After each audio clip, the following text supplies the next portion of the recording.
On the western side of Mexico lies Guadalajara, a city that is steeped in history, prideful of their culture, and eager to serve and impress visitors from all over the world. And for the next 2 days, that includes 12 of the top women's collegiate teams from across the United States. 2 27-hole days that total 3 rounds at one of Mexico's most historic and prestigious golf venues. Set in the heart of Jalisco, Guadalajara Country Club is one of Mexico's true championship golf institutions. With nearly a century of competitive history, this tree-lined layout rewards precision, patience, and smart course management, making it an ideal stage for the Collegiate Invitational. And the coverage starts now on Baby Grand Golf.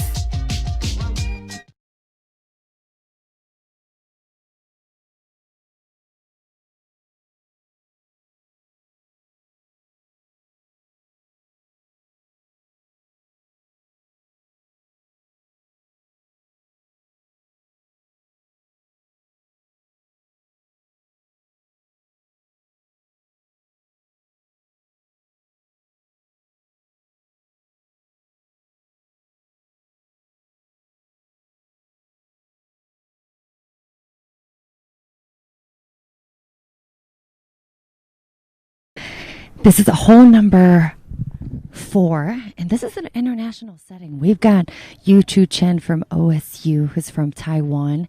From Tulsa, we have Romaine, who's from Switzerland, and then Yuku Takada from the Cavaliers, UVA. She had a really good round yesterday of 69. And listen, you guys, this is a short par 3, one of the easiest holes on the course. The girls are hitting a wedge in, a little bit downhill. The weather is still very manageable, not a lot of wind. You've got 15 paces on, 7 from the right if you're looking at the front of the green. For us, it would be on the left. And we just got to this beautiful hole over the water. Just starting to follow this group. We'll be seeing all the groups come in as the day goes along, so you guys can check out your family members, your girlfriends, your friends. All right, this is Tulsa. Putting uphill. All right. Just a tap-in putt for the Golden Hurricane.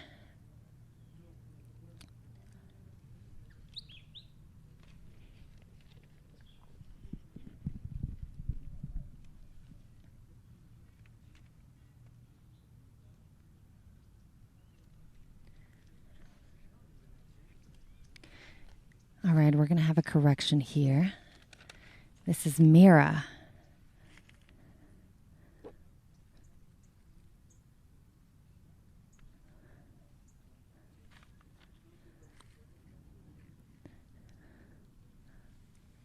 Yes, a junior majoring in psychology from Sweden.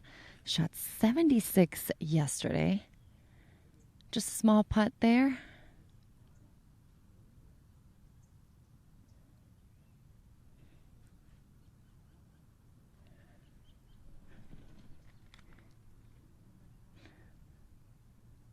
All right, just to finish this group, Yu Chu Chen.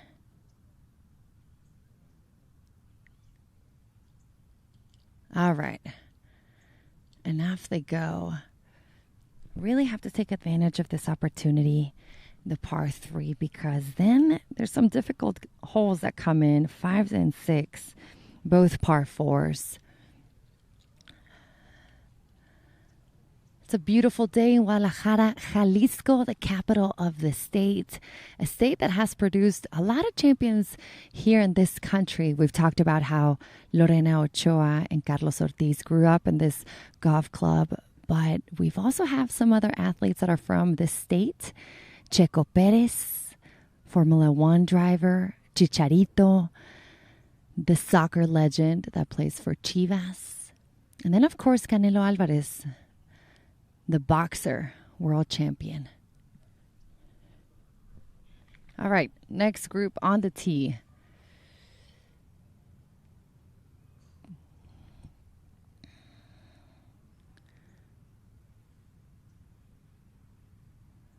going to be Tarpath Pania, OSU, rocking the orange. All right, we'll take a break here on hole number 4. Go to Nick.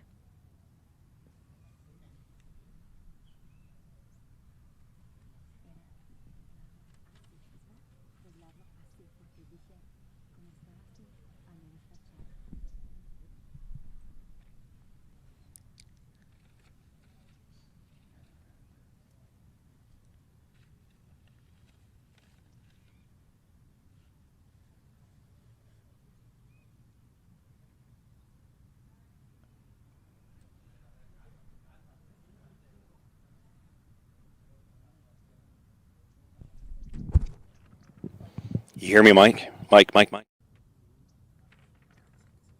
Hi, everybody. Nick Gismondi coming to you from 6th Green here at Guadalajara Country Club, and we're so excited to have you for day number 2 of coverage, round number 3, final round action, and the leaderboard is shifting very quickly.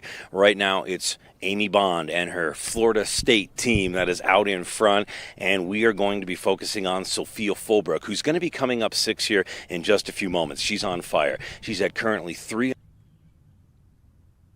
tournament and is currently leading an FSU team that is all firing incredibly well right now, including Remillard, who we just saw come through. She gave me a smile, a pat on the back, and said the team is absolutely rocking and rolling right now. Sara Diaz will be our coverage on hole number 4, the par 3. We'll have coverage from there, and we'll also have some other things sprinkled in throughout the day as we cover this tournament, including a look in at Carmen Lynn from Washington. She's the current individual leader at 6 under.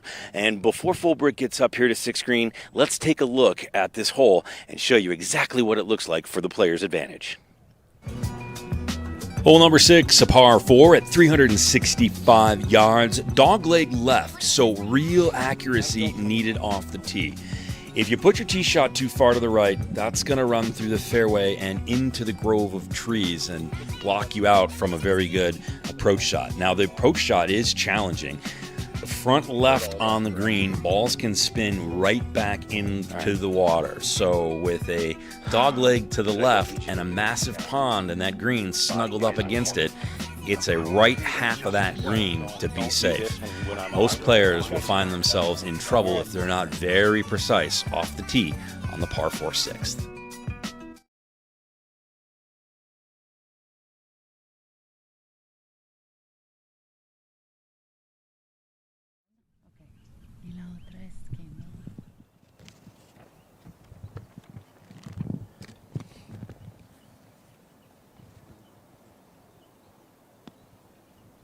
She's behind the trees. Red hat. You've got to. I don't think he knows what cameras are.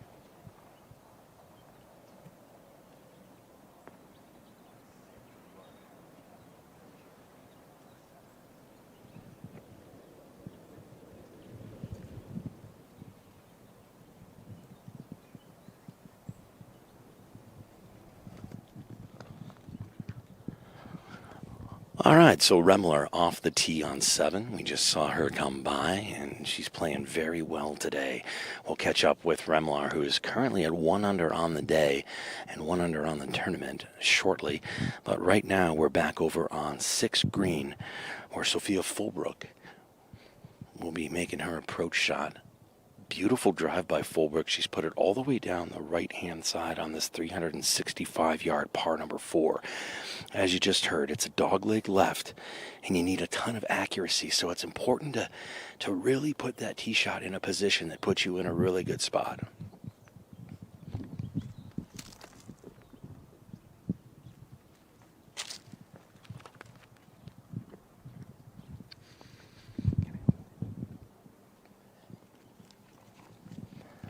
All right, so Fulbrook walking up along the right-hand side. Her second shot has just found the right of the green.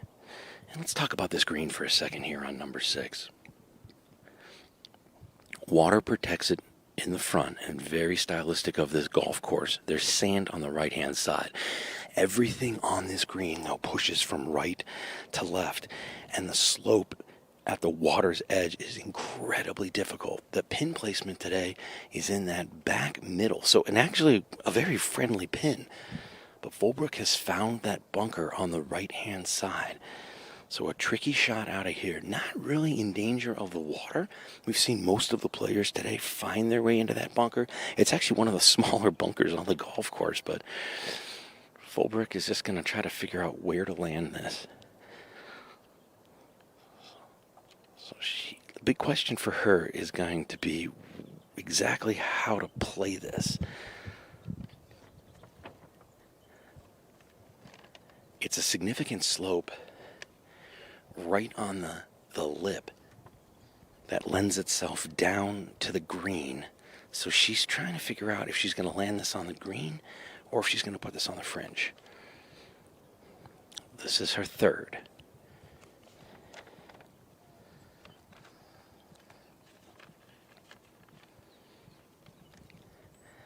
Not much more she could do with that one. It'll roll out a smidge here, and that will be a difficult par putt coming back for Fulbrook. She'll take a look at that over it for a moment, most certainly.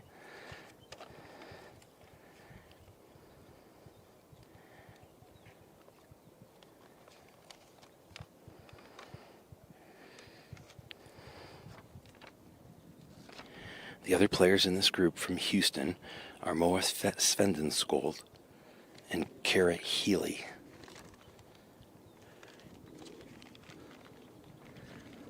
So Svendenskold finds herself down near water's edge.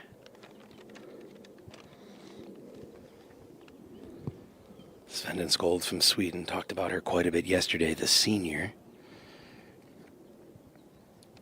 She's probably one of the longer hitters in the group.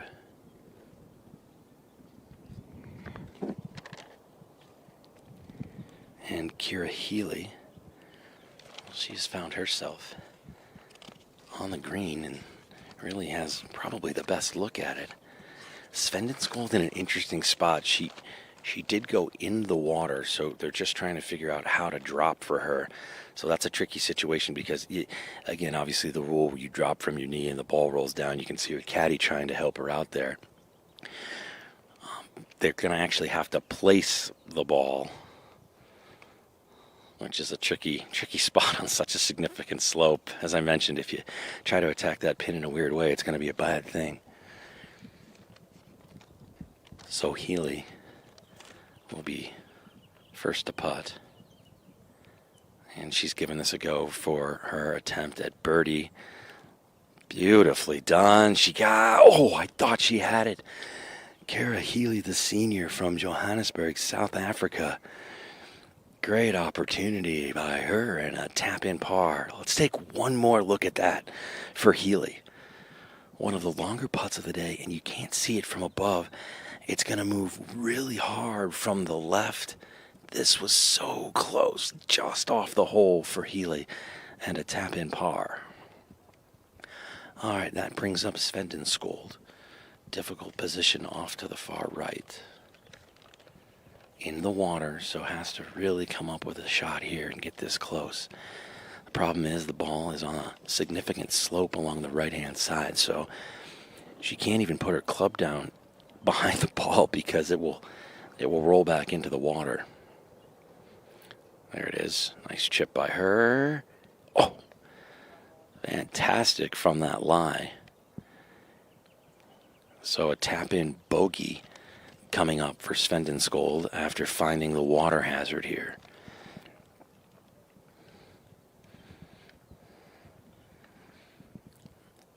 All right, so Sophia Fulbrook.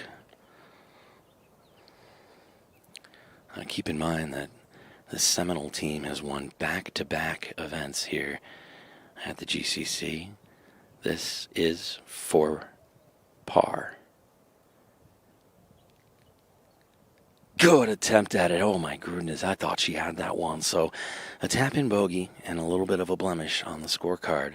But Fulbrook still remains out in front.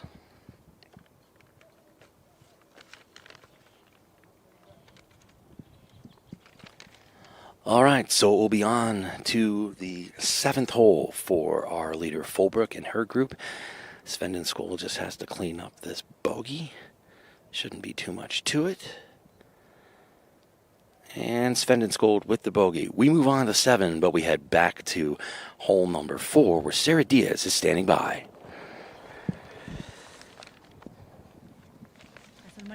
Okay.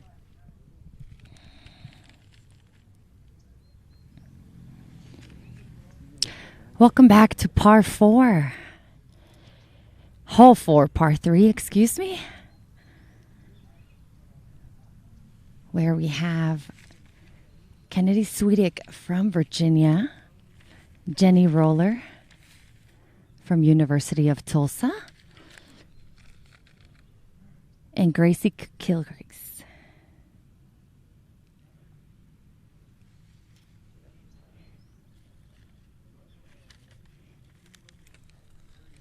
Tulsa up next. Only 139 on the green. That's going to be a lag putt for Jenny.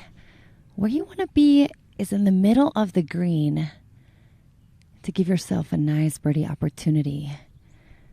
We just saw Elsie from Virginia make a nice birdie run here, and she was just in the center of the green.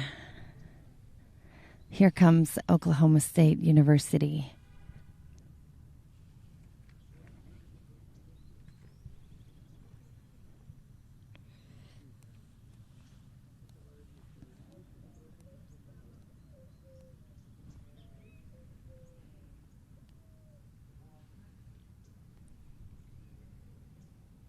We were able to hear the contact all the way over here. Nice shot. Very nice shot by the cowgirl.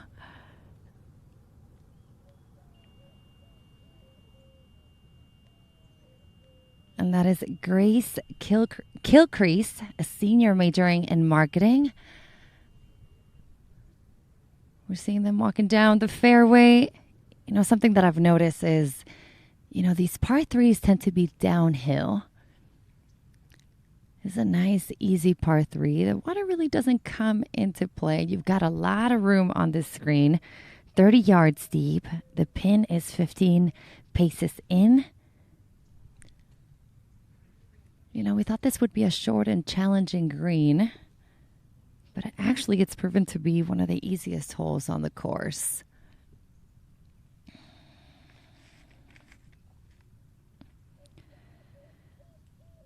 We've got Jenny Roller, a senior majoring in finance. She's from Oklahoma.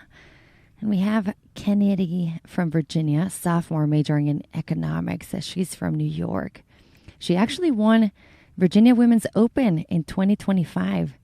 And she currently has the second best score, leading the team, 72.1 as a team scoring average.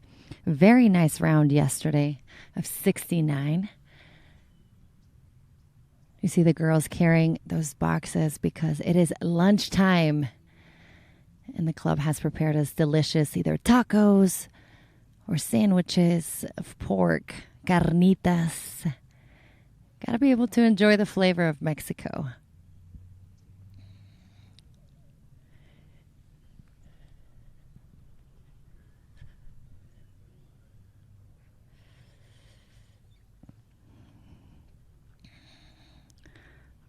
All right, first will be Tulsa, Jennifer Roller.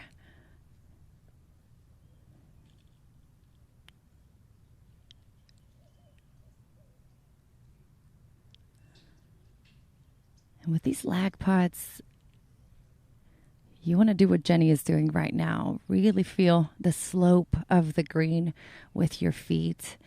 You know, there's all these different strategies for reading greens. Some use their hand, some look at the hole from all angles. And before Jenny goes, we're going to go with Kennedy.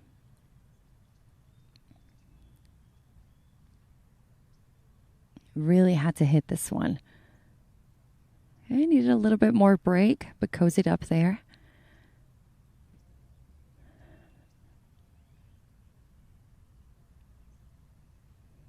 All right, Jenny's just nodded. She said, yep, that's fine. That mark won't bother me.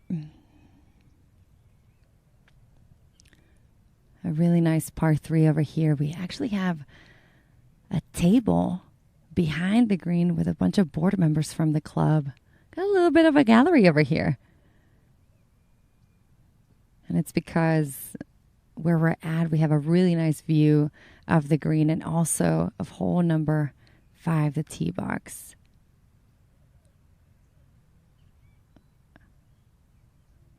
Oh, that just needed a little bit more. Needed to be a little bit more aggressive. Okay, you still have some work to do, Jenny.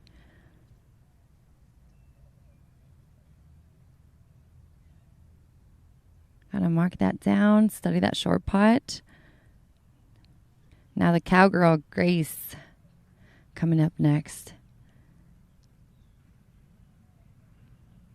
This is downhill. We already saw how the first ball rolled. Breaks to the right.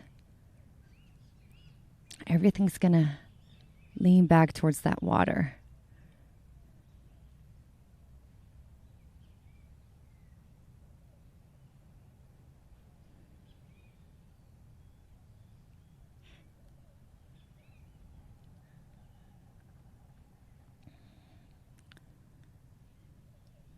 All right. This is an opportunity for the cowgirl. Okay? Gave it a chance.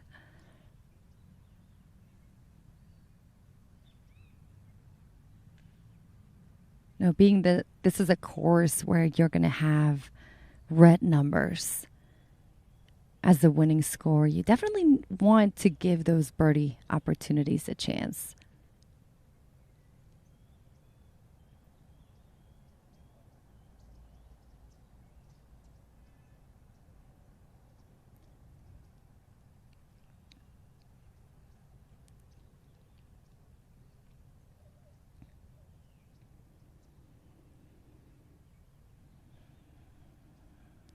You know, it's about 2:22 in Guadalajara, so the afternoon is rolling in. Greens are going to start firming up, and it's something that the players need to adjust to.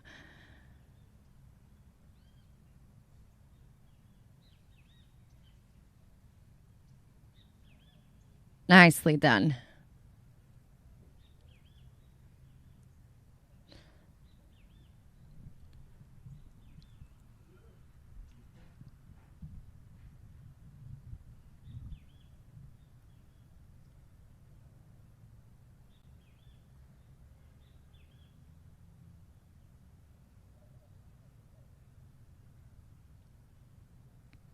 Sweetuck up next for her par putt. Yep, no trouble there. These are the putts that you practice over and over again so that when the time comes, it can be an automatic stroke.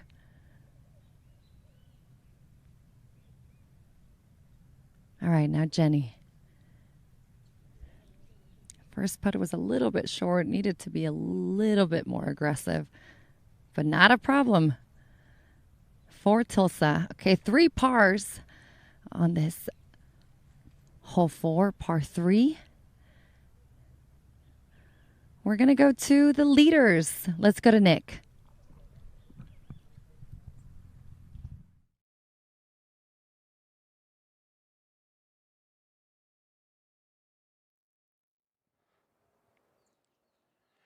All right, back over here on the green of 7, and Sophia Fulbrook has put her second shot in real good shape. And in fact, all 3 players have put themselves in very good shape. Fulbrook with that bogey just a moment ago has recovered beautifully with a nice drive up the right-hand side on 7. And her approach shot has found the green here on number 7, about pin high on the left-hand side. Should have a nice and easy putt. This green, though, slopes pretty significantly. That's going to come down and hard to the right. But a good opportunity for birdie here for Fulbrook to sort of get things back.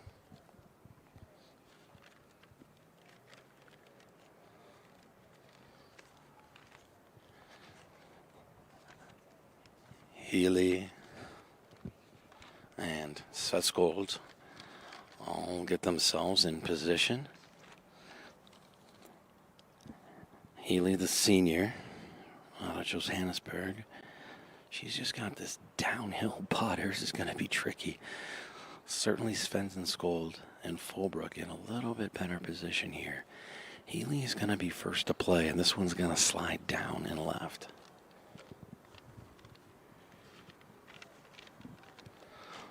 Everybody will take a good look at this one.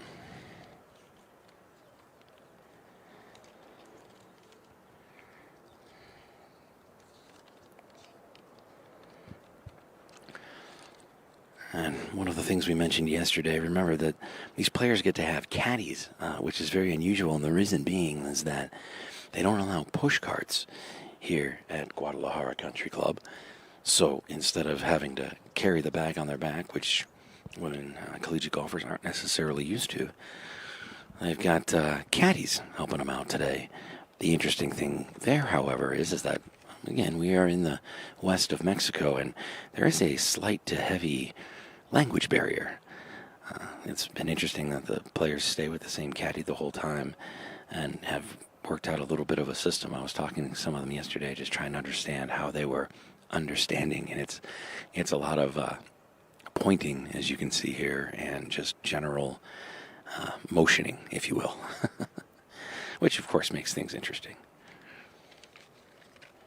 All right, so this is Kira Healy, the number one player for this Chattanooga squad. She's got this for birdie.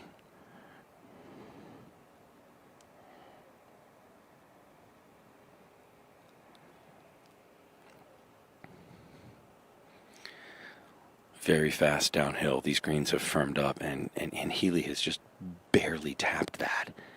Look at that thing just run out. Oh, my goodness, still going. So Healy, once again, with a nice touch around the green. That's so nice. We'll take another look at it again. Let's have one more look at this. Really downhill, very steep. She barely touches this. Look at how close this is. Oh, good putt. All right, and that will bring up Sophia Fulbrook. 102 on the Wagger. This is for birdie. And it just is going to miss. And that is so much quicker than she thought and just didn't give it enough of a go. And that will trickle off to the right. So it's a tap-in par.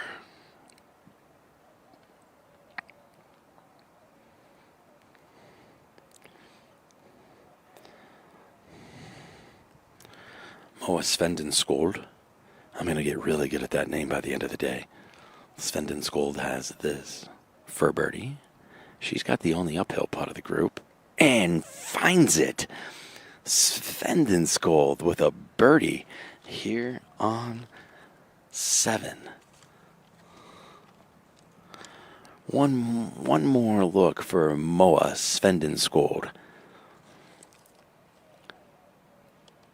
Just an uphill, easy one. A little bit of a movement to the right to left, and a nice birdie. And Healy to clean up her par. Got it. No problem here for the lead group as they walk off 7 and head it to the par 3 8th.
Guys, we have a really exciting group over here, all in the top 10. Lucy Dar from Oklahoma State, currently sitting at tied for fourth, actually. We have Samantha Olson, they call her Sammy, from Tulsa. Also tied with Jacqueline Laha from Virginia at T6. Jacqueline will go first from Virginia. She is a junior majoring in economics. Shot 75-67. Remember that 67 was split into 2 days. Got to be aggressive with this putt, and it looks like she's just off the green. Really have to get it up there. Ooh, just saw a bump. Okay, not too bad. You know, those bumps, which was the edging groove that she probably had to go through, will slow down your ball, but she's right in the tap-in zone. We see Coach Mike Rodders, the Tulsa coach, on the green. He was a former college baseball and then went on to play golf professionally in Canada and also in the mini tours. Loves to coach women's golf. Currently helping Sammy Olson, native of Phoenix. Shot 69-73. All these girls have a really good chance to climb up that leaderboard as we're just beginning round 3. And that's where you want to be. You see right there, Lucy Dar sitting down. Looks like she's going to go first. Great opportunity for birdie.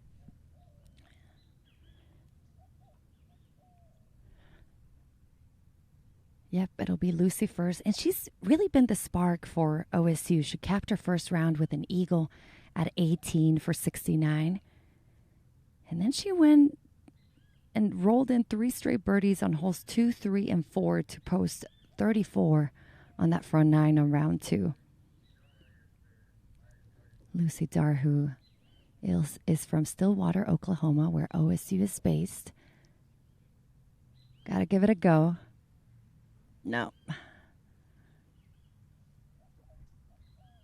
But she's a cowgirl through and through. Her father, Donnie Dar, is an assistant coach with OSU's men's program. So, you know, orange has been in her blood for some time.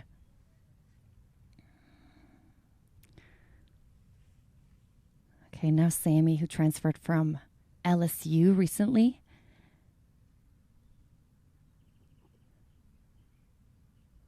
Let's see if she can make the birdie.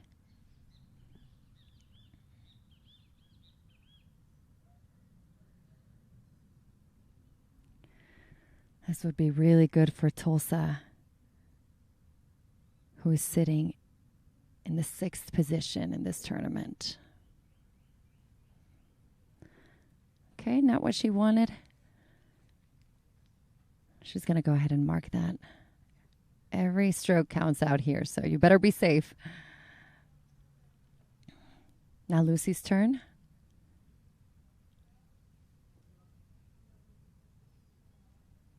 Short putt, but there's some slope in it.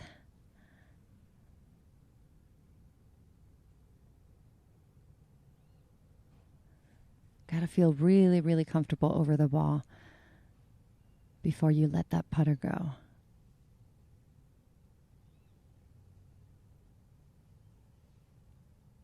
All right. And it's a par for the cowgirl.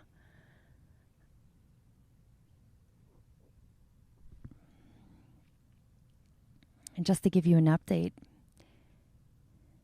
OSU is still leading 1 over par, FSU at 3 over par, and Virginia at 9 over par. OSU, who has been leading the tournament, needs to separate themselves just a tad more. They're only 2 shots behind the Seminoles. Now Jacqueline. This is Virginia's number 1 player.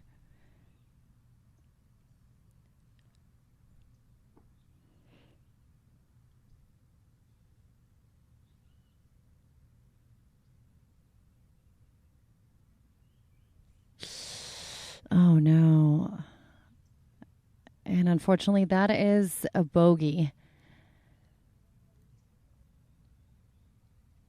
One more putt for this group.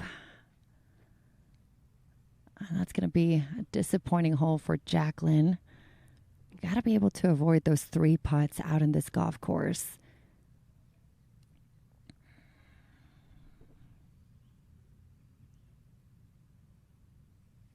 Now, Miss Olson.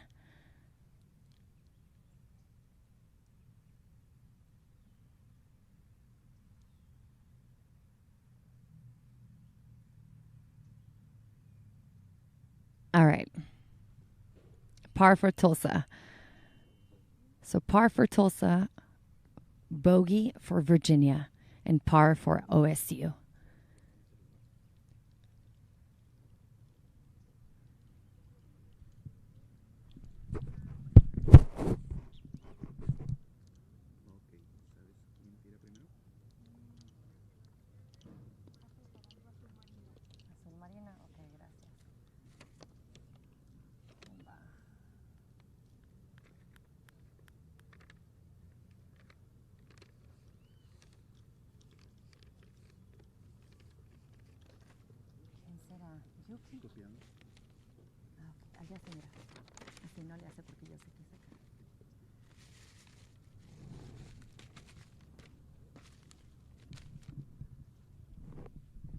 We'll go over to Nick, see how he's doing.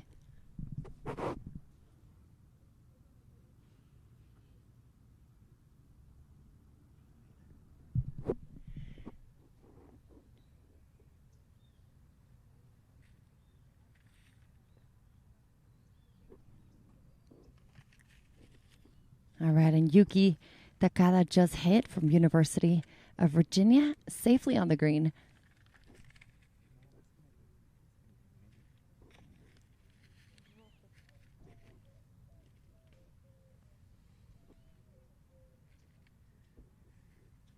We'll leave these girls here and send it over to Nick.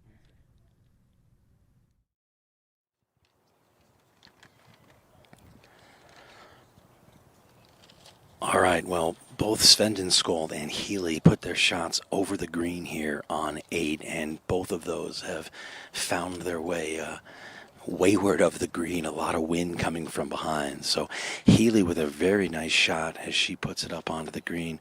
Svendenskold was down next to a tree, and she did a very nice job to put this one close, and she'll be first to putt. But how about this tee shot from Fulbrook, the leader from Florida State?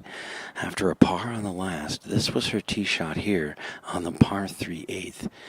Beautifully placed. Only real defense of this hole is the sand on the left and on the right, and this by Fulbrook just a moment ago was her tee shot.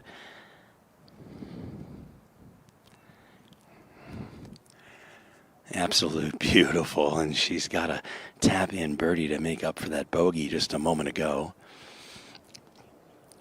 And now we've got Healy. This will be for her par from Chattanooga.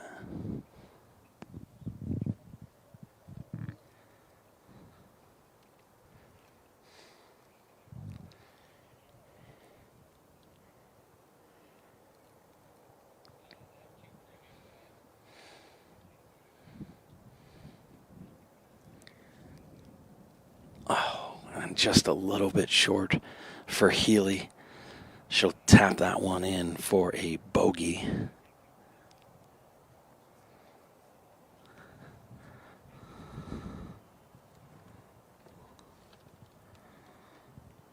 All right, this brings up Svendenskold. This is a beautiful shot. She was over the green on her first, so down next to the tree, chipped it all the way up to here, so has this one nestled right up against Fulbrook's ball marker. So Svendenskold for a beautiful par. Oh, that's an incredible par. From where she was back behind the tree to here, absolutely amazing. And now it's Fulbrook for a birdie.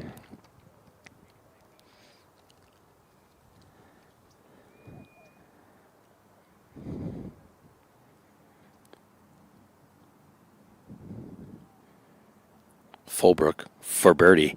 Got it. Nicely done. And she gets herself back to 5 under, and Florida State continues to keep pushing. Well, a coach that needs no introduction, and one that I can't, of course, introduce because her name is just too great. I'll let her do it for you. Have a look at Florida State's coach. All right, hanging out at Guadalajara Country Club just ahead of the tournament starting in a day's time, about 24 hours from now. I normally would always introduce the person I'm talking to, but can't on this one. No. You are, again, who? I am Bond, Amy Bond, Florida State University. Let's go. I mean, with a name like that, you can't not do it. First of all, Coach, much nicer weather than the last time we hung out. 100%. I'll take this all day, every day, rather than what we were in at East Lake, for sure. Oh, my goodness. Some of the worst conditions that we've probably ever been in. It was a cold day there. You were gracious enough to talk, but we find ourselves here in Guadalajara ahead of this tournament. Just catch me up on how that winter time has gone from when we saw you at East Lake to where we're at now. You know, I think the great thing is we finished up the fall season at East Lake, so then we could actually get into our off-season work. You know, this is the one opportunity the girls have to kind of work on their games kind of in between the two, quote, seasons. So we've hit the ground running pretty hard with working on wedges and short game. That's really where we need to improve the most is that short game area, 125 yards and in. How has the dynamic of the team been? You guys get here. This is a great place to come. It's obviously very pretty. It's gorgeous. It's a lot of fun to be at. What's the vibe of the girls right now? They're excited. You know, most of the country, most of the U.S. is covered in snow. We did not have snow, but it is a little unusually cold for us. Yeah. So to get down here in the weather that we're used to, it's good. They're super excited, ready to eat a couple of tacos. 12-team field, and we'll get to that in just a second. But where is the strength of this field? Where is the strength and the protection on this golf course? The strength of this field is there's a lot of good teams here. And at any point, anybody can play really well. This golf course, though, requires you to think your way around the golf course, which is great this time of year. You want them to slowly start getting into it, make them have to think, okay, it's not a really big driver golf course. You can't hit a driver in a lot of different places. Yeah. You got to hit 3-woods, hybrids, even irons off the tees, because these greens require, you know, kind of precision. You get a little out of the fairway, you're in the trees. With the greens, you want wedges and short irons into it so you can actually put a little spin on it. A lot of short par threes as well, technically, but dangerous. If you miss them in the front a little bit, significant slope, that's going to come right back at you, sometimes into the water. It is, and that's the key is you got to have distance control, and sometimes this time of year you don't really have it coming out of the winter. You may not quite have your distance control down, but it's going to be vital this week. And you know, the greens seem a little bit more receptive. My understanding is they've had a lot of rain down here, which is great because in years past, these things have been kind of rock hard, so you haven't had to worry about the roll back into the water. The tacos are legendary here at Guadalajara Country Club. Trust me, I've had a few of them already. Do you have a favorite? A favorite taco? Yeah. Last year I tried the steak taco for the first time. Okay. It's legit. They got some kind of special sauce because I'm not spicy. I'm not a spicy kind of girl. Yeah. But they got a little special sauce in there, and I let the actual caddies talk me into getting the steak taco, and I did not regret it. Coach Bond, Coach Amy Bond, thank you always for the time. You're welcome. Thank y'all. Welcome back to hole number 4, par 3. You know, even though this is just a wedge in, you got to be careful. We just saw Oklahoma State's Summer Lee go past the hole. She putted downhill, went past the hole, and was not able to make the par putt. So you really have to be on the right side of the pin if you're looking at it from our camera angle. It would be the left side from the tee box. That would be the safest spot on the green. Now we're seeing Freya Russell from FSU, the sophomore, trying to make her par putt.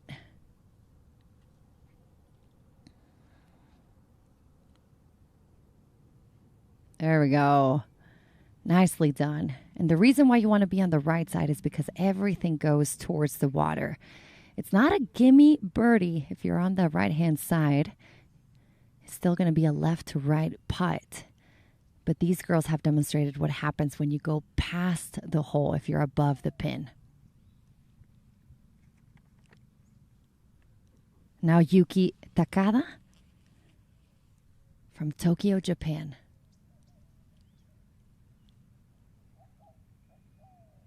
All right. Par it is. It's a lovely day here in Guadalajara, Mexico, in the Guadalajara Country Club as we see these girls leave the group.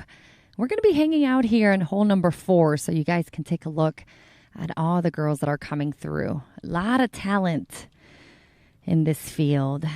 Just to let you guys know where we're at, let me give you a little bit of a glance of the leaderboard. We got the Cowgirls still leading 1 over par. FSU sitting at number 2, 3 over par. And then Virginia, 11 over par. And as far as individual play, Sophia Fulbrook from FSU is now leading with 5 under par. She's had a great round 3. Only one small mistake on hole number 6. But she did have 4 birdies today. In second place, we have Carmen Lim from Washington, the Husky at 4 under. And then Camille Mengoultier. I hope I'm pronouncing that correctly. It's from France. It's French. The TCU Horned Frog is also at 4 under par, tied with Carmen Lim. And remember, last year, FSU won this tournament 2 years in a row, actually, back to back. The team shot 10 under par with their individual star, Maribel Ting, who currently plays on the LPGA at 13 under par. TCU made top 3 last.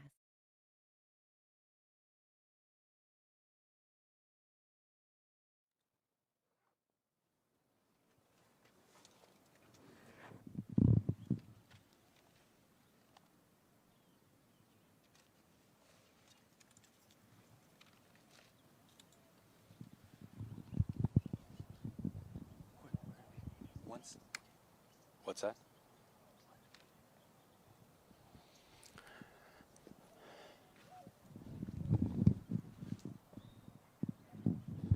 All right, back with you here on the par 5 9th. Dogleg left, and it's Sara Fulbrook in trouble down in the hazard area, trying to figure out exactly where her ball drops at. She did go into the hazard, so another bit of trouble, but they're having trouble placing her ball because of the significance of the slope.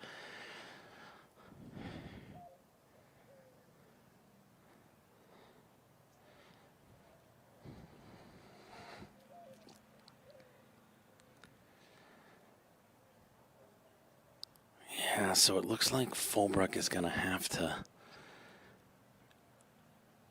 Well, they're just determining where she can drop. Now, obviously, she has to drop outside of the hazard because she did roll in. Now she's just trying to figure out her landing spot. She was able to drop. She had to place the ball, though, because it kept rolling back into the water. So she's going to find a interesting... She has an interesting shot here because she's got to get it out from underneath the tree. She really wants to try to curve it around just like everyone else, but it's going to be a little bit of a difficult spot here. This is Fulbrook. Her third shot on the par 5 9th.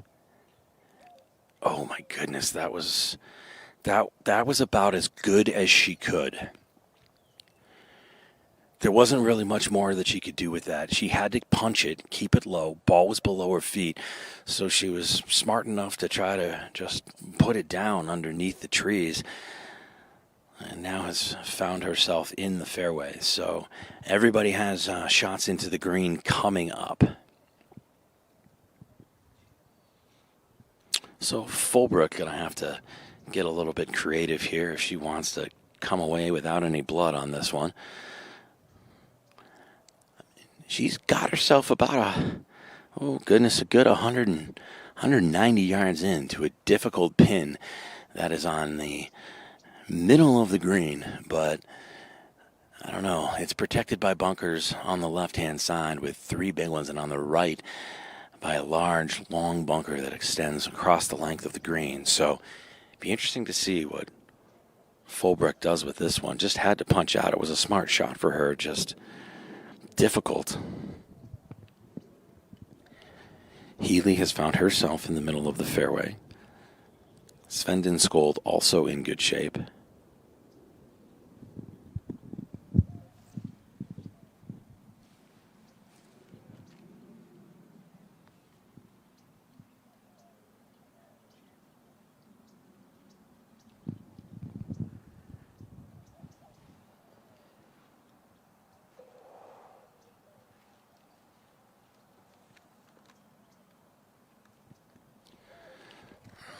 head coach Amy Bond hanging out with Sophia Fulbrook, just sort of discussing this. It's a difficult shot. I mean, she didn't have any options. The problem that she's facing now is that she's got to attack a pin from a distance that's not necessarily ideal.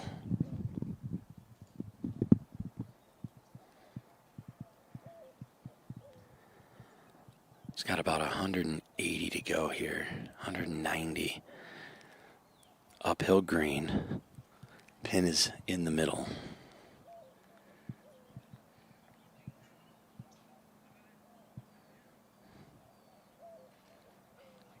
Nice shot by Fulbrook.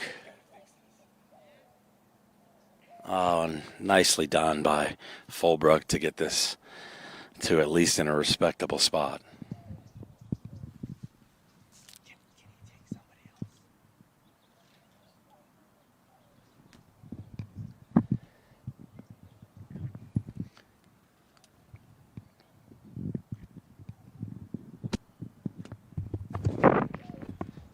All right, let's take a quick look at the leaders.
All right, back with you here on 9 Green, and glad to have you along.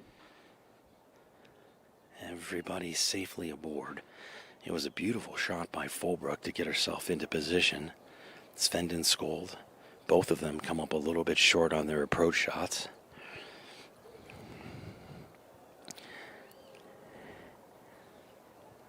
And Healy finds herself once again in good position here for a putt. Now remember, Fulbrook has found herself into the hazard. Put her third shot into the fairway because she had a punch underneath the tree. And has an attempt to save herself a stroke here.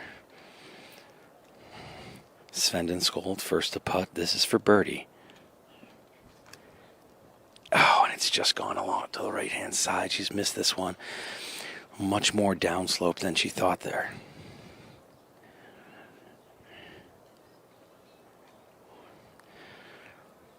All right, so Fulbrook This would be a miraculous par.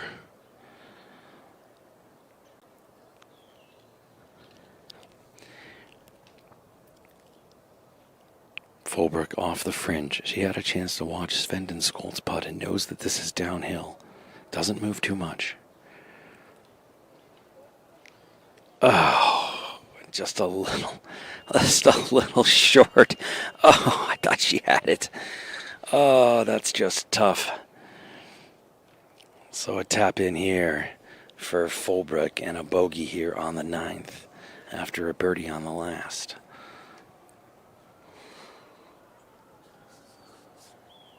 So Healy with an opportunity for birdie. So a birdie opportunity here for Healy.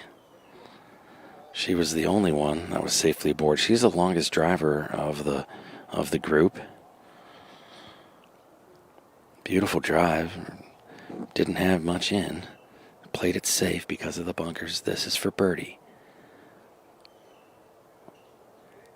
Well, she has barely tapped this and got the speed right. Just didn't read it correctly. What a great putt by Healy. Nicely done. Tap in par for Chattanooga.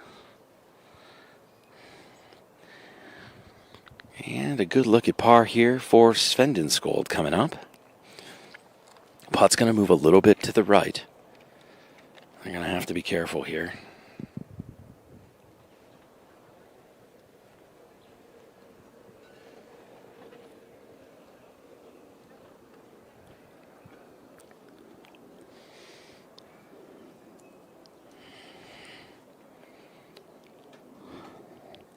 So Svendenskold really looking over this one. Gonna have to make a smart decision here.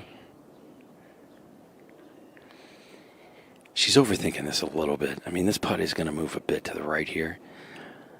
It is a smidge downhill. She had the opportunity to see another putt come from there. Healy's putt reacted very much the same, so she knows where that slope is right by the hole. Just has to be gentle with this one here. Nicely done. A tap-in par for Svendenskold. And Moa with a good one here. She's their number one individual qualifier for the NCAA championship. She's left-handed, but she plays right. Let's find out when we had a chance to hang out with Moa. All right, of course we're doing Hang on a Hole, and we are at the beautiful Guadalajara Country Club, hanging out with the ladies from Houston. Now, I'm going to get this kind of right because I used to announce hockey games, but Moa Svendenskold. Yes. See, look at that. I'll I take got that all day. That was pretty close, right? Yeah.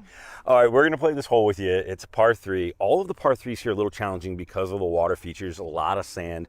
Talk me through what you're thinking here on this number 4, 139 yards. Yeah, I got one, I'm doing meters actually, so I got 127 meters. Okay. I feel like every single green on this hole, or like this course, is sloping from the back to the front. So anything that's long is pretty tricky, like even if it's a putt or a chip. So my goal is just to stay underneath this hole and hopefully have a simple birdie putt up to the hole. What are you going with here? I'm hitting a soft 9. Okay, soft 9. Go for it. See.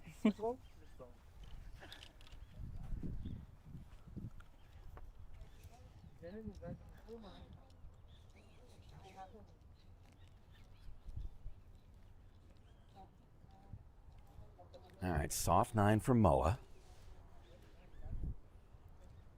Pins in the front. If she plays it just behind this thing, it'll slope down a little bit. So again, Moa going with a soft 9.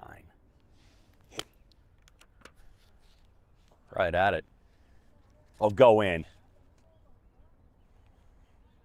All right, played it on the backside, let it come down. Perfect. Not the best miss, but I'll take it. Take it. I was mentioning that this place that we're at, it's really like above sea level, so the altitude here is challenging. Like you flying the ball further, you gotta make sure you have that in mind when you're playing this week. Yeah. And I've been noticing that, especially on this shot, but on every shot so far, just carrying it a bit further. So gotta have that in mind. So it's at elevation. Yeah.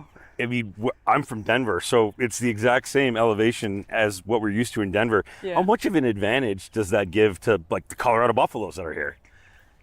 I mean, for me, it's myself. I'm hitting the ball pretty far, so I can take advantage of that from the tee. Like I can carry a few bunkers, maybe even a few hazard or something. But I feel like you can like take that as an advantage of having maybe a less club in. Like these firms, especially I played this last year. These greens are pretty firm and bouncy. So if you can have a wedge in rather than having a 7-iron or something, you can really like stick it and be aggressive out here. Is the protection of this golf course more in the green complexes or more in the narrowness off tees? I'd say the runouts from the green sides are difficult. Yeah. If you're missing on the wrong side, you're like lucky if you can make par. Well, I mean, a short miss here, you're in the water. Yeah. I mean, like I said last year, I had a lot of wedges that spun a lot. Okay. So even if I hit the middle of the green, I had a few that just spun off the whole green, which is, difficult and something that you really have to think about. But especially like I said on the tee box, this hole is like sloping all the way from the back to the front to the water. Yep. So Coming at you the whole way. right. So like I said, my game plan on this hole was to be below the hole, but I just hit that iron too good. Let's see you make an amazing putt here. Yeah, then. let's see. Obviously, it's interesting having caddies at this tournament, not something that we're used to on the collegiate level. Adds a little of professionalism to it. How fun is that for you, and does it help change the game a little bit for you? It's really fun. Like for me, I'm a senior, so I'm really like, preparing myself for the pro life. And I mean, not all of them can speak good English, but it's just fun to have them, on the bag, and they're just, making you smile and Another laugh, element, which I'm really happy about, because sometimes we can just, be too tough on ourselves, Right. and not enjoy when you're like here, Right. which is amazing. Like I'm super happy to be out here and play.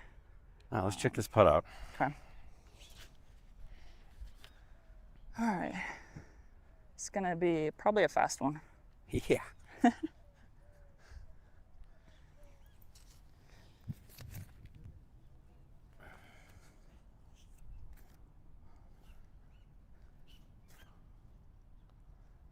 Always been an aim pointer? No, not really. I started aim point 22 Okay. during the summertime, and I was just, figuring out how aim point can help me in the ways of, did I hit a good putt? Did I read it well? Yeah. Did I not?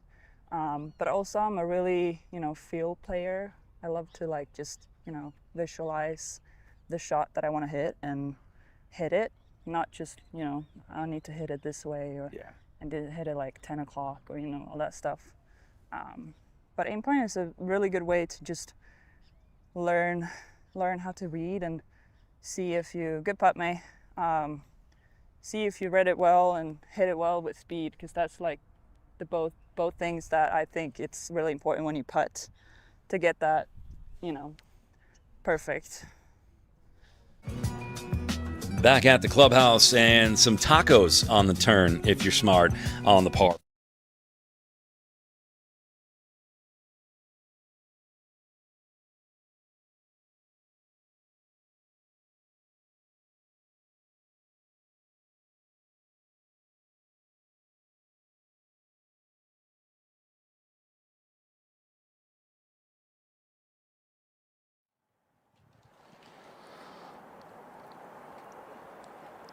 All right, back with you here on hole number 10 as the lead group for Florida State finds themselves into the middle of the fairway. Short par 4 downhill. You got to be smart with your selection off of this one. It's either an iron or if it's a driver, but you don't want to go too far. Let's take a look at what hole 10 looks like in our flyover. Or 10th, a 343-yarder. That is a fun hole. Great views of the city off the tee. And players are really going to use a variety of clubs off the tee on this par 4 10th. It's downhill and it's short, again 343 yards. So players can have a little bit of fun with it. A couple of speed slots out there as well. So truthfully, whatever you feel comfortable and confident in your hand after making the turn. The green, however, is the narrowest on the golf course. There are spots where it's 12 paces wide and it is bold. Shockingly, no sand on this one, but the protection lies in those massive slopes to the left and to the right. Miss that pin there on the left-hand side, you could find your ball down in the trees.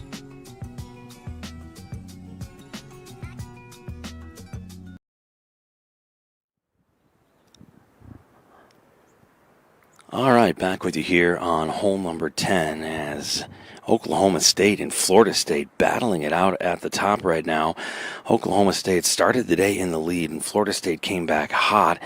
And it's been Grace Kilcrease, who's been fantastic. She's 2 under today. So is Terapeth Panya. She currently sits at 2 under on the day. And Oklahoma State as a team is currently +3. Florida State is in the hunt. They are currently sitting in second at +4. Sophia Fulbrook, who we are currently following, finds herself at 4 under total and 2 under on the day. We're going to pick up action as Healy finds herself in a little bit of a tricky spot down in the swale just to the right-hand side. So Healy's down low in that swale, and this is the risk reward on hole number 10. You can either find yourself in real good position if you're aggressive off the tee, but you got to keep that shot in the middle, or you're going to find yourself down in the swale, which is unfortunately where Healy has found herself. So Healy down there in that pit, off of the tee box from where these girls play this 343-yard par 4 from. It's at about 245, 250. This is Fulbrook. She'll play first from the fairway. Nicely done by Fulbrook. I thought she was going to get that a little bit closer. She caught that slope perfectly. Fulbrook with only about 106 yards in from there.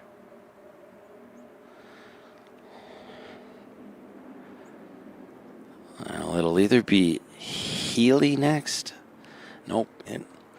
It will be Svendenskold just playing next. So Svendenskold, same distance really as Fulbrook. Didn't like it. She came out of that fast, about 102 yards, and she doesn't like it, but that's gonna just, it catches the fringe and will hang on to the lip. So that one just about pin high, but a long putt, and that will be uphill. So it's Healy now, down in the valley. For Chattanooga, the longest driver of the group, she's only got about 90 in here. But it's going to be tricky. Can't quite tell her lies. She's hit it cleanly. Wants it to move a little bit to the right. And that is just going to miss off the back of the green and nestle itself just on the back rough. That'll be an interesting chip. So Fulbrook, with the best shot of the group, has put a real nice chance at this thing. And when you talk about, let's take a look at this green. Also, one of the more receptive greens. Certainly one of the more pretty holes as you get a look at the city as you start to come in. So a receptive green here. That pin is on the back quadrant. So there's a spine that runs down the middle of this one. And if you can just get it past that, you put yourself in a real good spot.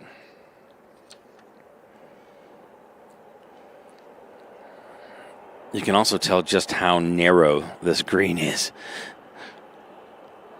It's the actual narrowest green on the golf course, and we talked about that in our flyover, but there's spots where it's only 12 paces wide, and it's bold, so it makes it a difficult green to hit. But with a favorable pin here on round number 3, she finds herself in good position. Fulbrook has got it over that spine, so it's a relatively flat putt for her. Svendenskold is off to the right-hand side there and up against the lip. Those are always tricky to get the pace correct, as well as to get an actual good, firm center of the club face on it. Healy finds herself just off the back. Be a tricky chip for her.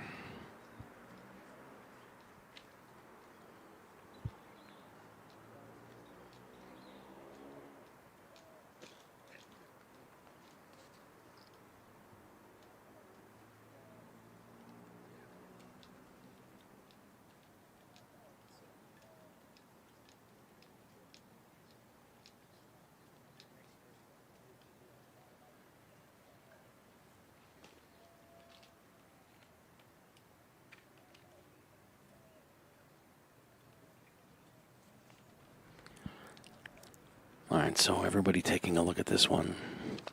It'll be Healy to play first, and it's just trying to decide if she's putting it or chipping it, and it looks as though she's going to go with the short stick here. Probably a smart play. The grass on this current hillside it's packed down, and it's that tough Bermuda, so interesting choice here to look at it from a putting standpoint.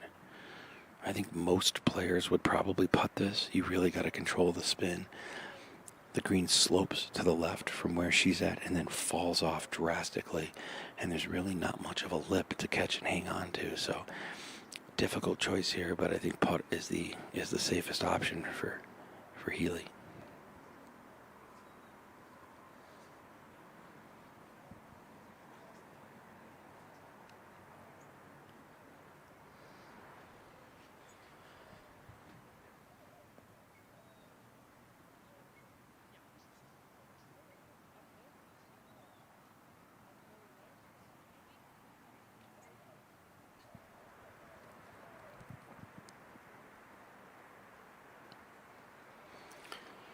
Oh, she's got good contact on it. This one's just going to move a little bit to the left. Really hard to judge that speed coming through 3 different grass types. So she was in the rough, had to put it through the fringe and then onto this sloping green. So she's got a makeable par putt there. Should be okay. Svendin Skold will be next to play. This one's going to move right to left on her here. She's going to take a good long look at it.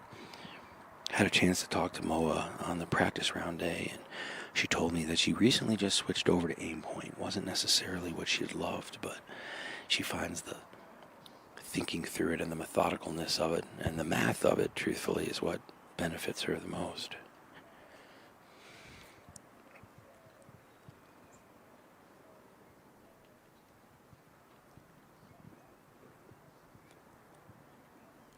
Svendin Skold has this for birdie.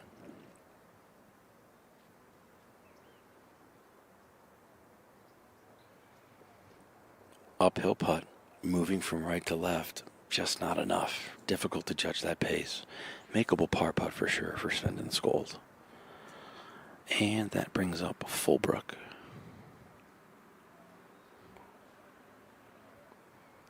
This a chance for her birdie. Be much needed for Florida right now. They find themselves 3 back of the lead. Oklahoma State is on a tear. Fullbrook's putt is away. Oh, so close for Fullbrook.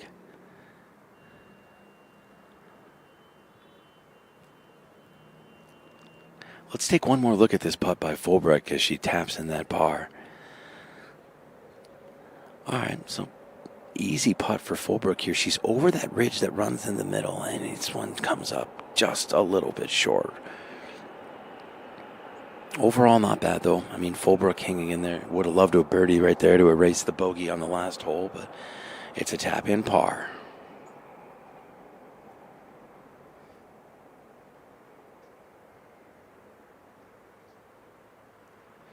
Here's Healy. This is for par.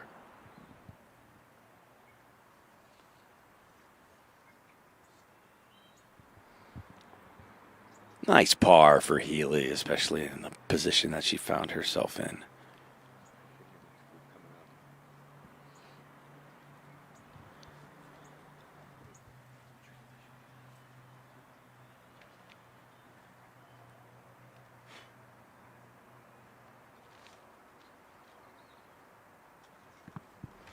All right, this is Svendin Skold.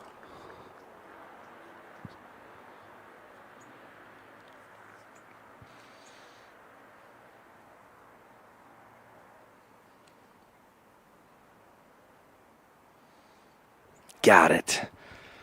Svendenskold. Nicely done. And she will tap in for par.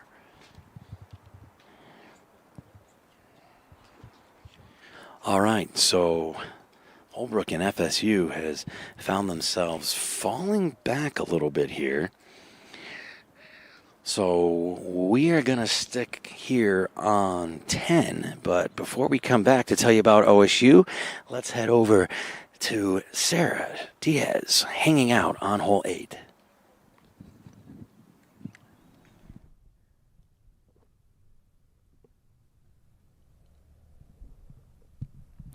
Welcome back to hole number 8, par 3. Grace Kilcreasy from OSU. About to putt. This is a long putt, you guys. The pin is sitting tucked in the back. Had to be quiet. We're close to the players. Gotta sit down. Okay, she'll have... Oh, no, that keeps rolling. And that's the challenge with this hole. There's a ridge right there where she's about to walk right there. And that is not a bad spot to be. You just want to take out the right bunker when you hit this green. We saw Elsie from Virginia make a putt for birdie right where the ridge is on the right-hand side. Okay, now is Jenny Roller from Tulsa is going to go next. She hit the middle of the green. Not a bad place to be. You got a lot of green to work with. The pin is sitting at 27 from the front, 7 from the left. Pretty straightforward par 3. Most will have a 6 or 7 iron.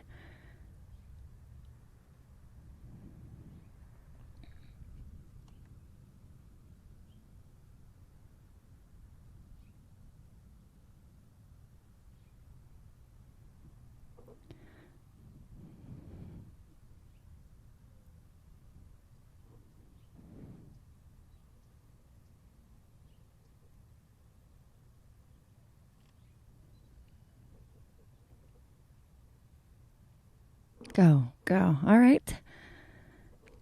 The senior will have just a short par 4 there. Excuse me, short putt for par. There we go. Par 4 Jenny, whose mom also went to Tulsa. And she was also part of an NCAA champ team. Okay, now Kennedy Swedick. Oklahoma will be going first.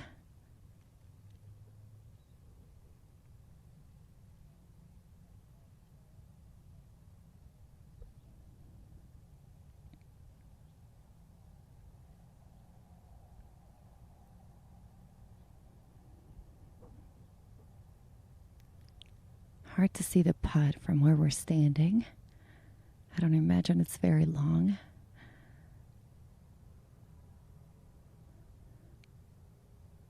Okay, she still had quite a bit to work with.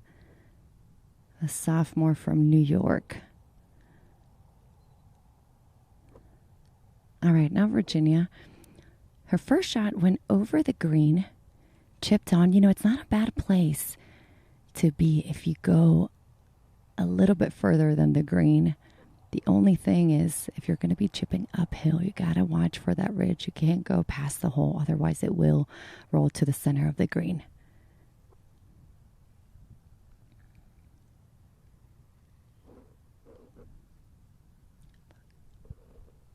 All right. Not what she wanted.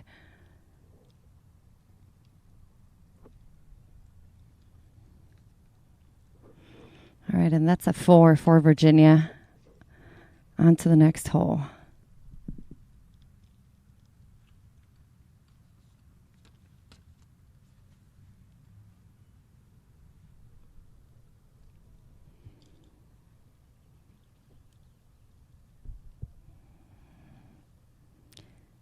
You know, as we mentioned, this is a 170-yard hole, the longest par 3. But we'll be right back with this hole. Let's go to Nick.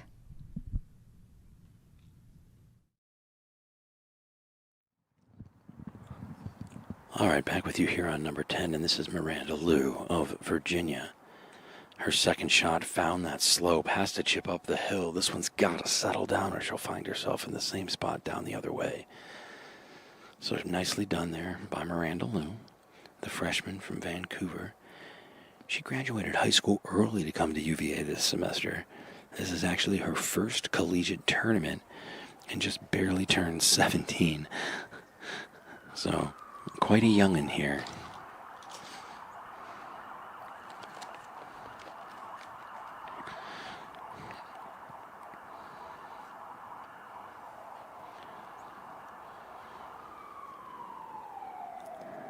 All right, well, the Cougars absolutely charging right now. Ellie Bushnell has been playing fantastic golf. So Bushnell, the junior from Granite Bay, California, has massively improved this year.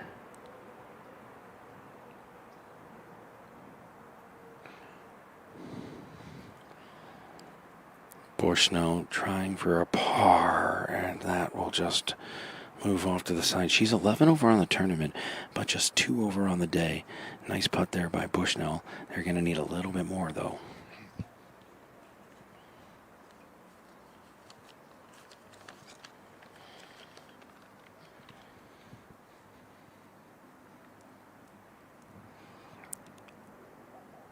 This is Alan Stevens, the junior from Houston.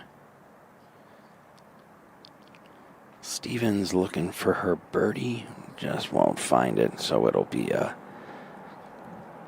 tap-in par.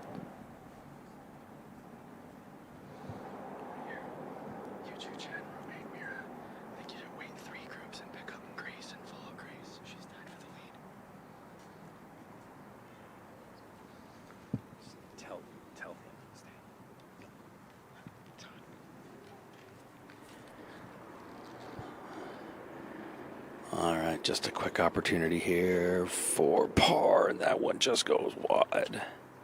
Miranda Liu just moved. Oh. Beautiful here by Virginia to sneak away with a bogey. And Oklahoma State continues to be ready to go. I know Oklahoma State is really starting to come in hot here. So Grace Kilgrace is 1 under on the day. Ellie Bushnell is 2 over on the day. And Tarapath Panya also sitting at 3 under for the day. So we're going to hang around here on number 10 for a little bit and just keep an eye on Oklahoma and how they push. Let's check in with Miss Remler with a little what's in the bag.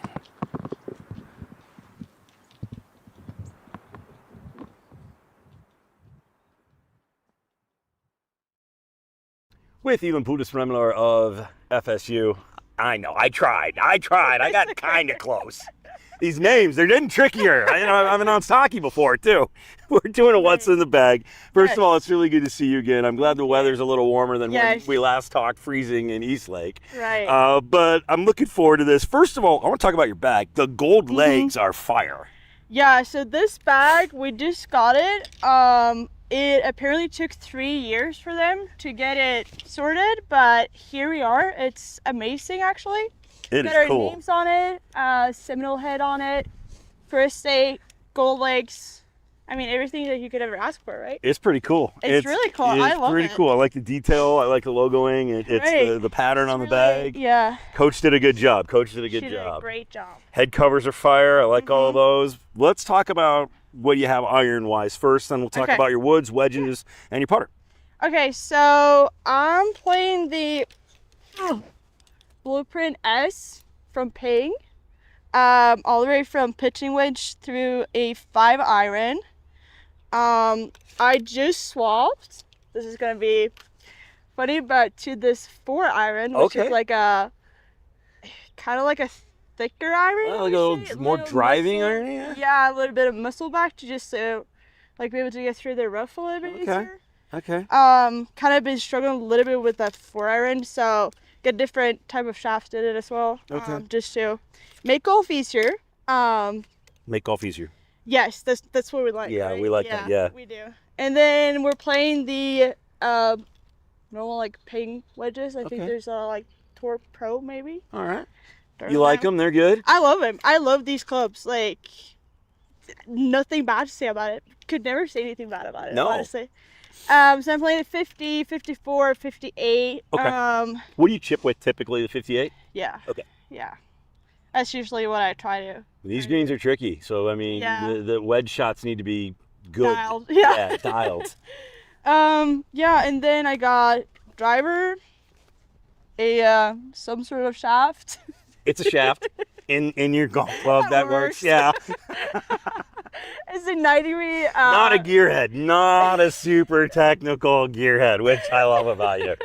A low spin head. Works great. It's got a grip on it too. So It it has a does, grip. that That helps. helps. Grip's cool. We got actually the old 5-wood. I really liked it, so I Okay. kept it. Okay. Tour 2.0 shaft. So It's okay. Okay. you're very good. You're a very Thank good you, golfer, thank you, and thank it's you. working. It doesn't Thank you. matter. They don't ask how. Right. Yeah. And then we got this new 4-wood. Okay. Or not 4-wood, 4 hybrid. 4 hybrid. 22 degrees. Like it. That looks clean. And then we got the exact same thing, but with the 3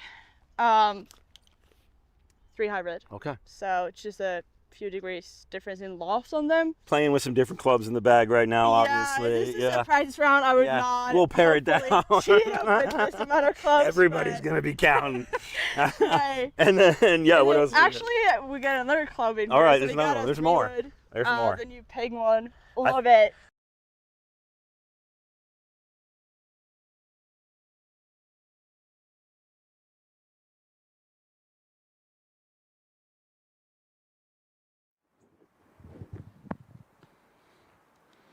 All right, back with you here on the green on number 10 as OSU continues to push up the leaderboard. They find themselves just a few back and everybody moderately safely aboard.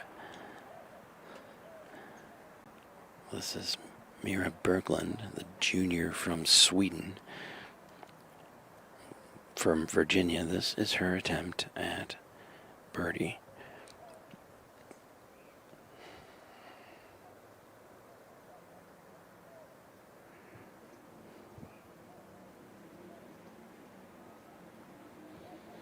Long one through the fringe. This has got to slow down.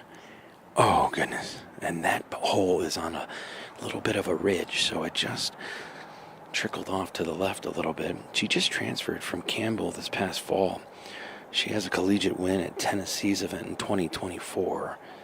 And the sociology major has a tap in for par.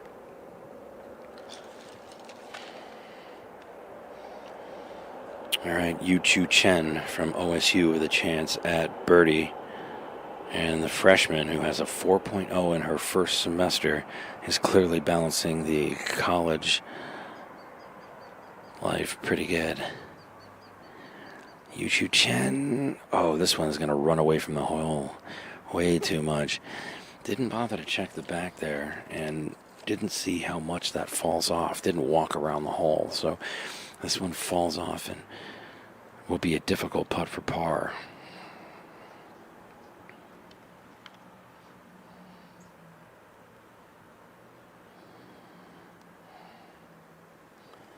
All right, so Romain Massery next to punt. From Switzerland. She made it to stage 2 of Q School this fall and recently won an ACC championship as a first year. Let's see what Massery can do with this birdie putt. Uphill and moving to the left.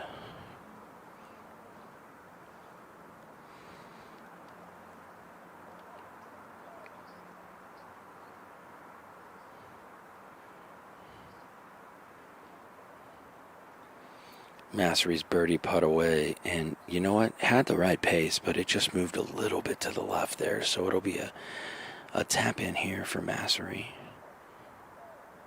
No trouble there. A nice par, and Massery will walk away with no damage done here on the par 4/10th.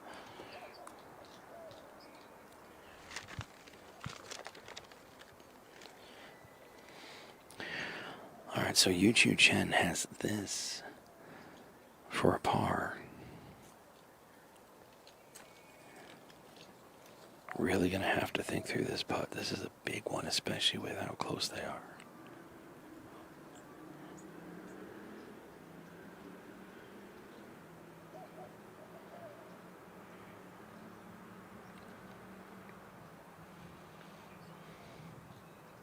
Nice save. Unbelievably done by Yu-Chu Chen, the freshman from Taiwan. 445 on the Wagger ranking, and that was fantastic.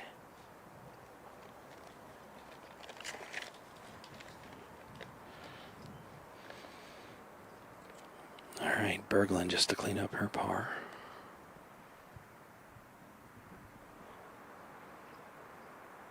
No problem there, and Berglund finds a par. Nicely done, and everybody finding ways to get it done here on number 10.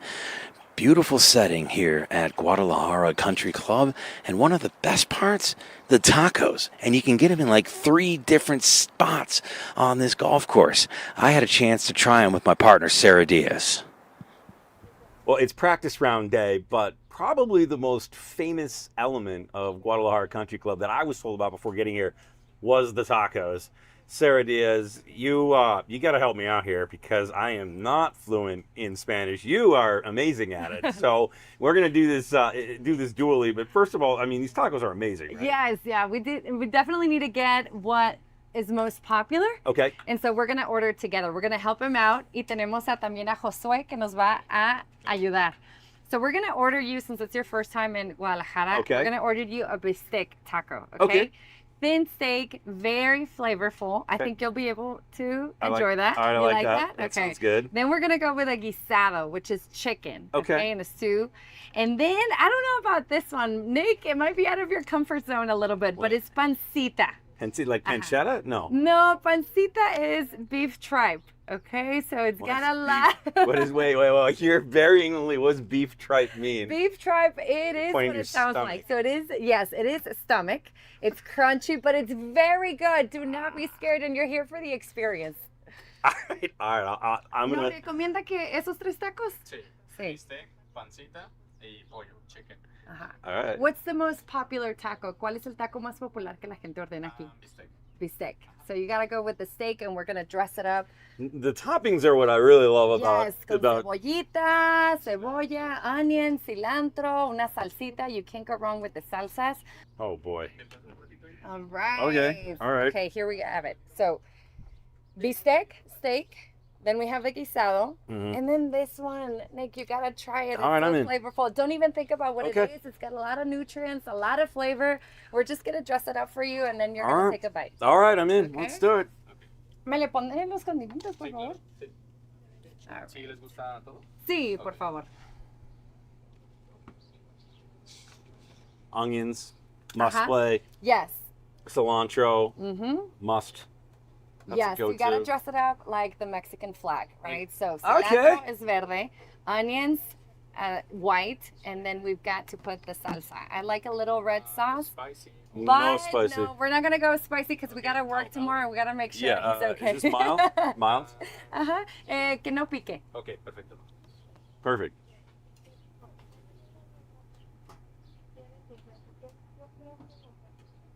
Now my amazing cinematographer behind the scenes, Brandon. If I'm trying this, you're trying this, by the way, partner. All right. All right. Okay. Buen provecho. That's What should I should I just like check which try one? It's pancita. You want to go with that one? Yeah. All right. Let's try it. Here, I'll grab an extra plate. Oh, Bon appetit. Bon Buen appetit. provecho. All right. Buen provecho. Bon provecho. Yes. See, look at me. I'm already learning Spanish. There we go. I'm gonna try. You have the steak. You take the steak one. All right. I'm putting you on the spot. I know you are. Good partner right away. Cheers. All right, here we go.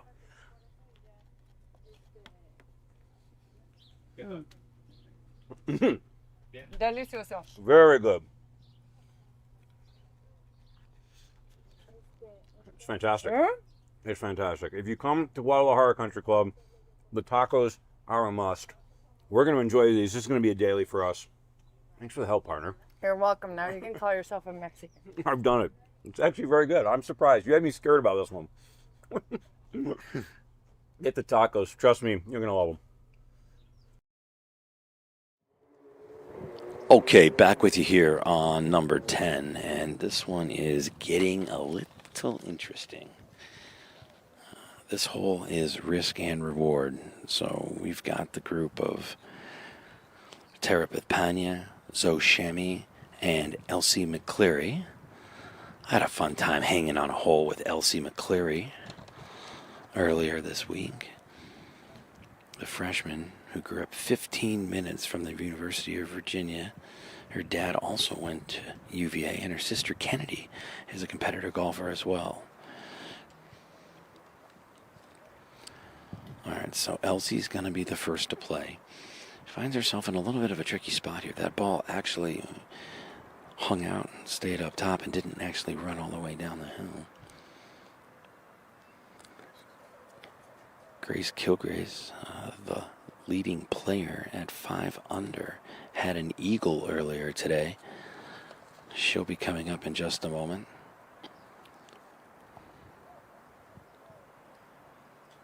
There's McCreary, a little bit of a punch shot. Didn't get that quite as clean as she wanted to.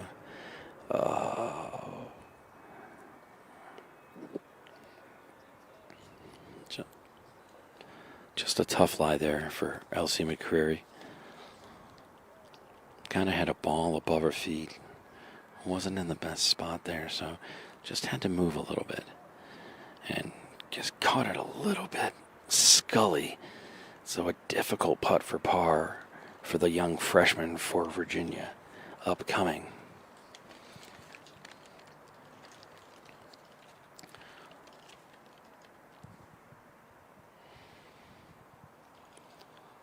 Tulsa up next to putt. That'll be Zoe Shami. She's got a long one here, up the hill, going to move to the left. Played a lot of golf from Jupiter, Florida, freshman. She's great about hitting greens and fairways, that's for sure. And she's done it here, at least on this 10th hole. Fairway in regulation and a green in regulation. Not something I'm familiar with.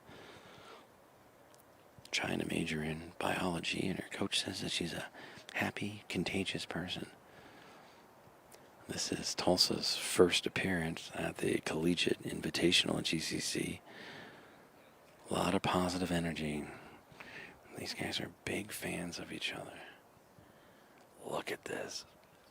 Oh, good putt by Zoe Shami.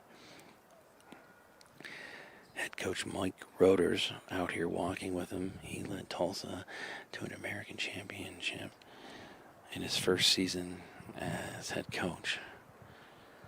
So this putt here for Tulsa.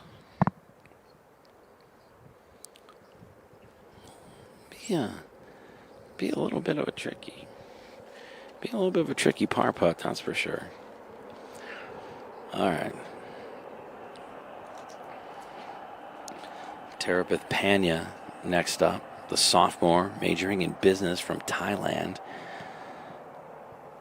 Very great driver, and that helps her out on this course. Here's Panya for birdie. This would be huge. She's hit this a bit hard, though, and that is not going to turn as much as she thought. That moved off to the right and back beyond the hole. That's going to be a little bit of a tricky par putt coming back. There's a lot more break at that hole than you absolutely think. So it should be an interesting one here. Panya's going to really have to think through this one, take a good look at it.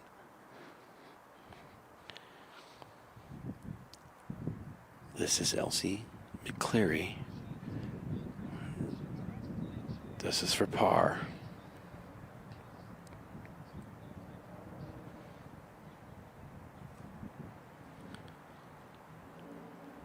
Elsie McCleary has come up a little bit short, and that's a bit of a test.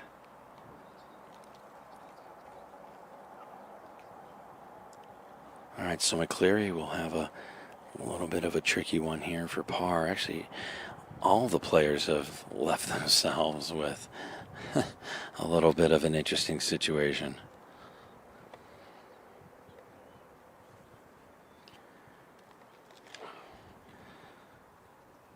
So Terabit Pena, a very important par putt. Needs this one for OSU. Florida State still pushing from behind. Pena really needs a par here.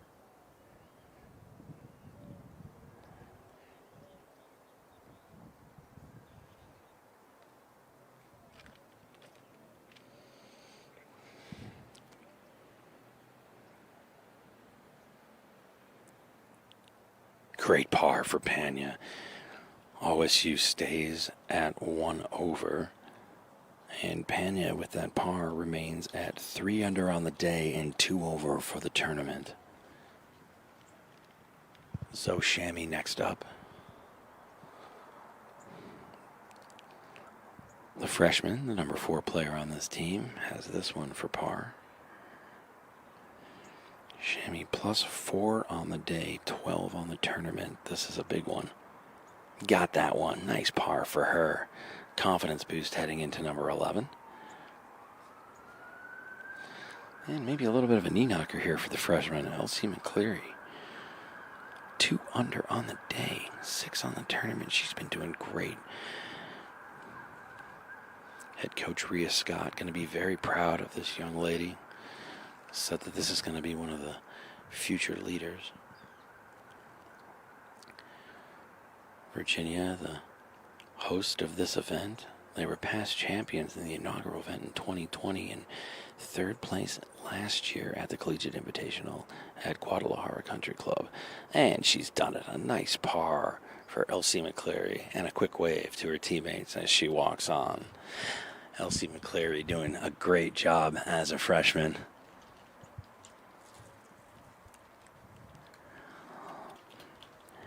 And so Elsie McCleary doing Elsie McCleary type things as a freshman. And again, when we take a look at this leaderboard, Grace Kilgrace, your individual leader at 5 under. Carmen Lynn currently sitting at 4 under. Min Gauthier sitting at 4 under. And Sophia Fulbrook also playing great for Florida State. She's at 4 under. And when we think about the team standings right now, it is a neck and neck battle at the top. And it's going to come down between Oklahoma State, the 19th ranked team in the country, who are 1 over. And their furthest along golfer is through 11. And Florida State, the 28th ranked team in the country, sitting at 4 over. They are through 13 holes. And remember, Florida State, the winners of this tournament for the last 2 tournaments here at GCC. Let's take a look at what's in Vanessa's bag as we have another fun feature. I love checking out what's in these players' bag. All right, hanging out with Vanessa No, Colorado buff, little hometown flavor here since I'm a Colorado guy. Thanks for doing this. Let's do a little what's in the bag. Take me through your irons, then we'll talk about your wedges, your putter, and the woods. Yeah, sure. I'm Callaway sponsored, so all of my clubs are Callaway. I have Apex Pros in all of my irons. I have pitching wedge through 4 iron. Which is a little not normal. I feel like a lot of people don't play 4 iron, but I like it. How long have you been with Callaway? Not too long. Were you with the Callaway Next program to start with? No, I wasn't actually, no. But last year I started. That's great. So, great yeah. company. Great company. Okay, talk about wedges. Where are our wedges at here? What are we playing I play 58, 54. Okay, I have the typical. Opus wedges, standard loft lie. Yeah. You chip in with the 58, obviously, pretty much? Go back and our forth. coach doesn't like that. Really? Well, she doesn't like us to just have one wedge that we bring around. Okay. So I'm usually grabbing all 4 of those. All right. I have a 58, 54 gap wedge and a pitching wedge Okay. that all I right. drag around with me. Let's talk about we'll talk about the top shelf first. Love this head Yeah, cover, by the way. Thank you. Yeah, he's been through some days, but Long talks. I've had him since freshman year, and Okay. he's kind of He looks good though. He looks does. good. He's Yeah, cute. he's Really cute. He is cute. What are we playing with up here? I have a 4 hybrid. I only play 1 hybrid, 1 fairway wood in my driver, so I feel also kind of abnormal.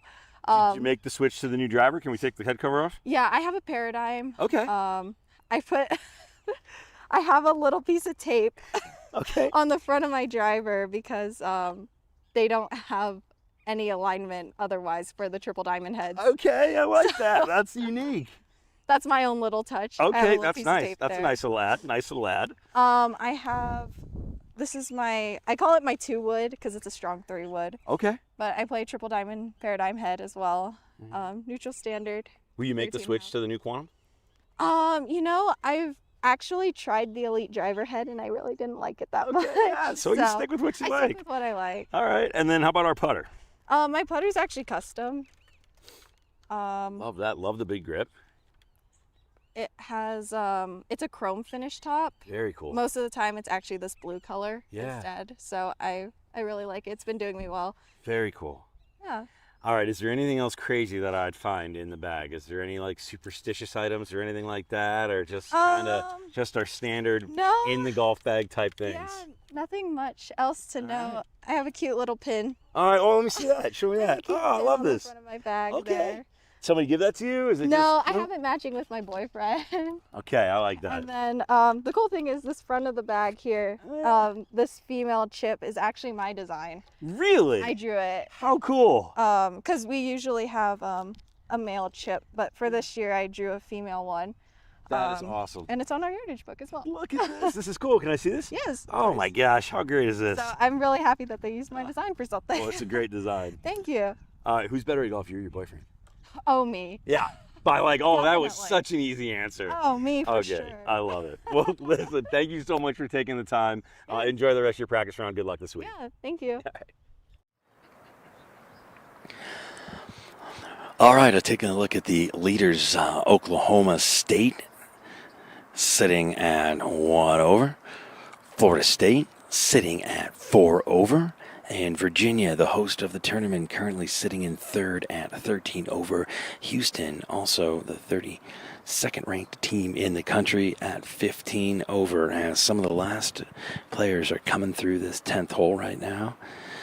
Very impressive job as we get our next group, and this is the group of Grace Kilgrace, Jennifer Roller, and Kennedy Swedick. And a look at Virginia as they get ready for this. A beautiful shot happened just a little bit earlier.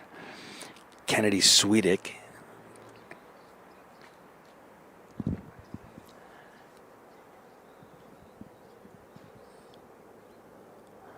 from down in the ditch.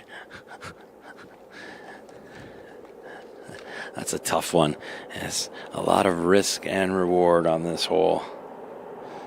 You have to be prepared.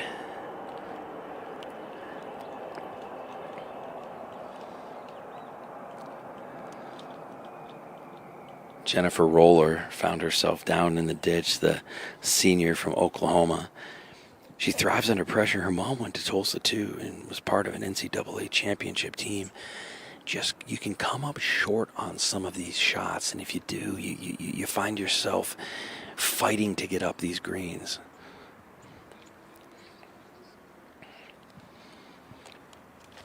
Kennedy Swedick, a sophomore from Albany, New York,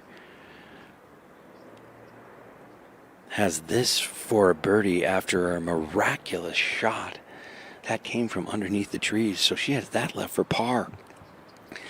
If you'd have told her she had that for par when she was under the trees in the fairway, she'd have taken it. That's a buy all day long. Swedick won Virginia Women's Open in 2025. She's second in team scoring average at 72.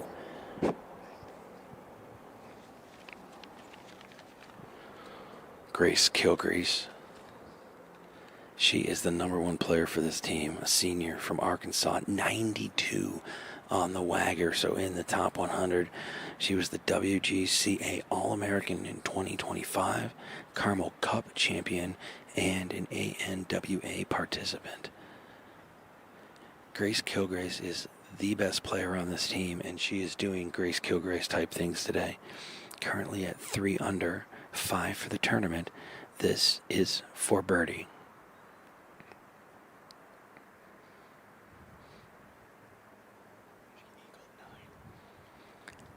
Oh, coming off of an eagle on number 9.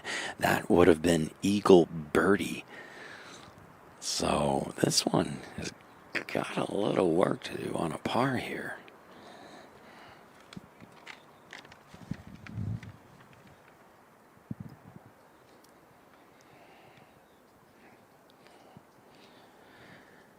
Jenny Roller, next to putt.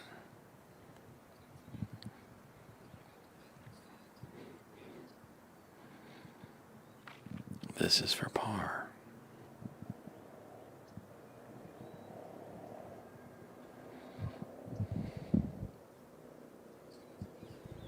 Oh, just a little sharp.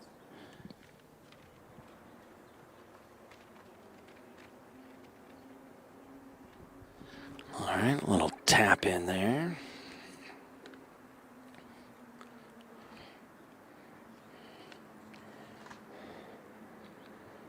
All right, Virginia next. Kennedy Swedick.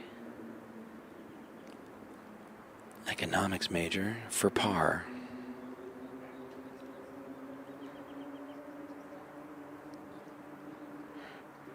Got it, so it's a par for Virginia. That team currently sitting in third. Swedick +2 on the day, 7 for the tournament. And it'll be Gilcrease next. As we mentioned, it was an eagle on 9.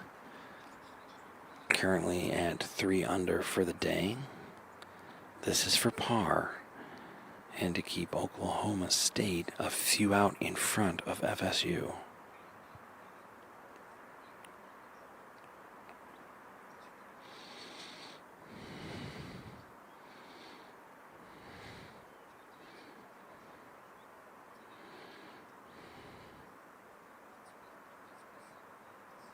Oh no, that one just a little bit off the left-hand side, so now a bogey putt for Gilcrease.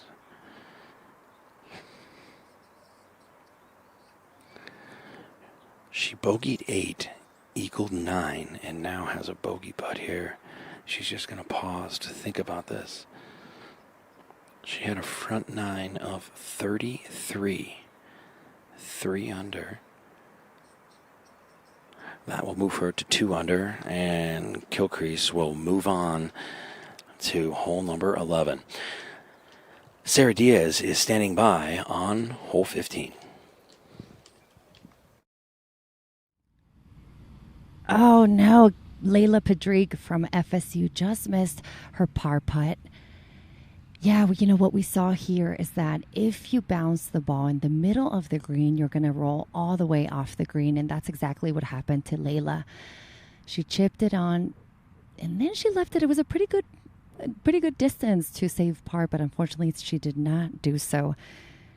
This par 3 is playing about 140 yards.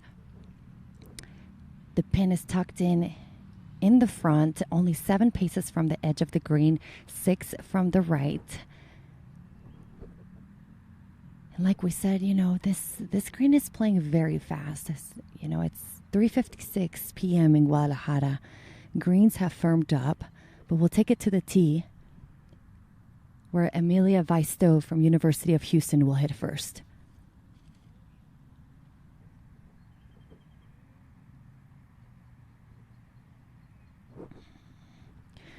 You know, what you have to make sure here is that you clear that front bunker.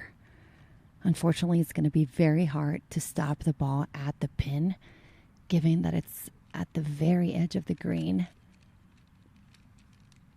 Oh, never mind. She did just fine. That's exactly what you want to do. Good job, Amelia.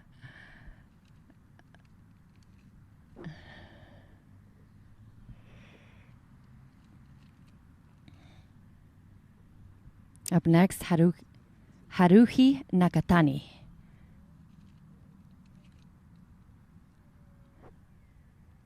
Excuse me, that is Alexander Gazzoli.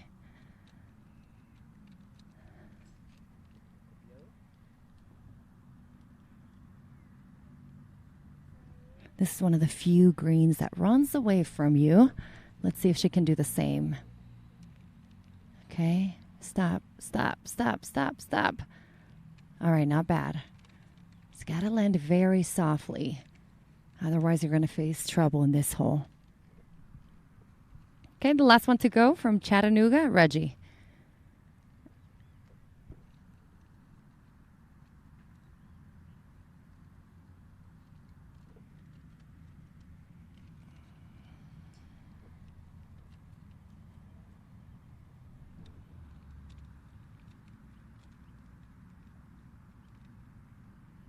You know, this hole 15 par 3 is actually one of the easiest on the course.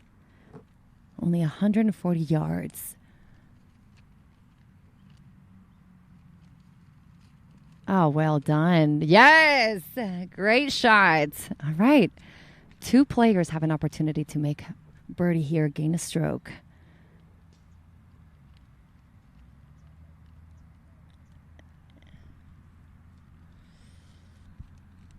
Let's take another look at this tee shot. Very difficult to be able to stop it at the pin. You know, what we have seen earlier from these groups is that if it bounces in the center, it's going to go away. But look at this beauty. About 2 feet away. Beautifully done.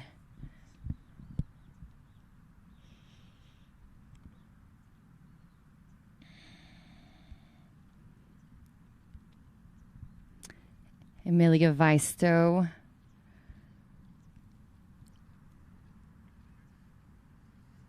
All right, and we'll go ahead and go over to Nick. We'll leave these girls and go to my partner. Hole number 15 and a par 3 coming in at 140 yards for the women here at Guadalajara Country Club. This one's tucked all the way in the back corner of the course, which can be tricky because that wind is going to push from left to right, but they might not feel it. That green also slopes away at around 10 paces on. Players don't feel that wind, and as much, but remember, it's going to push from left to right. Balls can run off the back very easily, and it's once again protected by 3 bunkers on the left, right, and front.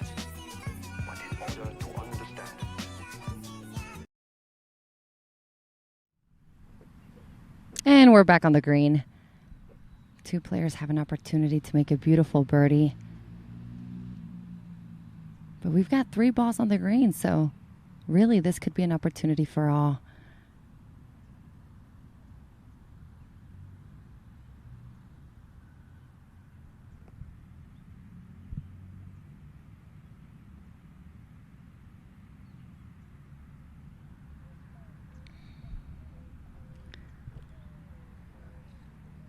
All right, and first will be the sophomore Alex Gazzoli from Palm Coast, Florida.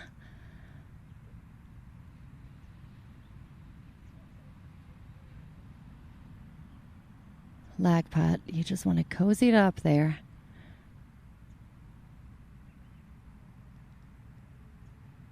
It's almost the end of the round for these girls. So you want to defend against the 3 putts. Get out of here with the 3 and move on.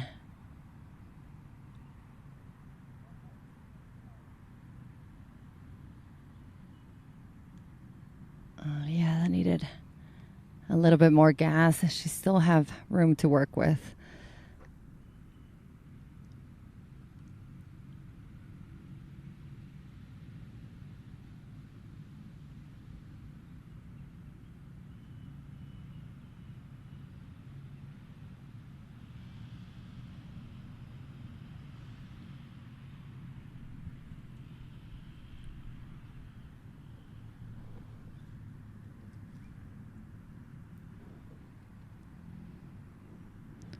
Got a lot of international talent here. Reggie from Lithuania, major in marketing. And she's played in the Spanish and Scottish Amateur Opens. She's won a multiple Lithuania Golf Championships. Let's see if she can make the birdie. No.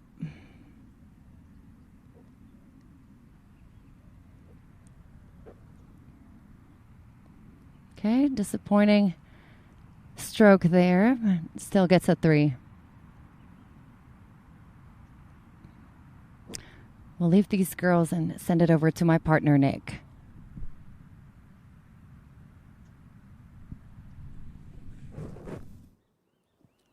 All right, back with you here on hole number 11 as our lead group comes through.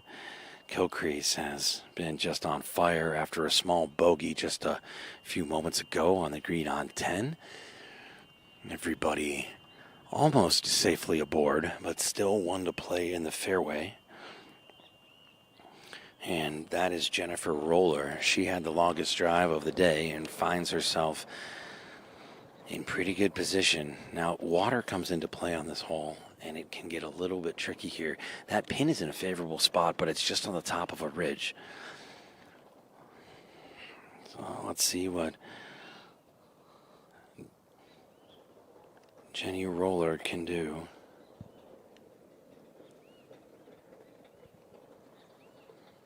Jenny Roller, this is her second shot.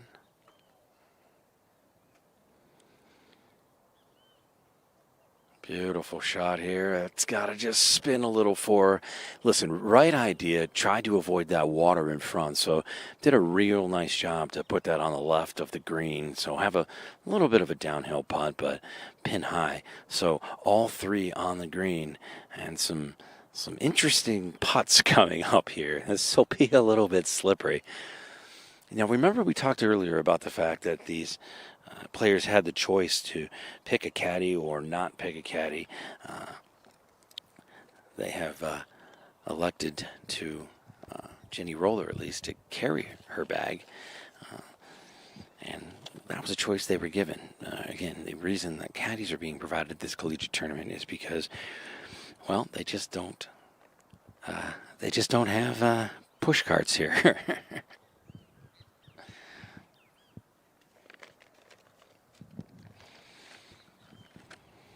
All right, Grace Kilcrease has the most interesting of all the putts. Grace Kilcrease is away, so she will most likely be putting first, but she's going to have to take a good long look at this one. This putt is uphill, breaks probably 3 different times, and will finish with a right break at the cup. Now the pin is positioned in the top middle of the green, and as a result, the heat map on that is a little interesting. So it finds itself sitting on a ridge.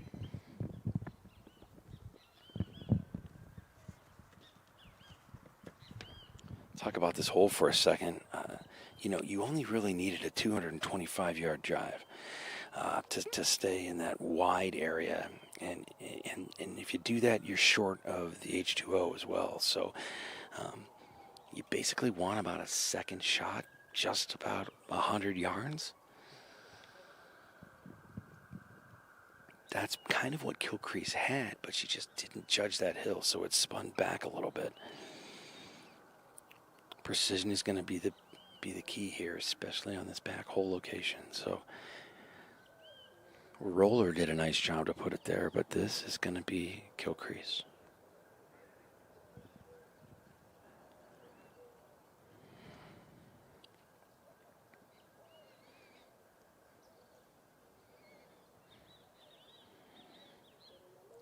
This is for birdie.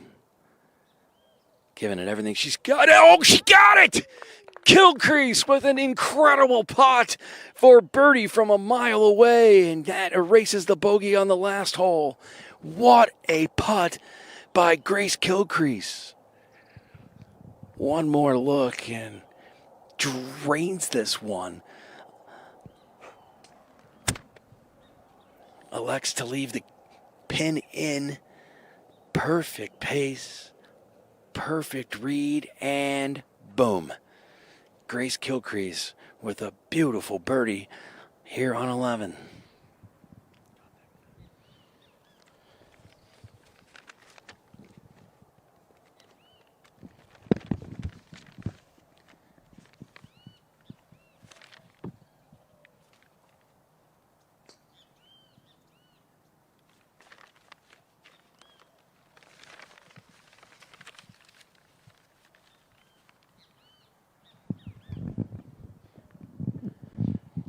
Jenny Roller from off the green. This is for her birdie.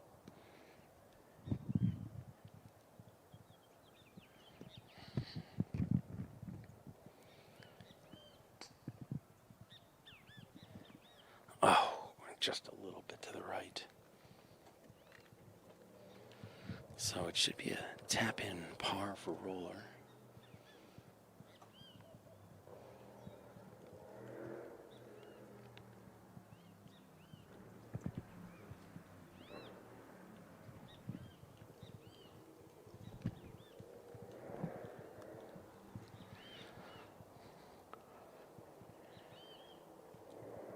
Kennedy Swedick for her birdie, and that one will just come up a smidge shy. So it'll be a tap-in par for her as they get set to go to the par 5 12th.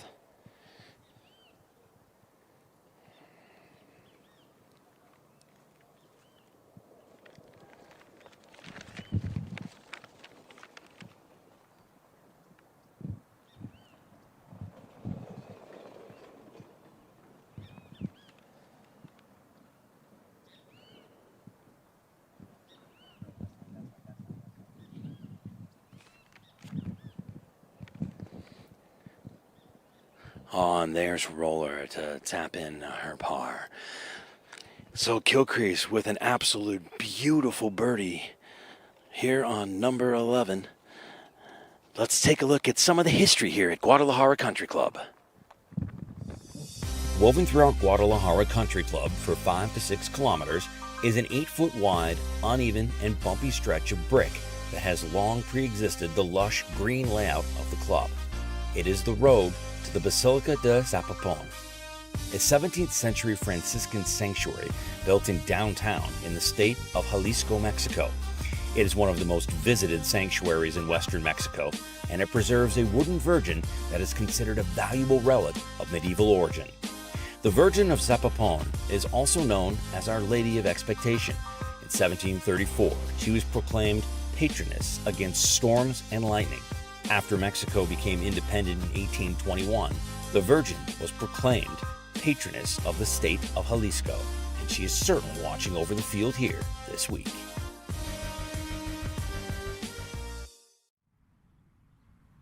We're back to 15. Natalie just putted. She was the only one that got on the green. This will be a tap-in for par. The other two girls, Mackenzie Cooper from Chattanooga and Haruhi Nakatani from FSU, they both missed the green. Mackenzie from Chattanooga on the right and FSU on the left. And if you're going to miss this green, you better be on the left side. It's easier to stop it. Now Mackenzie to try to save par. This would be a great up and down.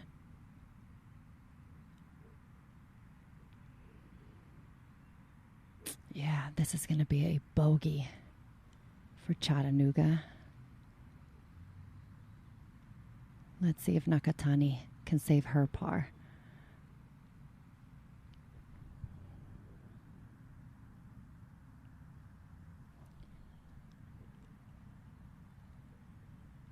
Just a short putt.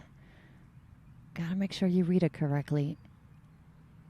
A lot of uneven surfaces on these greens. And they're fast now.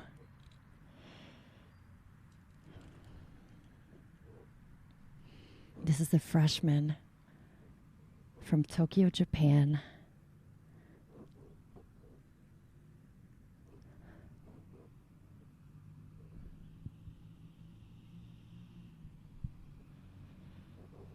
An important putt as FSU is currently second on the leaderboard. Nice.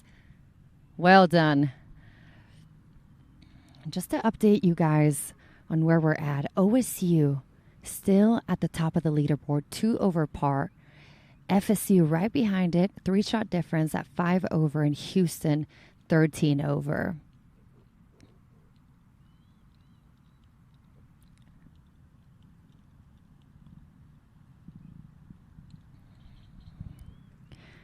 And to update you guys on the individuals, we've got Carmen Lim, Camille, and Grace leading the tournament. Carmen from University of Washington, Camille from TCU, and Grace from Oklahoma State University. 4 under.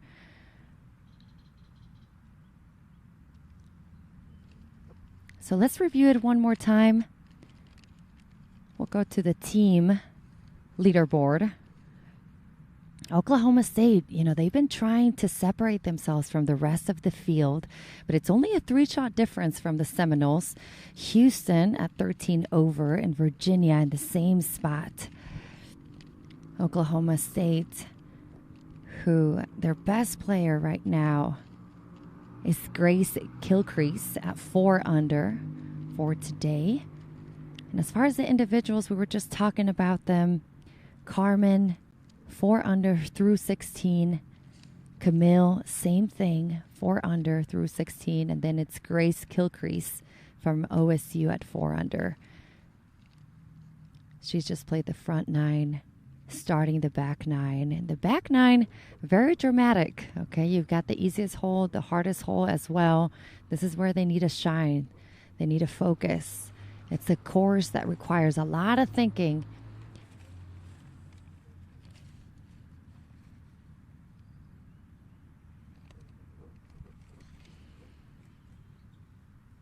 And let's remember that the top 4 scores of each team counts towards the team's total. Individuals don't count, but they can still compete in the individual tournament.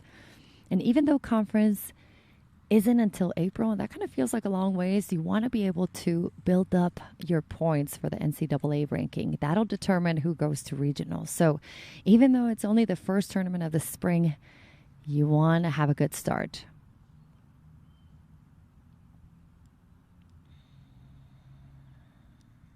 All right, we've got the team leaderboards.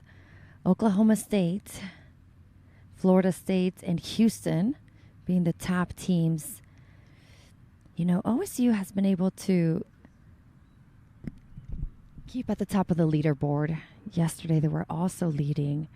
The teams that kind of fell apart were Tulsa and TCU. Virginia has been able to manage to stay there at 13 over.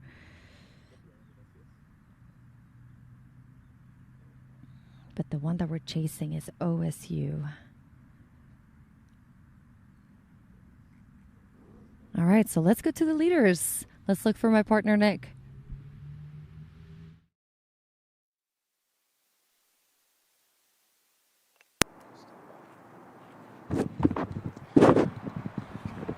All right, back with you up here on the green on number 12. Leaders are going to be coming up in just a moment. This is Elsie McCreary.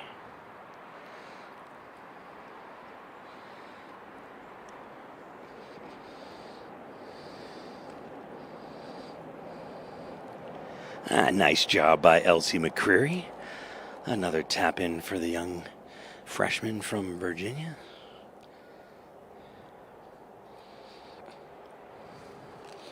Zoe Shammy from Tulsa next to play. Freshman out of Jupiter, Florida.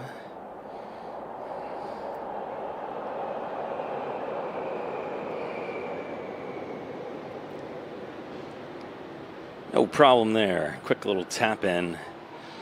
And Zoe Shammy, nicely done.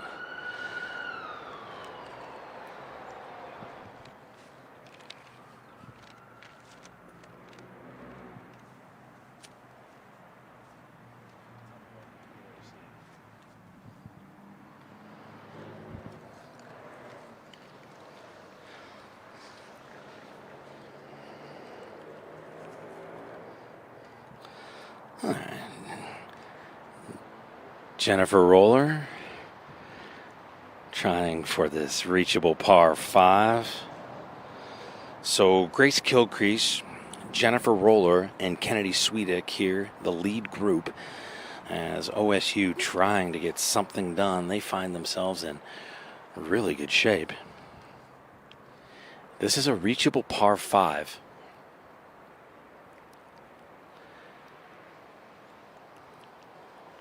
Yeah, it's a difficult shot over there.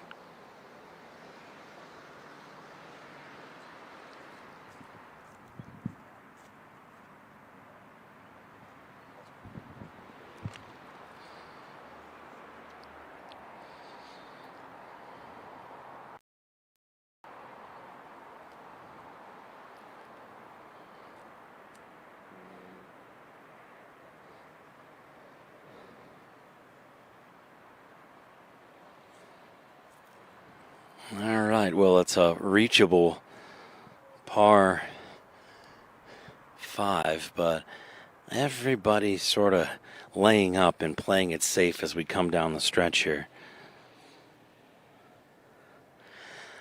Well, one of the fun things about this event is the cultural effects that come around it, and certainly one of the fun things is the parade. Let's listen in as the cultural honor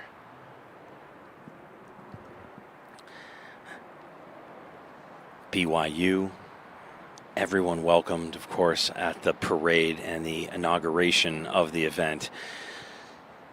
All the teams were represented, and one of the cool things that really meant a lot to these players is the fact that young boys and girls from this country club were the ones to escort them into the event.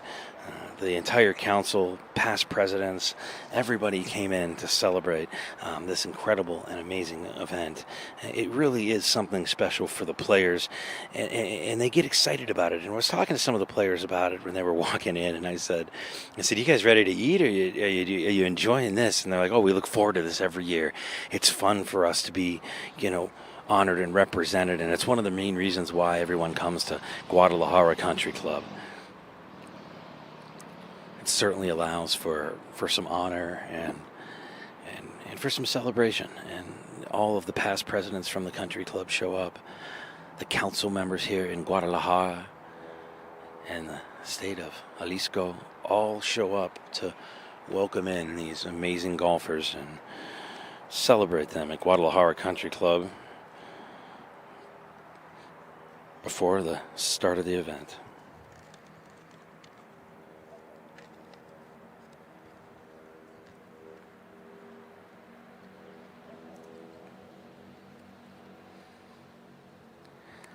All right, so Oklahoma State finds themselves still out in the lead. They are 3 over. Florida State at 6 over, and Virginia sitting at 13 over with Houston at 14 over. And if you take a look at the details here for this team, again, it's Grace Kilcrease, 5 under for the tournament, 3 under on the day after that amazing putt just a hole ago on 11. Back here at 12, this is Jennifer Roller now from the fairway for her 3rd shot on the par 5 11th. 12th, pardon me.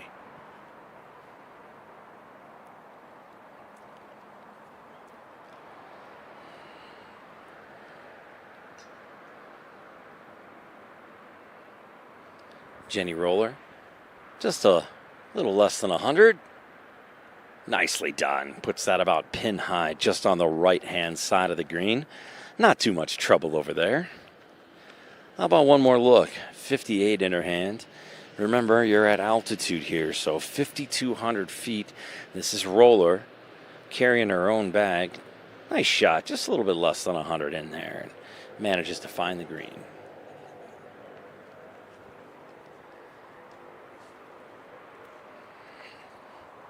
Grace Kilcrease just short of the bunker on her 2nd shot, so she's got a difficult chip here. Actually, this is going to slip away from her, so she's really got to. She's going to walk up and take a look at how exactly she's going to play this.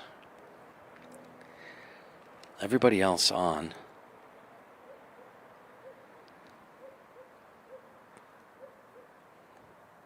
Kilcrease had a great 2nd shot. I mean, her drives have been just perfect, and then the 2nd shot came up just a little short. She misjudged the elevation on that hill, so it's spun back on her right now. Currently with you on hole number 12. Par 5 12th, and Kilcrease hitting now. Talked to her during the practice round. Loves her 58 degree. That's what she chips with. That's what's in her hands right now. Spin control will be everything. Kilcrease is 3rd. Bite a little bit or go in. Nice hands by Kilcrease, and she's put herself in a great position here for another birdie.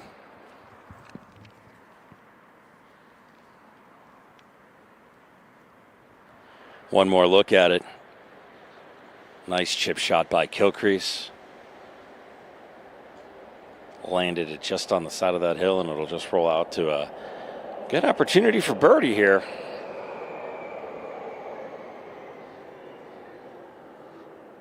Jenny Roller will play first.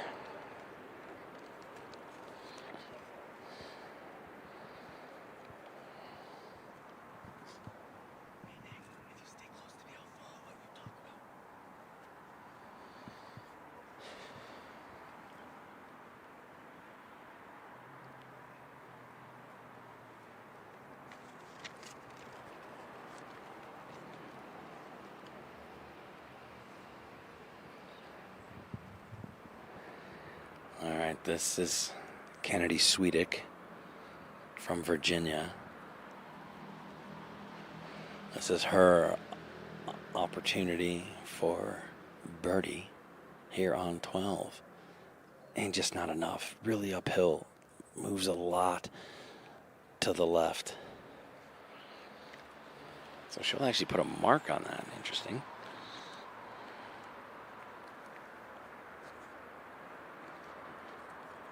Jenny Roller next to play. Oh, she thrives under pressure. Her mom went to Tulsa. This is a bit of a pressure putt for birdie.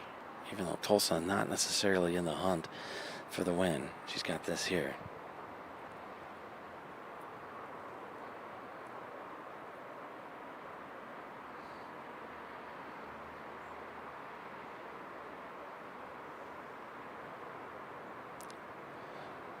Roller. Let's put this one just up next to the green. Or, I'm sorry, the hole. And she'll throw a mark on it, too. I'm not sure why they don't tap in these short ones.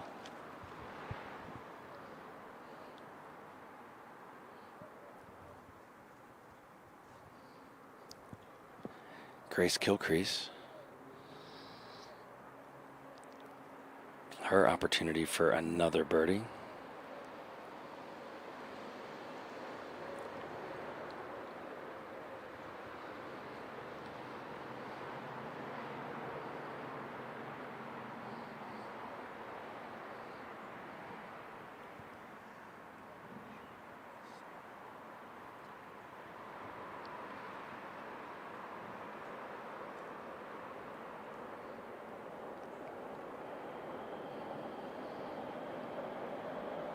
Can she go back-to-back birdies?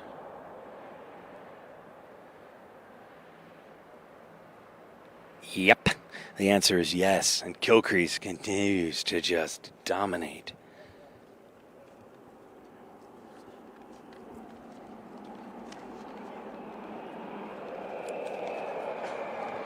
Here's Kilcrease's back-to-back birdie putt. Not too shabby. As she continues to put OSU out in front. All right, so just tap-ins here for pars as we get set to head over to the 13th. One more tap-in here for Roller.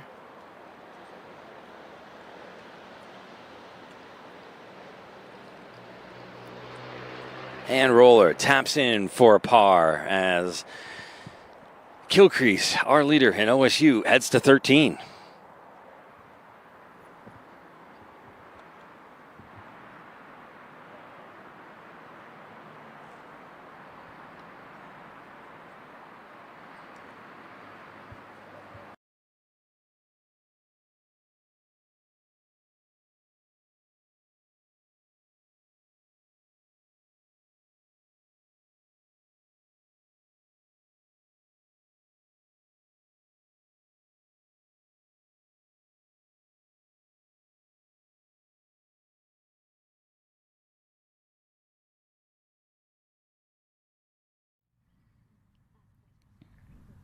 Sophia Fulbrook up next on 15.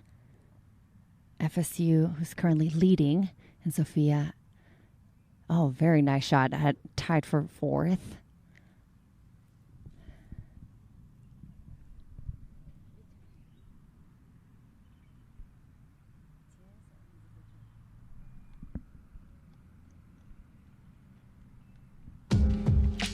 All right, so very exciting group that we have coming up next. Sophia Fulbrook from FSU, we just saw her tee it up. She ended up in a very nice spot. We also have Moa from Houston and Chattanooga's Kira Healy. All three girls on the green. Very talented women right here. We saw that Moa was leading the tournament at some point yesterday. Now she's dropped to tied for 6th.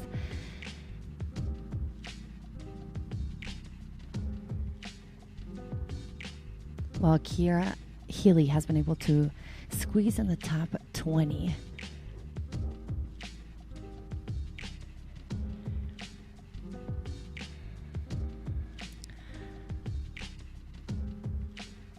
Sophia shot 34 in the front 9. Couple of bogeys, 13, 14.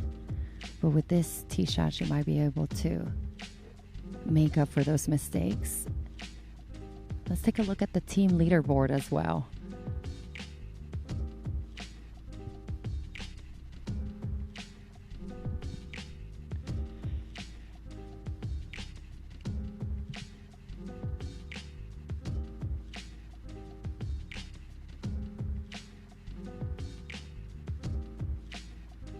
Okay, so let's take it over.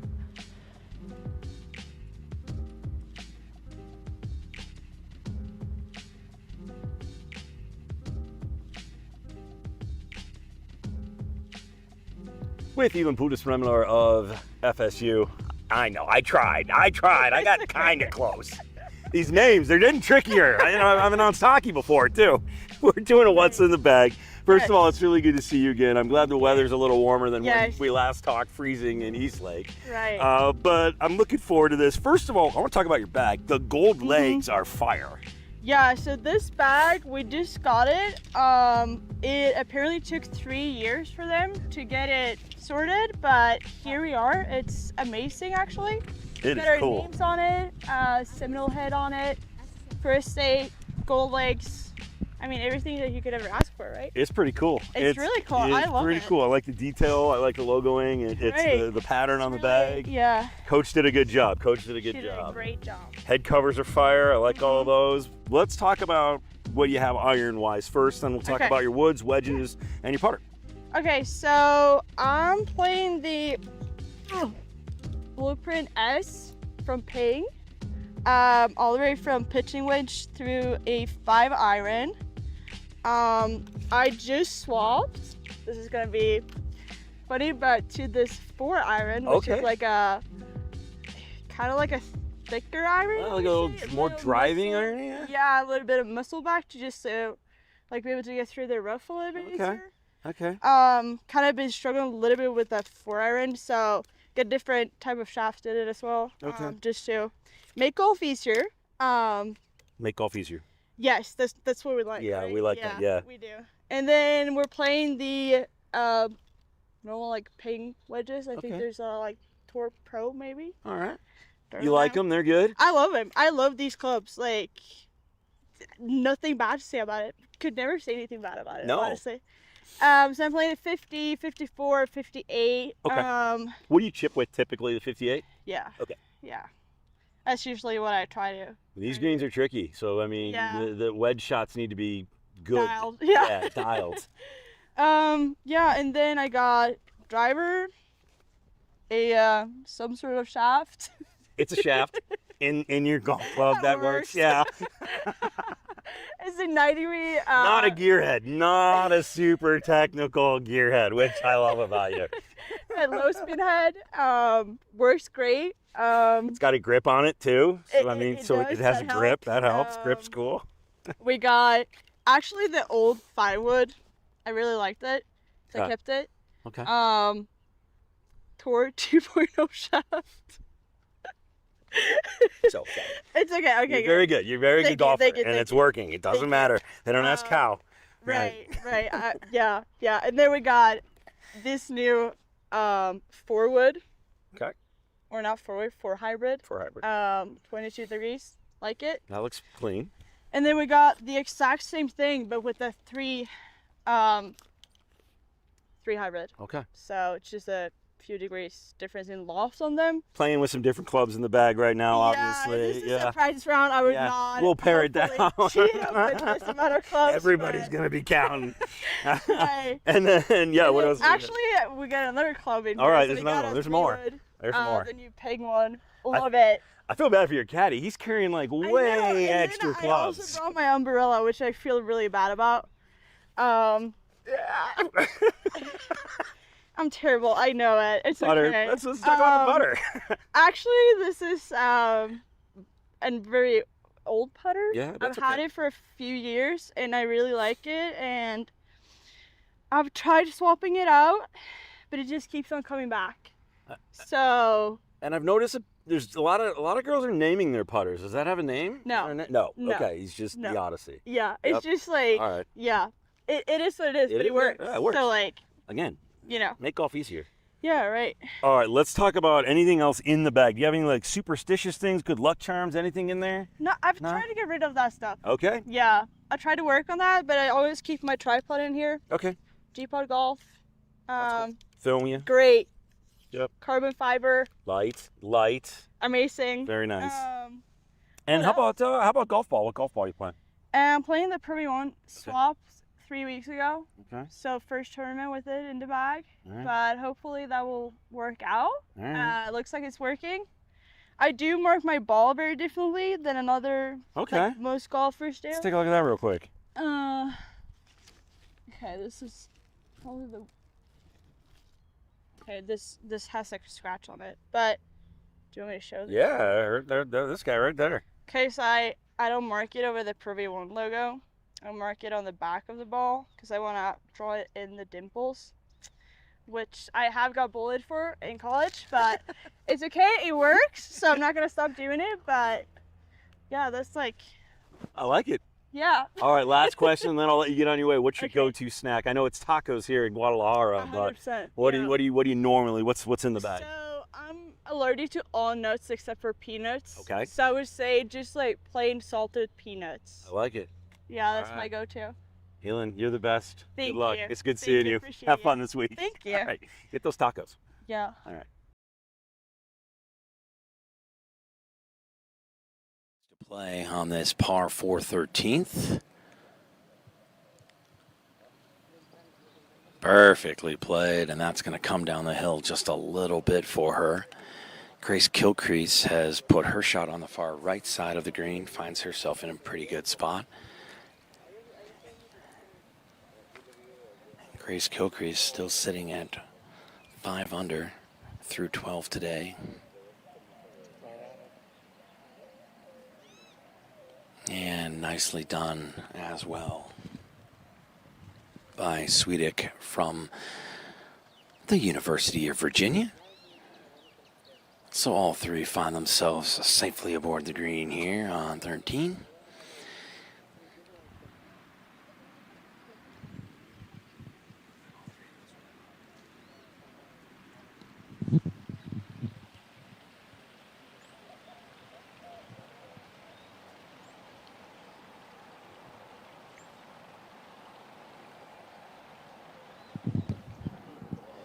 All right, well, as the players make their way onto the green, let's take a look at this hole. Here's a flyover on 13. Hole number 13, par 4, 398 yards and very narrow off the tee and tree line. Wind at the players' backs traditionally, and it is the toughest par 4 on the golf course. As we said, downwind, but with water in play at 265 yards on the left-hand side, as well as in the front. This is a very tricky second shot. As the green firms up, it is about managing the runout, especially for a backpin location. No sand on this one, but anything on the left-hand side or in the front has the risk of running down into the hazard.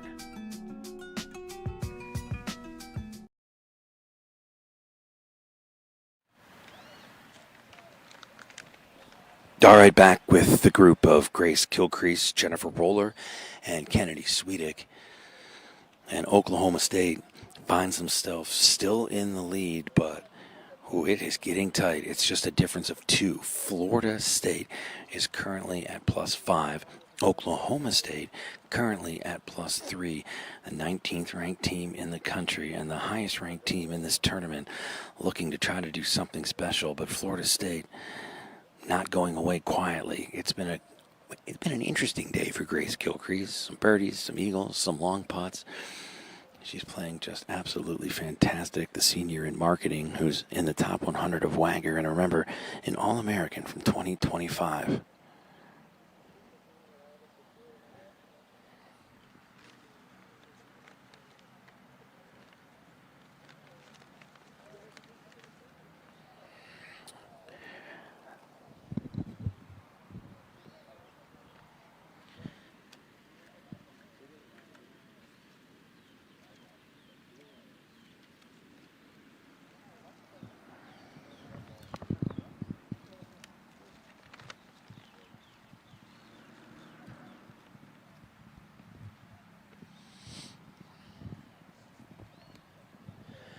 Well, when you saw the flyover, but the way that this par 4 lays out is certainly the toughest on the golf course, and this green has just so much undulation. It's going to be Gilcrease to play first. She's found herself on the right side of this green, and everything is going to slope down to the left, but this pin location is smack in the middle of a ravine with hills on both sides of it, so you can almost use it as a backdrop. The only thing missing on this pin location is the clown's mouth. Here's Gilcrease down the hill, has played this very smart. This is for birdie. Well done. Absolute difficult putt. That is, she almost jarred that one. Gilcrease just on an absolute tear right now.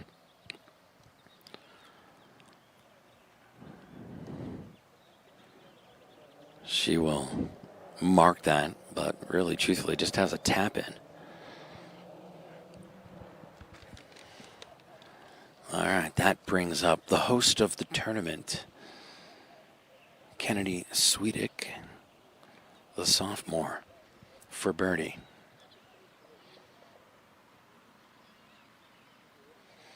Putts away.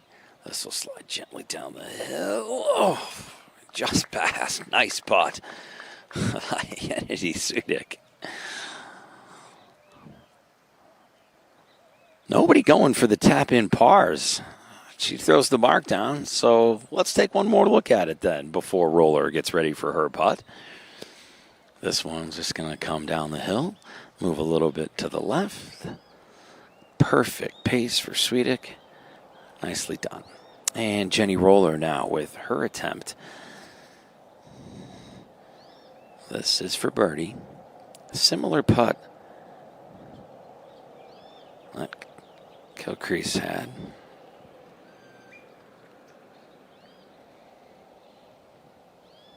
Well played. Just down the right-hand side. This one will also be a tap-in. It's interesting for me, the number of these tap-ins that they're waiting over. They looked ahead. They know that there's a little bit of a backup on the next hole. So one of those things where they're just overthinking these a little bit, and we saw a few of those miss yesterday as a result. This is an opportunity for par now for Gilcrease.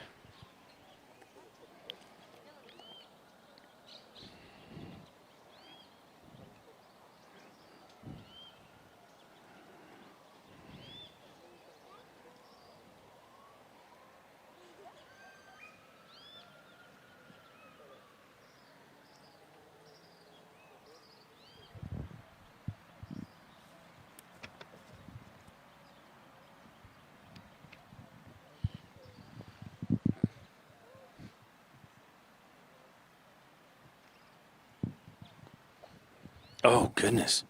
She missed that par putt. Oh, wow. And she's going to make another mark on this. Kilcrease just missed for par, so now it's a bogey putt.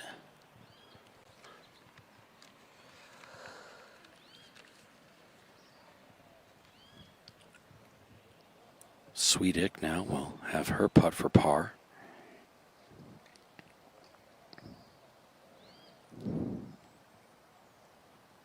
Got it. That was a nice easy tap-in. Kilcrease is just going to take one more look at this. You have to wonder if they're looking at the scoreboard now and they know where they're at. What the cause and effect of these putts will be now.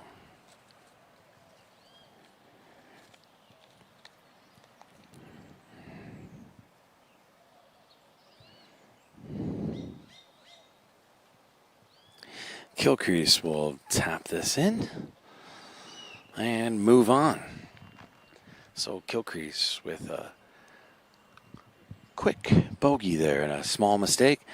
Let's take a look at hole number 14 and what lies ahead for these players. Hole number 14, par 4, 388 yards, and it's another challenging par 4. The tee shot is to an elevated fairway, so players really can't see where their ball finishes. And as you can see on this golf course, trees once again all over the place. And if you're in the right-hand side, you're going to go through the fairway. But that fairway also slopes down, so the right line is key. When we talk about this green, more bunkers again on the front, left, and on the right. Green is very tough with an incredible big slope, so being on does not guarantee a two-putt.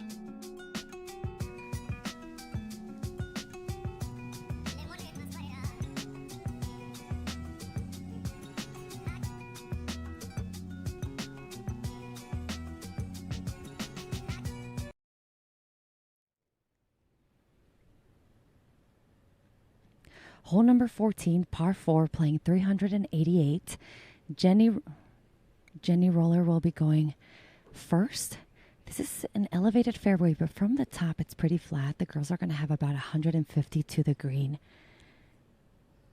You got to be able to aim at the building that we see from afar. Beautiful swing, right where you wanted.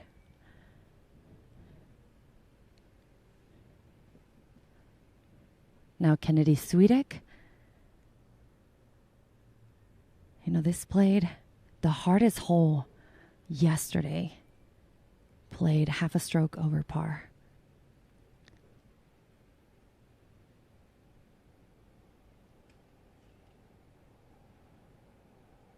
Teeing it up from the middle of the tee box. Another great shot down the middle. Just what you want.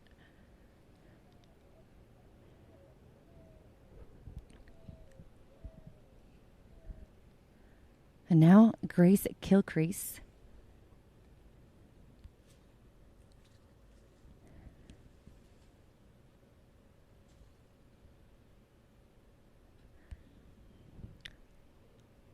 Who's currently in solo second, 4 under.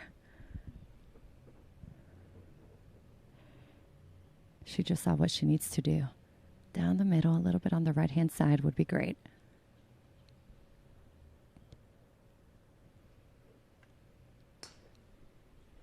High ball. All right, it looks like just got out of the fairway. Not exactly what you wanted, but I think she will be fine. We will see in just a moment.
All right, Maria, hole number 17. Yeah. We're going to hang on this one with you.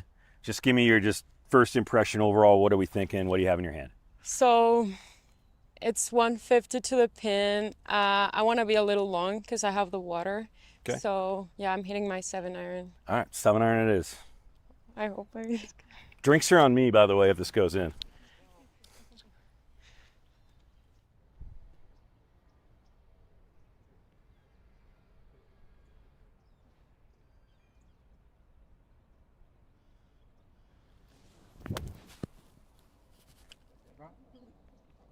That's good. Okay, Maria. Good shot. Thank you. Obviously, water left. The tricky thing here is that if that pin's on the left-hand side, your aggressiveness is telling you take it over the water. Trap on the right-hand side.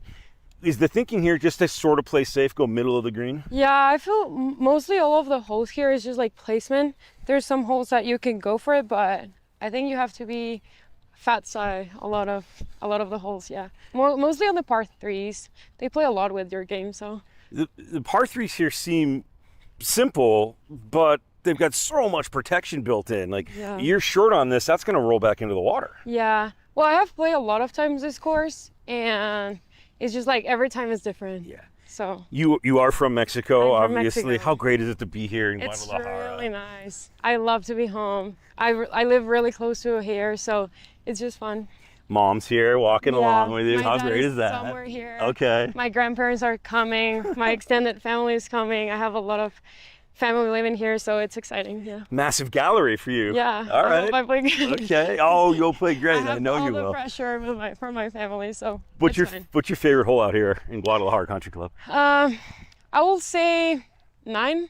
Okay. Because I won a national tournament here when I was young, so it was where I won. So Okay. I think it's All right. I like that flex. yeah. All right. We're coming up to this green. Talk me through just the green complex here. Pins are going to get tricky. Lots of slope, lots of undulation here. Yeah, so I think all the greens here are just really like with a lot of slopes. So you have to play the slopes. It's just like sometimes it's really high and you have to hit it high, and yeah, it rolls really good. The I'm greens. gonna watch you through your process here. Okay. I like it.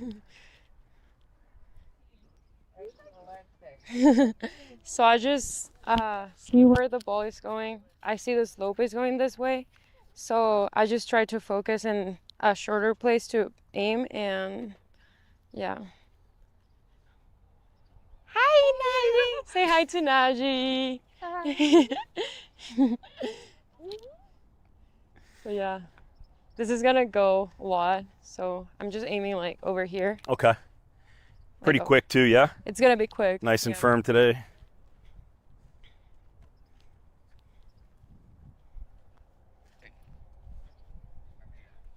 It's kind of crazy. Practice rounds. It's a tap in. I don't even know why they're making you putt this. It's a gimme in my book, right? I mean, come on. Makes these in her sleep.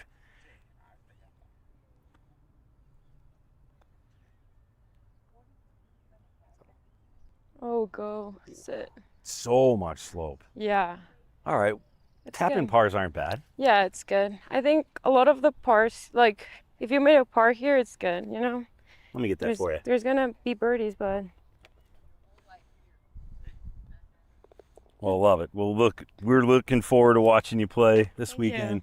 Thanks for hanging out with us. Thank you. Enjoy the home cooking. Thank you. Yeah, well.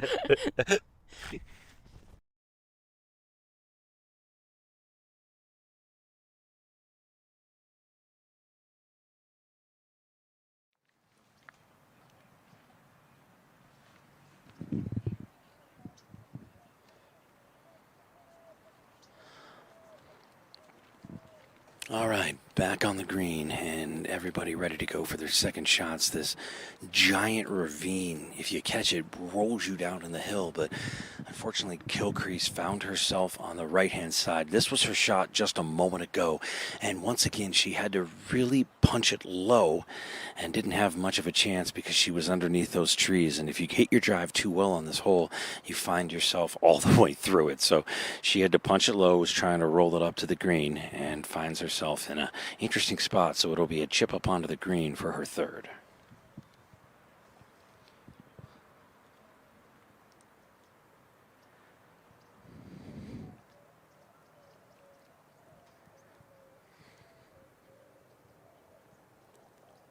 This is roller.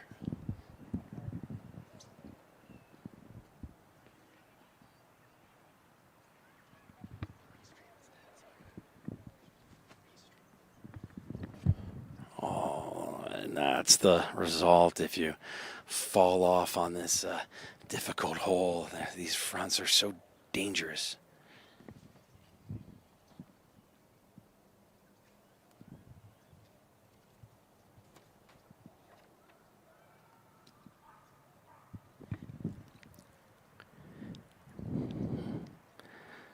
Kennedy Swedick with her second.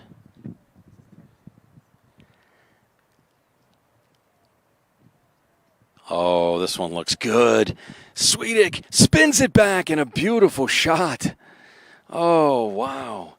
Kennedy Swedick had probably just about 97 yards in. A little less than that, actually. She was probably right at around 77. And one more look at this beautiful shot. The best of the three, and she was the one that had the number correct and puts herself in very good position.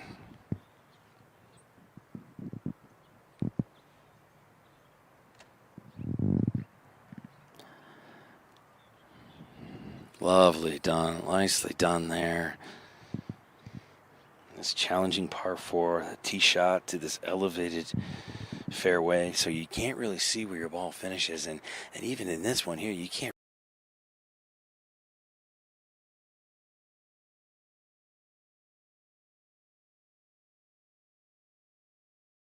Right towards, it slopes completely from front to back. You don't even want to know what that heat mat's at. There's a 5-6 in there at one point, 4-7, and at the front there's even a 6. So the slope on this green is impossible.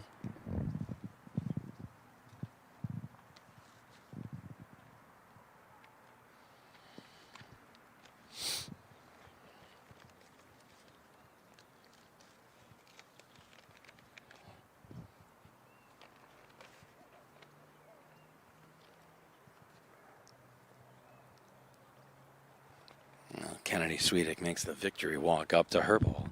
Just an incredibly done job.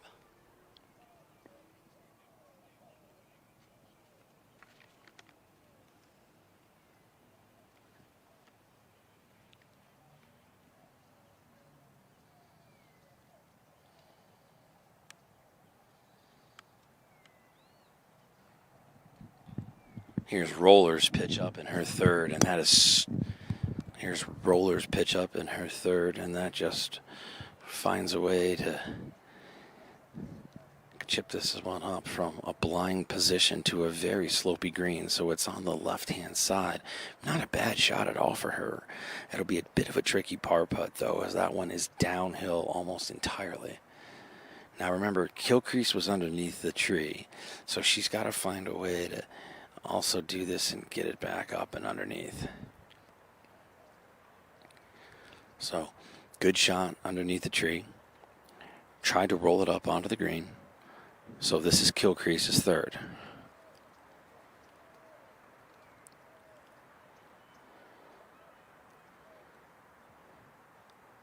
Oh, great shot by Kilcrease. Just a wonderful set of hands. So Kilcrease puts herself in a good spot. Let's take one more look. The hands working for Kilcrease.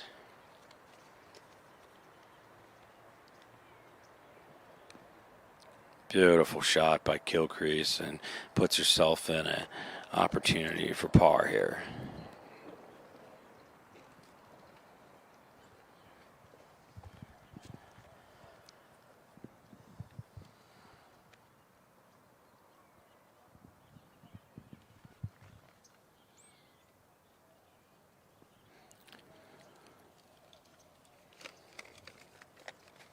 All right, Roller will be next up to play.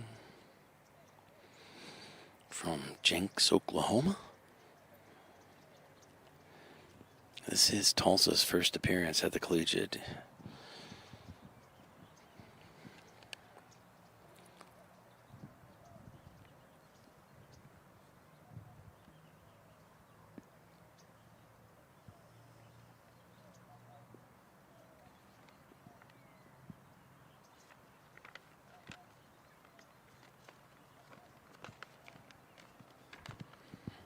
Roller looking for a par here.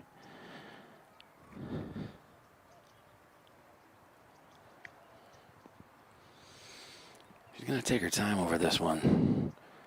The last few have been a little tricky for all three of these players. A lot of overthinking on these putts as we come down the stretch. Maybe a little too much, to be honest.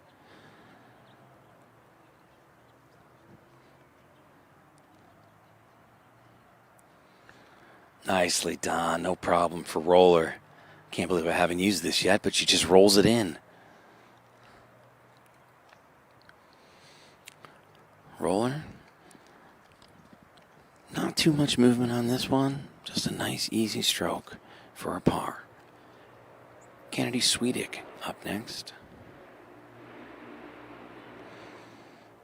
Such a young team. Rhea Scott, the head coach, done a fantastic job with this group of women. Oh, and Swedick just misses on that right-hand side. Tricky for her. Tap in bogey.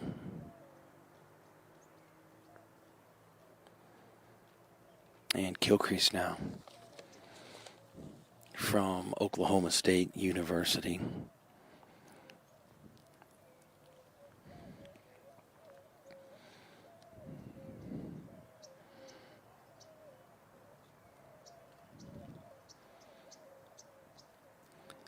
Gilchrist with a bogey on the last really needs a good putt here. A par would be massive.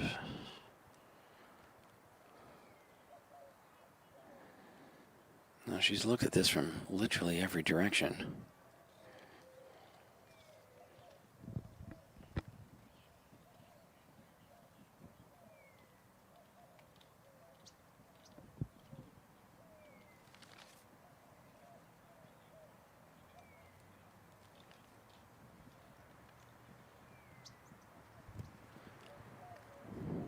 Gilchrist has really taken her time with this one. She has slowed down her putting exponentially here over these last few holes.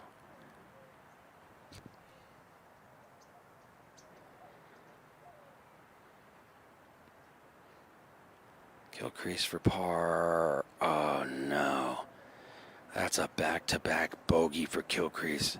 Just misjudged it. So it's a tap-in bogey, and Oklahoma might be putting themselves in a spot here.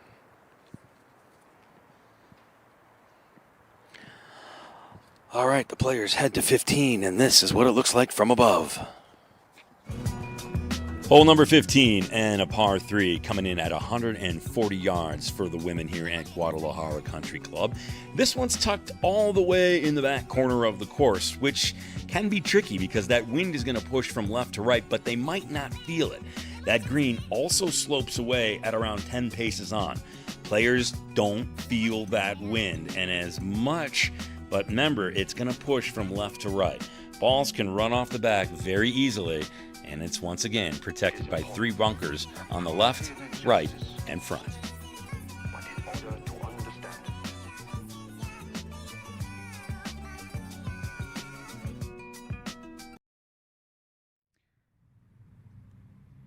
And the girls are just getting ready to hit hole 15. We've been looking at this hole all day long, the par 3, 140 yards. As you guys saw in the flyover, anything on the right and back of the green is trouble. Jennifer Roller from Tulsa will be taking it up first. The strategy here is to, if you can, bounce it on the flag, put some spin so that it stays there. Otherwise, if you land it in the middle of the green, there is a chance that I might go off the back.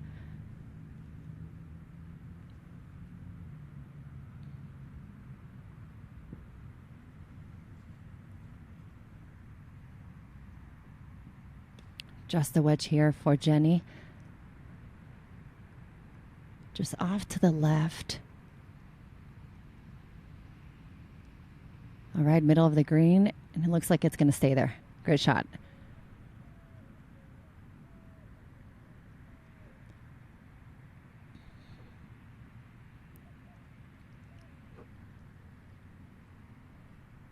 OSU's Grace Gilchrist up next. She was sharing with me earlier that she wants to go pro after this semester. She's a senior. She's been doing very well in this tournament.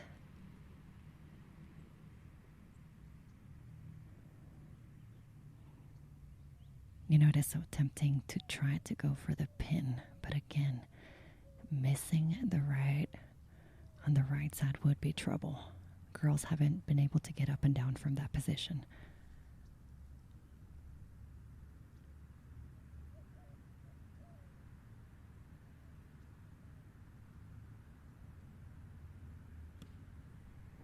All right, she aimed it right towards the middle of the green, and that's exactly where it's heading to her.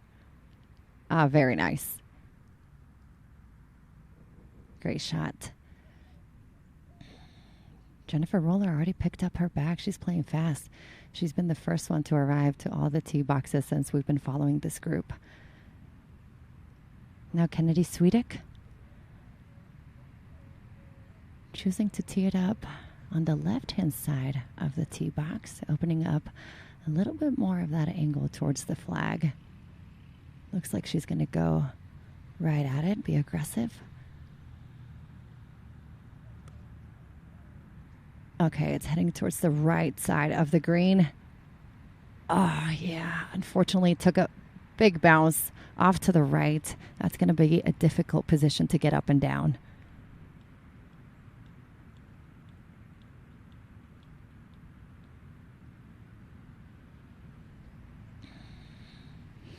This is a downhill par 3. But we'll take a break here. Let's go to my partner, Nick. All right, thank you, Sarah. Nice to see you for the first time today.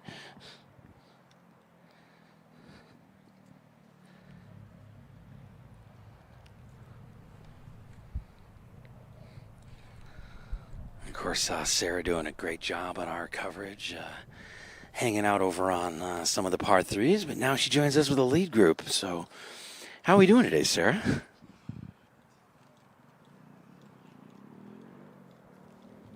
All right, so everybody making their way to the green.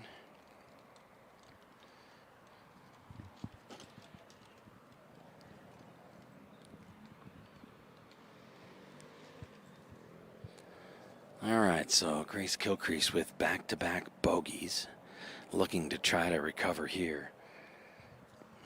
You saw the flyover. Let's talk about how tricky this hole is. And one of the reasons why players struggle a little bit is because it's tucked away in the back corner of the course as green slopes away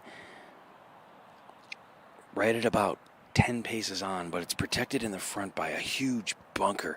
And the way they position this pin, if you want to attack it, you have to go right over it. Now, it's not a significant slope left or right, but it's subtle enough that this is tricky.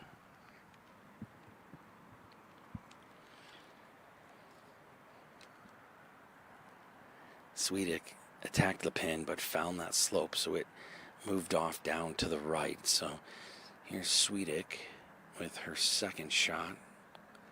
Nice chip up. Oh, tried to hit the pin just a little bit too much. Very aggressive, and that's going to roll a little bit. That could roll all the way down to Gilcrease if we're not careful. So a difficult putt here for Sweetic. We'll have that left for a par.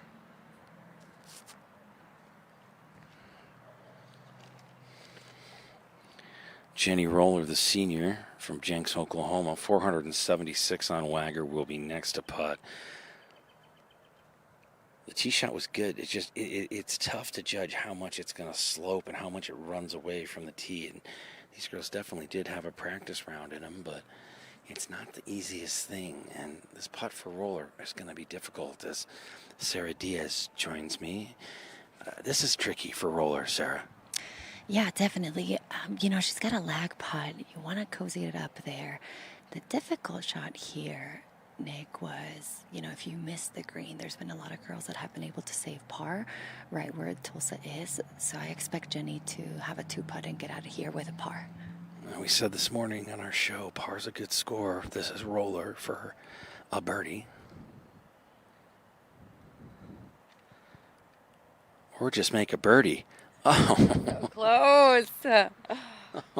not too shabby. And she's been playing fast, Nick. Getting to the tee box, picking up her bag. She doesn't have a caddy. She's ready to go. You gotta, if you have that pace, you gotta keep that rhythm. Just a tap in here.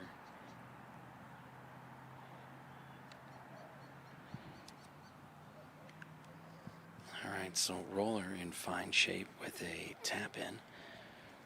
Oklahoma now tied with Florida State, both at +5. This is Kennedy Swedick, whose chip just got a little past her. Yeah, we've seen those chips being very difficult, and then they don't get up and down, Nick. It's just a very difficult chip uphill, and then you go downhill where Virginia just landed. That's Kennedy Swedick, so she'll just have a quick tap in bogey. That's a tap-in bogey for Swedick, and next up is Grace Gilcrease. She currently sits at 3 under on the day. Those back-to-back birdies really hurt her, but this is an opportunity for a birdie here. She's been the lead player for Oklahoma State, and this putt is incredibly important based on where they're at right now. This is a tricky one. She's got a ridge in front of her. Everything breaks towards those trees. A little bit of a left to right putt. It's all about that pace and matching the line.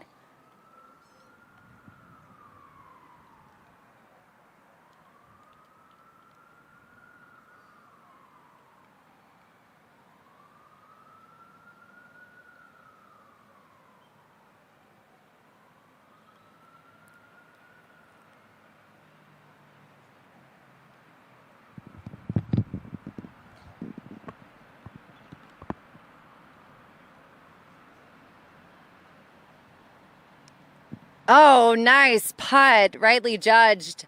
Beautiful. And Gilcrease with a birdie to get herself back in a good spot. Let's take a look at that putt. Beautiful touch. And pours it in. Good job for Grace. Nicely done by Grace Gilcrease.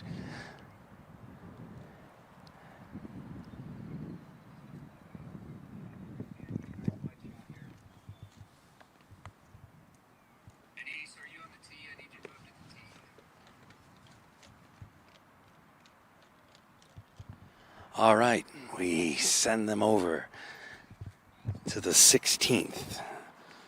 Par 4, 377 yards. That tee landing is tight, and it's going to be a driver or a 3-wood, bunker lined and tight. Trouble at around 290 on a curving fairway. That green's not going to be deep, so distance control is going to be massively key.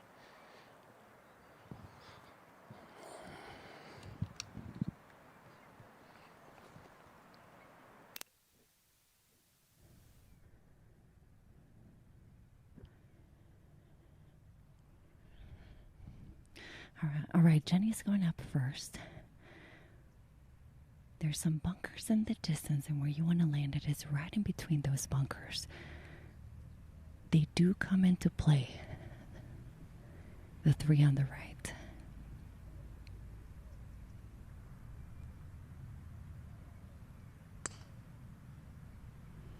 Ball is in the air, heading towards that left sand. And looks like she's going to be just fine.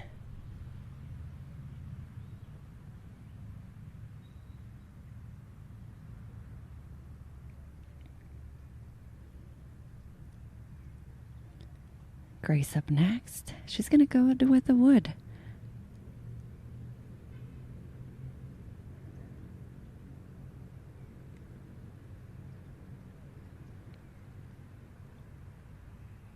Gotta get creative on this golf course. And without a driver,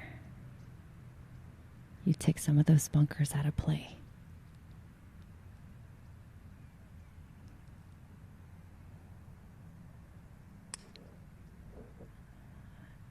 best shot from Grace. Pulled it to the left. Yeah, she's leaning. We're trying to watch it. We'll let you know as we get a little bit in just a second.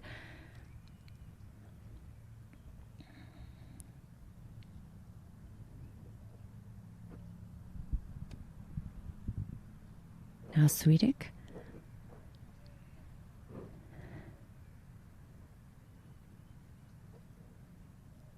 Middle of the tee box, also choosing to hit less than driver.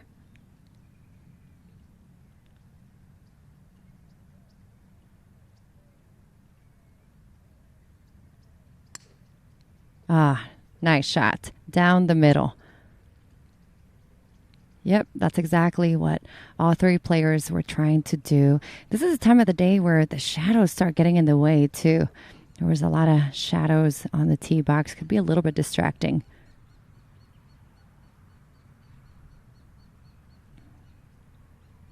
So let's take a look at this hole. Hole number 16, par 4. Hole number 16, a par 4, 377 yards. The tee landing is tight, with driver or 3-wood most likely what will be in the hands of the players. It is bunker line and it is tight. Trouble starts to come into play at about 290 yards on a very curvy fairway. Precision off the tee is important. At this point in the golf course, go with whatever's comfortable in your hand. Players will have had 3-wood in their hand for most of the day, so if the driver's not on, it's definitely a 3-wood. The green, however, is receptive, but not deep, so distance control is key, and those 4 bunkers protecting the front are its best defense.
All right, back with the green side here, and this will get you out to the green and catch Elsie McCreary from Virginia for her putt.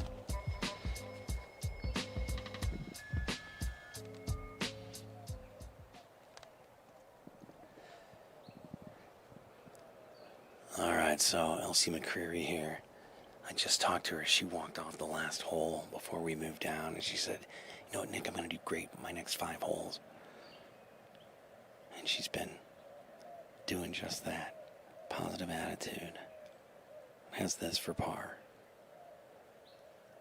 Oh, it's just going to miss a little bit on the left-hand side. I jinxed her.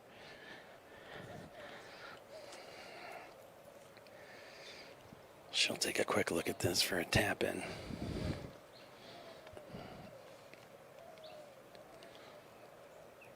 And the freshman from Virginia will just tap this in.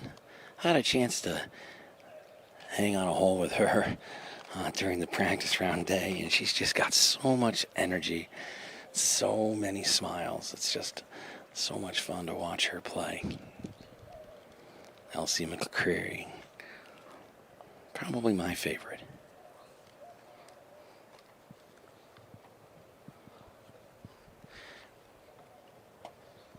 Let's bring in head coach Rhea Scott of Virginia and host of the tournament.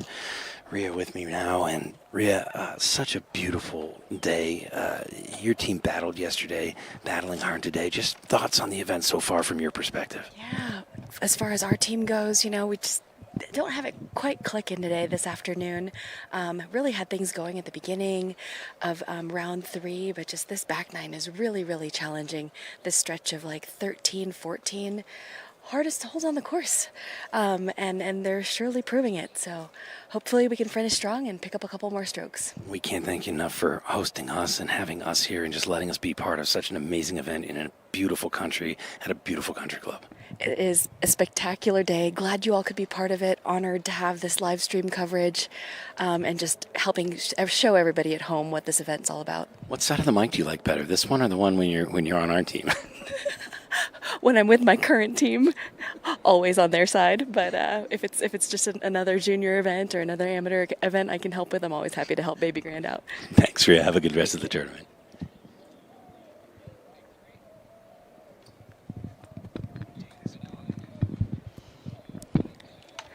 All right, so we got one ball on the green. We're on 16. Ball is in the air. Oh, beautifully done. Pin high on the left. This is a green where you have 15 paces on. 9 from the right.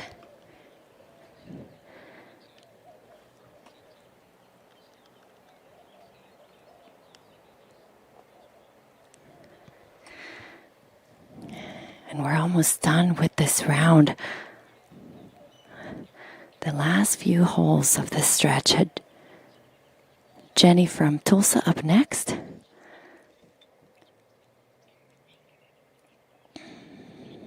Hitting from the left side of the fairway. Actually has a great angle to the green.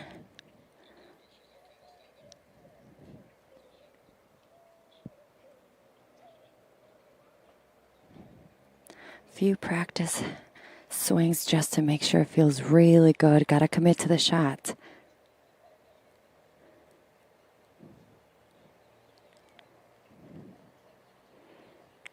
Heading straight to the pin.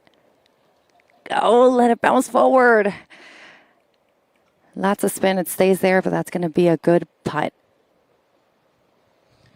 Yeah, so all 3 players aboard, and when you take a look at this leaderboard again, and it is just so tight down the middle. Both teams, Oklahoma and Florida State, at 4 over, and it's just a battle between the two of them. Houston at 10 over. Oklahoma State's players are through 15 and 17, between 15, 16, and 17. Obviously, it fluctuates, right? And Florida State in the same boat. They are through 17 and 18, so they're coming down to the conclusion of the wire. So really, interestingly, Sara, it's going to come down to the hands of possibly Kilcrease. Yeah, this is a very exciting battle. And it all comes down to the last few holes, Nick. And remember, 18 might be a birdie opportunity for all these girls. They have good distance. It's a gettable par 5, but we'll get to that in just a few moments. This putt coming up for Kilcrease, all of them now are so important. So, Kilcrease now with an opportunity for another birdie. She's been on a little bit of a difficult couple holes, and you wonder if the pressure has got to her. So Kilcrease will take a look at this one. Good long look at this one.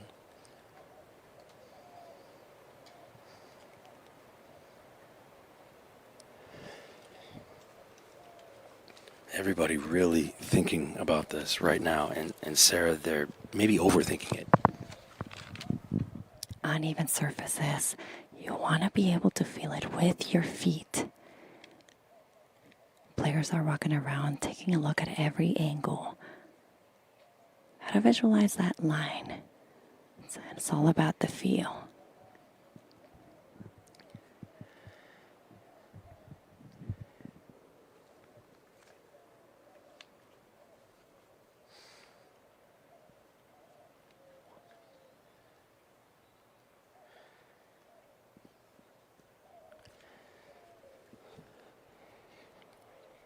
Kilcree's really taking your time here. I mean, how long is too long to analyze a putt like this?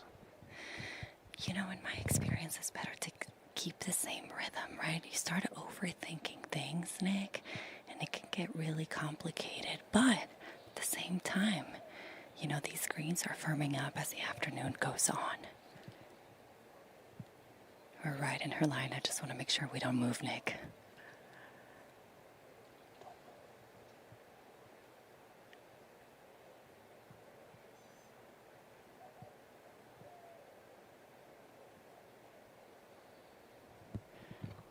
Putts away. Just gonna trickle a little. Didn't necessarily have the pace completely right on that. So I don't know as though I'd say that's a tap-in par. But she's been in her head about these, most certainly. Yeah, you know, she marked it. You gotta make sure. Let's take a look at that putt again. You know, it is uphill. You gotta give it a go. You want that tap in. Yeah, broke right, and then just a tad left. All right, next up, it's Kennedy Sweetig. This is for her birdie. Downhill putt, breaking to the right. Oh, just missed it to the left. That was a good attempt. Good attempt, and claps from Coach Rhea Scott. It'll be a tap-in par.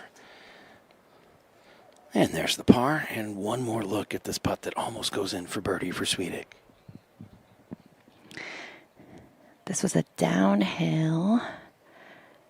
It's all about the touch here. Just missed it. And that brings up Jenny Roller.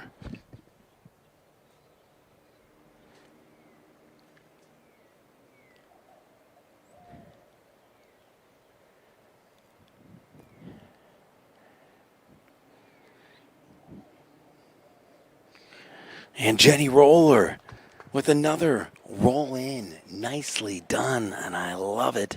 A beautiful birdie for Jenny Roller, who, as she always says, thrives under pressure. Let's take one more look at it. Long putt, gonna move to the left. Gives it a little push here, and a nice putt for Jenny Roller, as she has done a wonderful job to put them in position. Tulsa not really in this, but just been a real great player today. Has played fantastically. And now, probably the most important putt of the day right now at this moment for Kilcrease.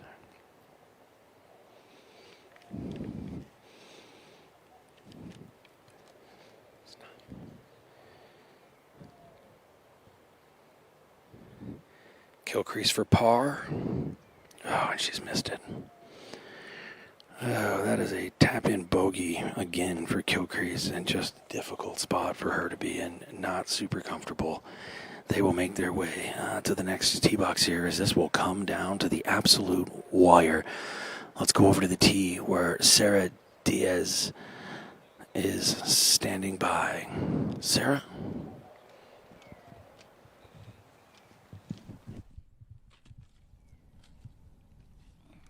And we're at the par 3. Hole number 17. The girls are still at the green. The pin is going to be...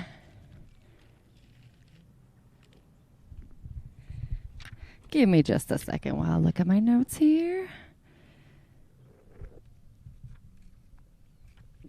You know, it's deceiving. Oh, I see why. The caddy's holding the flag, but it will be on the left-hand side. 6 paces on, 5 from the left. 32 yards deep. That front pin is going to bring water into play. This is where Coach Rhea said to the girls, let's practice discipline and go for the middle of the green. You know, these pins will tempt you into making bold plays. But at this point in the leaderboard and in the tournament, you got to stick to your game plan.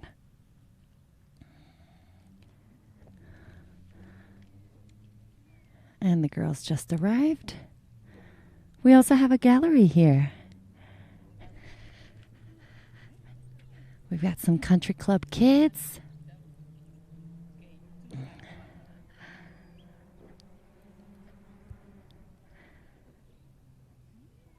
We've got Grace and Jenny on the tee.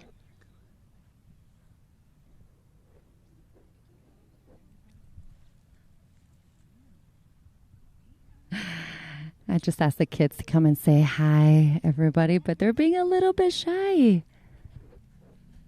Hola, ¿cómo te llamas? Ana. Ana, ¿juegas golf? A veces. A veces. ¿Y tú? Poquito. Poquito, ¿cómo te llamas? Sofía. We got Sophia. Are you guys sisters? ¿Son hermanas? Okay, they play a little bit of golf, but we're so happy that they're here watching the girls. Are you guys having fun? ¿Se están divirtiendo? Sí. They know how to speak English. Y la mamá aquí también nos acompaña. Sí, aquí fui compañera de Ria. I was Ria's teammate at Cal, so 20-something years later, and we're still friends. She's a good golfer. We're so happy to have you. We're happy to be hosting the tournament in this golf course. What do you think of this golf course? Well, I grew up playing here, so this is my home golf course, and I think it's in great shape. This February is the best month weather-wise. It's a little chilly in the morning for us Mexicans, but great weather in the afternoon. Greens are nice and soft, and I think it plays really well, no? It's in great conditions. We've really enjoyed being out here. Were you here when Lorena Ochoa was also growing up in the country club? Yeah, we're still friends. We train with the same coach. She's 2.5 years older than me, so she went to U of A, and when she left U of A, I came into Cal. And then we played together on tour for a couple of years, and then she retired. That's great. Well, thank you so much for being out here. We really appreciate you guys supporting women's golf. All right, up next, Jenny.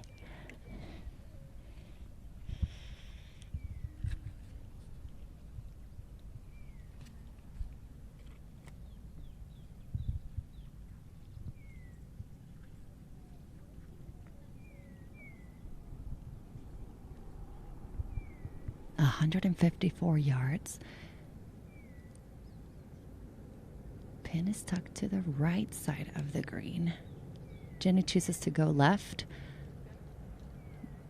Pulled it.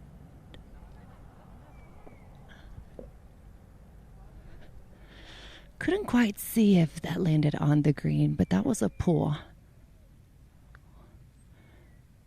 Best shot would be middle of the green here.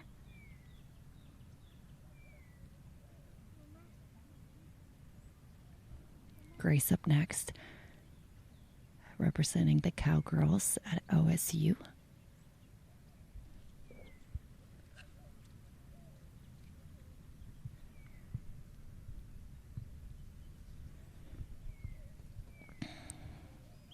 OSU now in second place, 6 over par behind Florida State at 4 over. And that was a miss hit also to the left. Oh no. Was not able to see the bounce there. The sun is hitting right on that area, but I'm afraid that it hit the left side of the hill.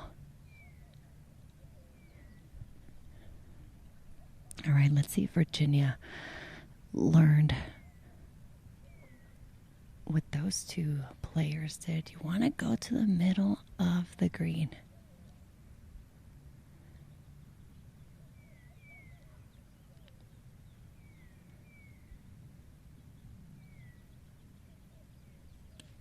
Okay. This is a great shot. Left of the pin. Just gotta go. Nice shot. You know, the water really shouldn't take... It's not in play here if you have the correct yardage. But what I'm thinking is that those two players were scared of the bunkers on the right. So let's go check out the flyover on this hole. Hole number 17, par 3, 154 yards. Winds will push this from the left to the right. Defense is again the bunkers on the front and then the two on the back. Front pin brings water into play, especially with that wind pushing. Back pins bring those bunkers in, leaving a downhill, slippery chip if you find yourself in the sand behind this. Also, a missed shot on the right-hand side puts you into the creek. It is important of cruelty and injustice, but in order to understand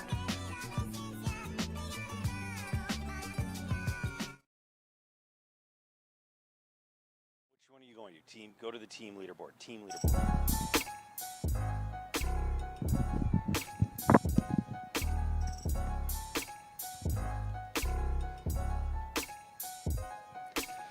All right, and we take a look at the team leaderboard, and that is how quickly golf changes in college. It was OSU all the way into these last 2 holes.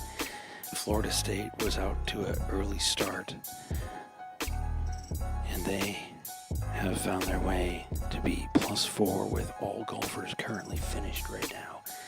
So it is really up to Gilcrease, who had been fantastic just up until the last 4 holes, to try to get something done here. But they will need a big move.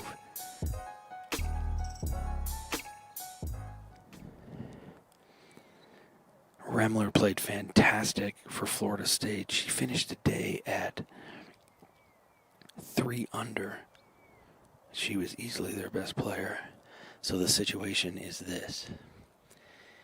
It is truthfully up to the last 2 to 3 golfers for Oklahoma State, and this is a tricky chip. I just saw the lie. The ball is sitting up nice, but these are the chips that you do not want to have. They're downhill lies, so you got to make sure the shoulders are lined up with the surface of the ground.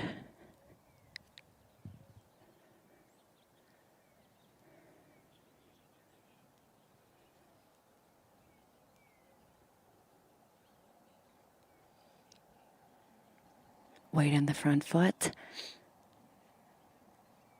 Gotta run it up there. Okay. So take a look at this, Sarah. Currently the situation is that Oklahoma finds themselves 1 back of the lead with 3 golfers left on course. Gilcrease has a very important par putt. Look at this, just a great chip. And that was where it ended. She'll have that left for par. Okay, Jenny with a much easier chip. Perfect lie. She just saw what Grace's ball did. Oh, you know, the challenge there, Nick, was that she had the sprinklers right in front of her. And I'm guessing that you just didn't want to bounce it there, right? So if I were her, you safely get it on the green and forget about the sprinklers. See, all I see is sprinklers. Gotta take a look at the target, but the bounce was important. So for Oklahoma, they're 1 back of the lead. Terapith Panya will be coming up in just a moment. And Yu-Chu Chen also still on the golf course. She is currently on 18 right now. Kennedy Swedick with her birdie attempt. It slopes hard to the left as she's still going to have some work to do on that putt.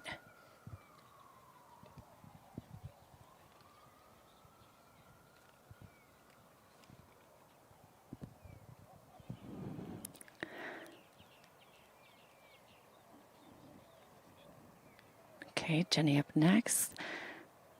Trying to get the elevation just right. Feel it on your feet. This would be a great up and down for Tulsa.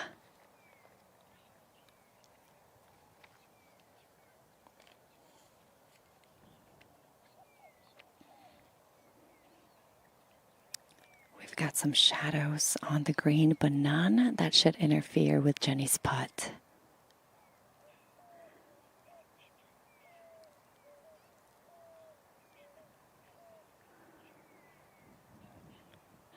This one needs to go in.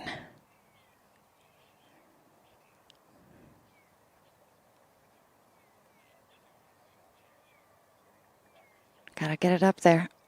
Oh, just missed it left. And that'll be a bogey for Jenny.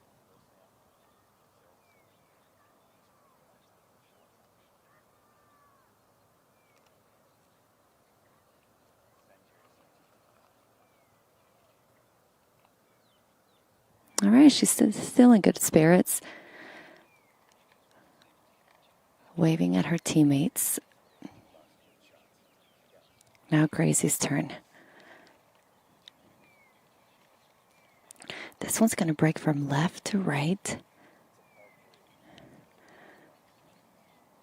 I would dare say about half a cup, if not more.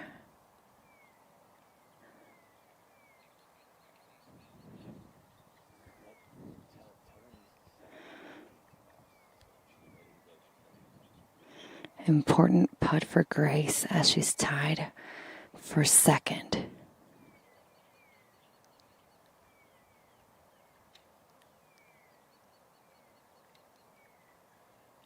Just missed it low of the hole.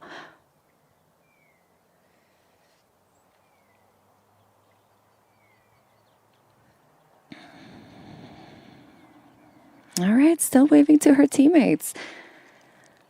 I don't know if this is a habit of them, but we've been watching them do that, which is a really nice gesture.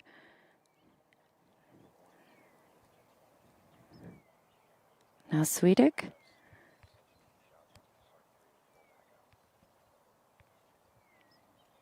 Currently tied for 23 and makes it with no problem. Nicely done.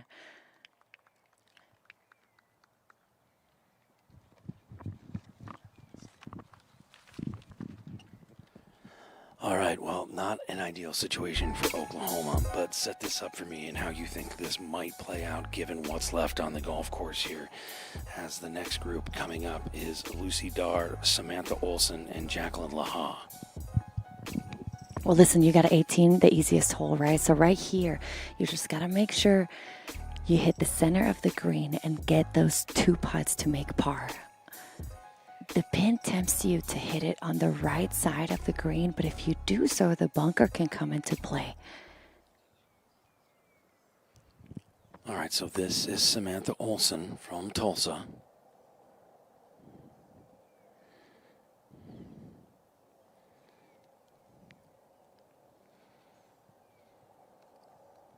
Ball's away. This might be a little on the longer side. It's got to spin a little here. Just played that maybe a little too much. There's a smidge of wind right around the green here. Yeah, this is going to putt. This is going to be a putt that's going to go from left to right. Everything braced towards the water. All right, Lucy Dar next to play, the sophomore from Stillwater, Oklahoma. Donnie Dar is her father. He's an assistant for the OSU men's team. Yeah, she's from Stillwater, Oklahoma, so you know she's got that orange in her blood. One of my favorite colors. Let's see what Lucy Dar, the sophomore, does. If there was ever a time to dunk one.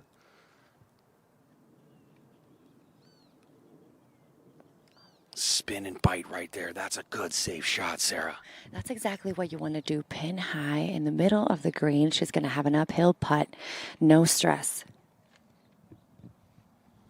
That brings up Jacqueline Laha from Virginia, out of Pleasanton, California, the #1 player at a 72 stroke average, a junior in economics. Massively important. And again, this is a par 3 playing 154.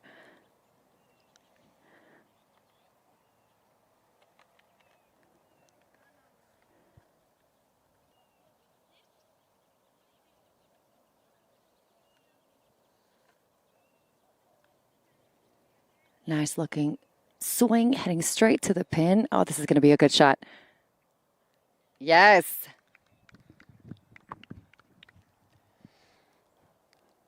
All right, so 3 balls safely aboard here at 17, and it is truly going to come down to these last 2 holes for Oklahoma if they can run down and catch the 4 over Florida State.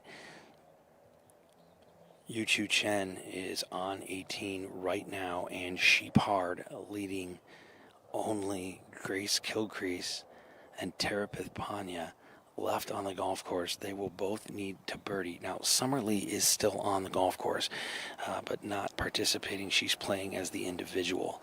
So it's going to get close.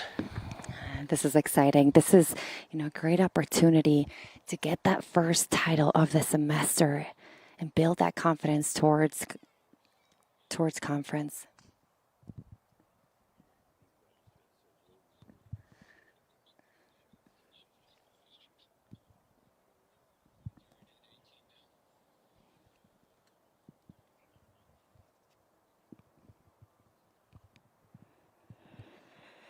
And this competition, what we're competing against too, is that sunlight. Sun is coming down. Shadows are in play. Feels really nice though.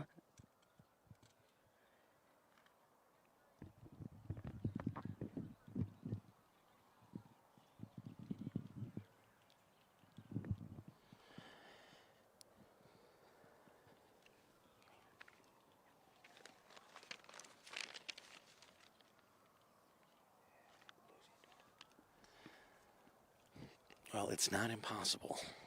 No, it's not. No, it's not. Listen, Lucy Dar has a great opportunity here to gain a shot over the field. Jacqueline Lahala, what you want out of here is 2 putts.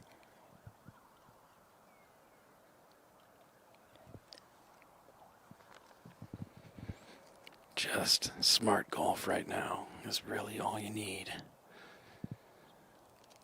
This putt for Lucy Dar,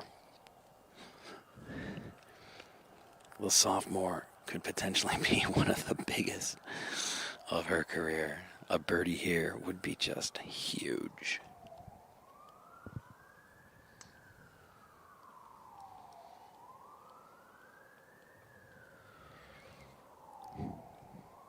Gilcrease has teed off. If she can find a way to muster a birdie, my goodness, would that be massive. On the 18th, we will stay with Lucy Dar for the moment. Taking a look at the green sheet here, Nick, and depending on where Lucy's ball sits, it might break towards the left. We'll take a look in just a second. Jacqueline Lahala first.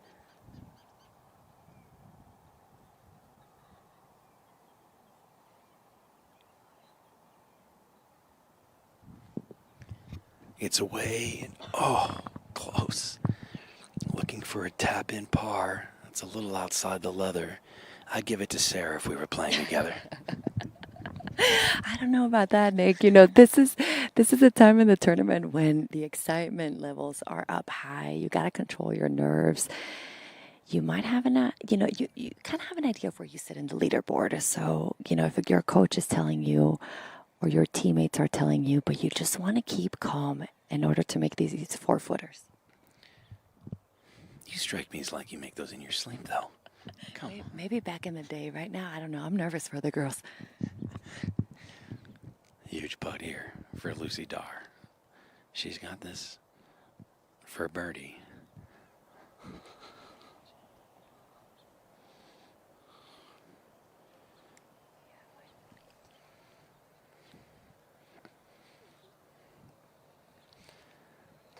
Dar's rolled it away. Go a little closer. Yeah, those are the nerves talking, Nick. Lucy thrives under pressure, but those were definitely nerves. And I think my prediction earlier was right, that this putt was going to turn to the left at the very end.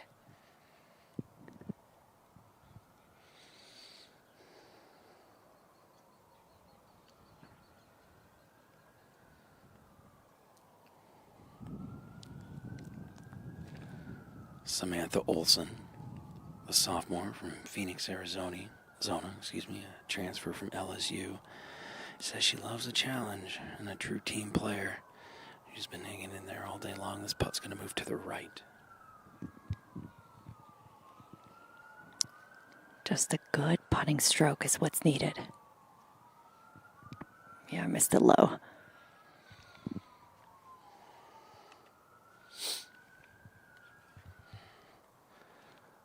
tap in there. And we'll take one more look at this one. Yeah, this needed to be a cup outside of the hole.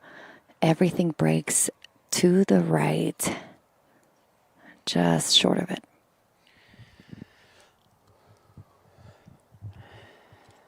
Well, this is truthfully a must-make putt for Lucy Dar. Yeah, this is a nervous one. I hope she's not listening to us. You need to be laser focused for these and remember all those practice putts that you did over and over again. Come on, Lucy. Make it. Yes! Got it. That is a huge putt for Lucy Dar, and now it comes down to Kilcrease and Dar on the 18th hole. One more look at this for Dar. A knee knocker for sure, but a beautiful putt, and right in the center of the cup. Oh, goodness. So down by 2 to Florida. They will absolutely need a birdie from Kilcrease on 18, who's hitting her approach shot now, and a birdie from Dar. Jacqueline Laha for the University of Virginia for par.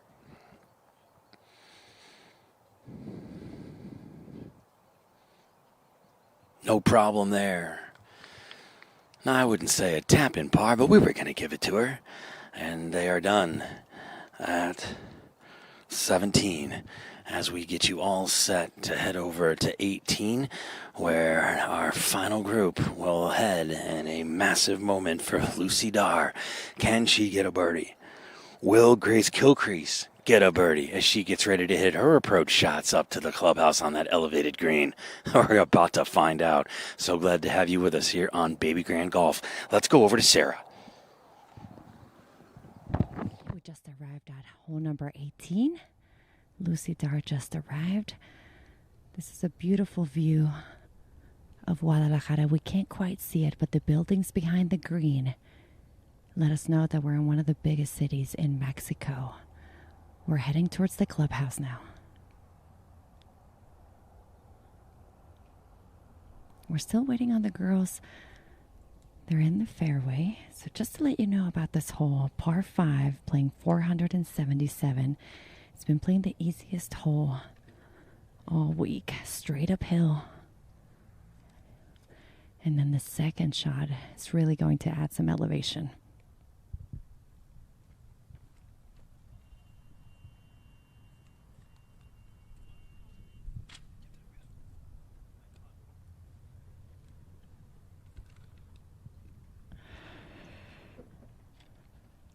And we're trying to beat the daylight as this tournament goes on. Lots of excitement going on. Lucy Dar practicing some swings.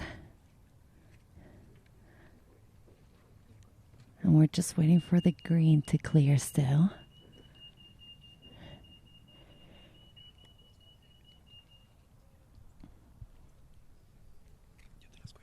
So now let's talk about the 18 hole. Let's go over to Nick, layover.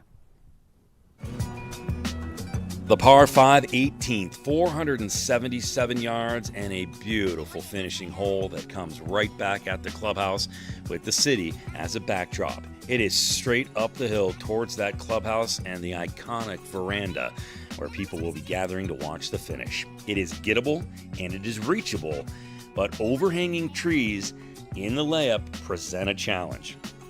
This green has a very distinct tier. So if you have to get on in 2, you have to make sure you're in the right spot. Sometimes on this 18th, a layup is the smarter play, especially with that tier and pin position, and of course, those bunkers protecting this beautiful finishing hole. The 18th, the par 5.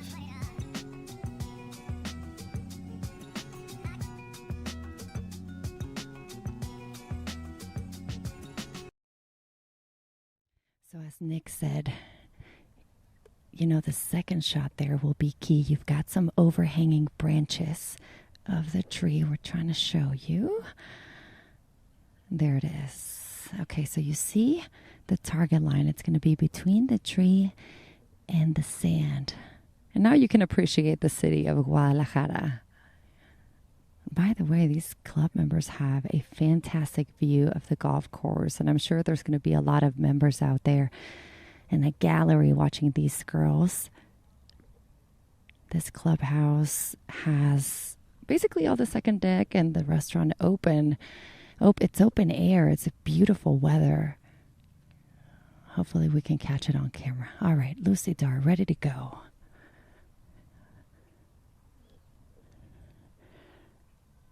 Teeing it up on the right side of the tee box. Just let us know. She's trying to open up that angle on the left-hand side of the fairway.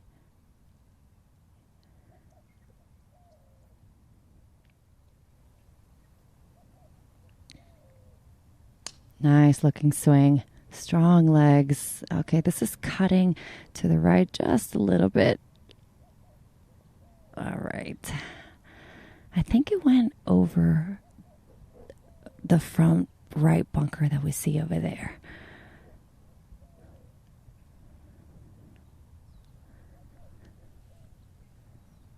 Now Tulsa.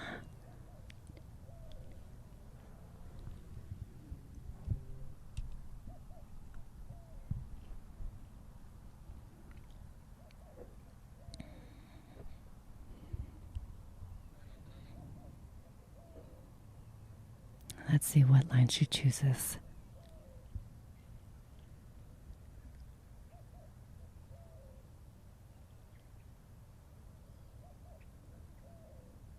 Nice rhythm. I like the way she released that. That's heading towards the trees. Okay, that's going to be right next to the tree.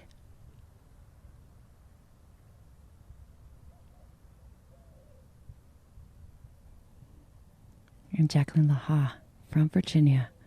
Last one to go. Let's see if this player can hit the fairway. We have one right side of the fairway, the other one on the left.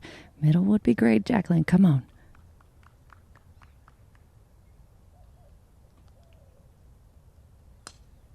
Nice. Powerful.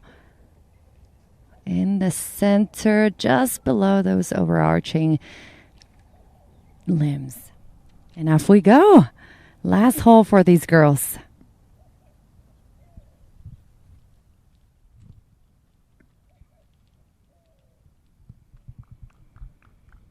Lot going on over here with production, caddies, girls, members. But it's a beautiful place to be. All right, let's take a look. Let me update you guys on the leaderboard. Florida State, 4 over par, 3-shot difference from OSU is currently at 7 over par. And then University of Houston, 2 shots behind OSU.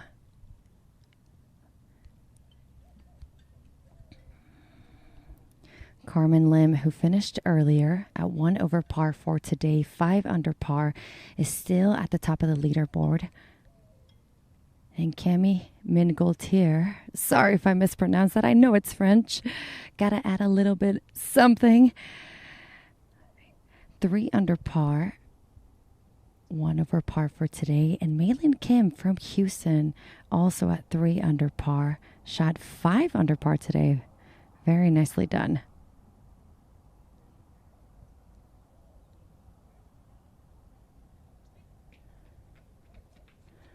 You know, we've seen players come through here and they're still in good spirits. 27 is a grind. You have to think about the focus that these players are needed to be able to finish strong. Lots of stamina.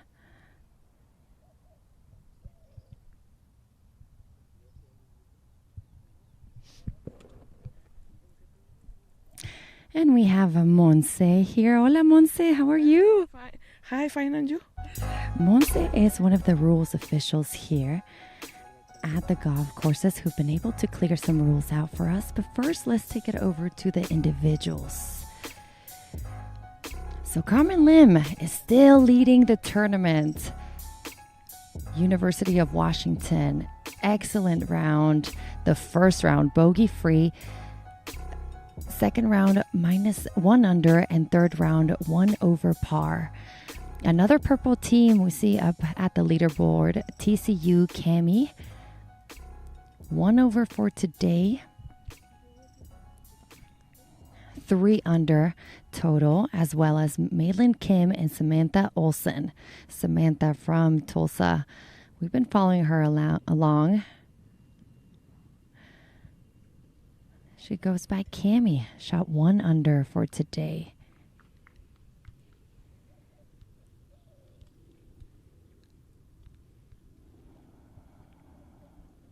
Lots of great talent here at Guadalajara Country Club. Just waiting for the golfers to hit.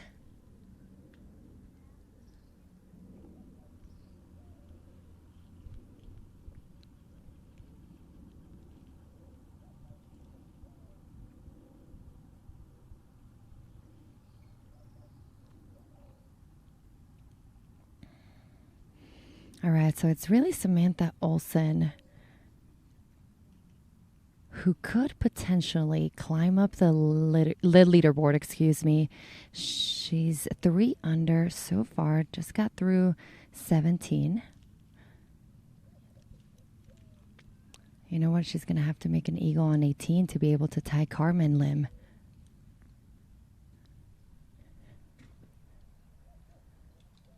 And our next group just arrived at the tee.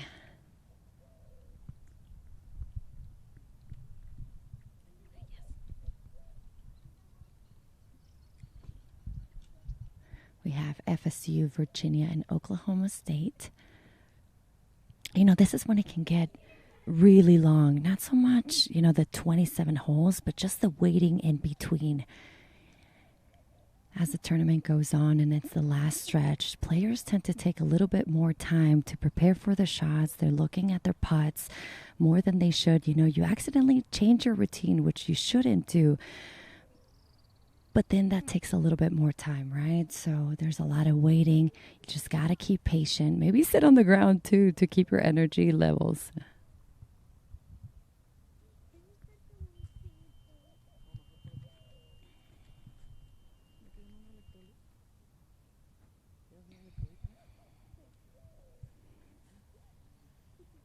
And right next to me is Monse, the rules official. Monse, what do you think of the tournament so far? It's very interesting. All the people is playing very good, all the players.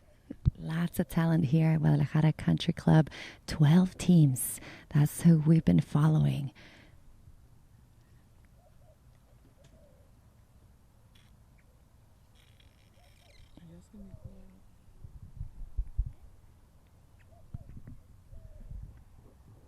I'll tell you what, guys, if we needed a way to add a golf course, this isn't one that I would choose because the weather is absolutely gorgeous. And the little girls are now following this group. We've got drinks on the course. They also fed us. And I think they're feeding everybody actually afterwards. We're going to have a closing ceremony to crown the champion. And I've seen the trophy. It's beautiful. We got to get you the local artist name because it's made out of Shakira. Very colorful. They do a distinctive trophy every year. So now let's go to Nick. Let's get to some action, you guys.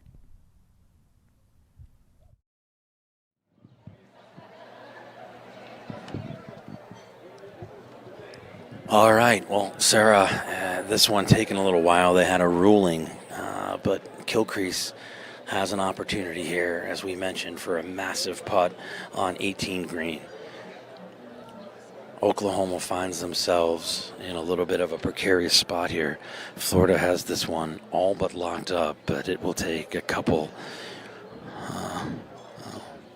dare I say, miracles. But it's possible. This is massive for Kilcrease. Nice chip from just offside. Love for it to go in. Oh, beautiful chip.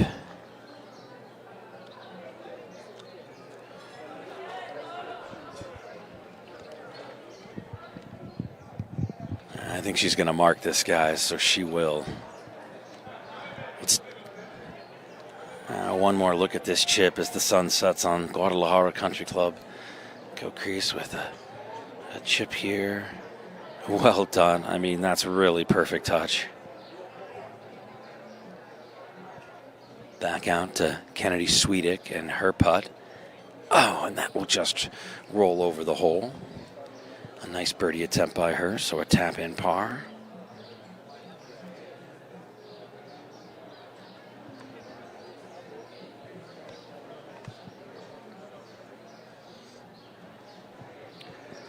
Swedick's not going to mark this one, just going to go with it. I like it.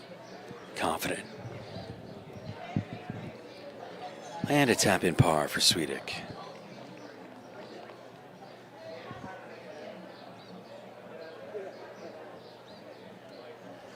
Grace Gilcrease played so well on the front nine with a 33, including an eagle on hole 9, and then opened up with a bogey on 10 and followed it up with a birdie on 11 and a par on 12. But back-to-back birdies, back-to-back bogeys on 13 and 14 with a birdie on 15. There was still hope, but then it was a bogey on 16 and a bogey on 17. Jenny Roller taps in for a par. And that brings up this putt for Grace Gilcrease.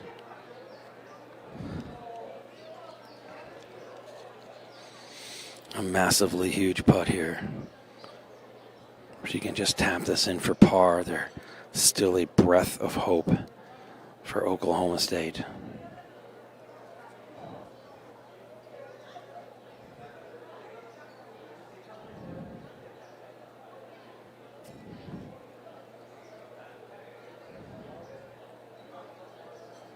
No problem there. She'll tap that in and the hats will come off. A hug and a handshake for all the competitors here on 18. Grace Gilcrease did her best, but just a tough back 9.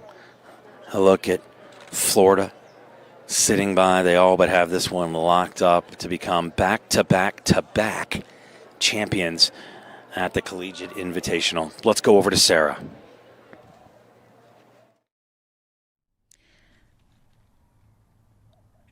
We're still waiting on 18. Okay, we just saw the girls on the fairway hit. Last group is Yuki Takada from Virginia, Freya Russell from FSU, and Summer Lee from OSU.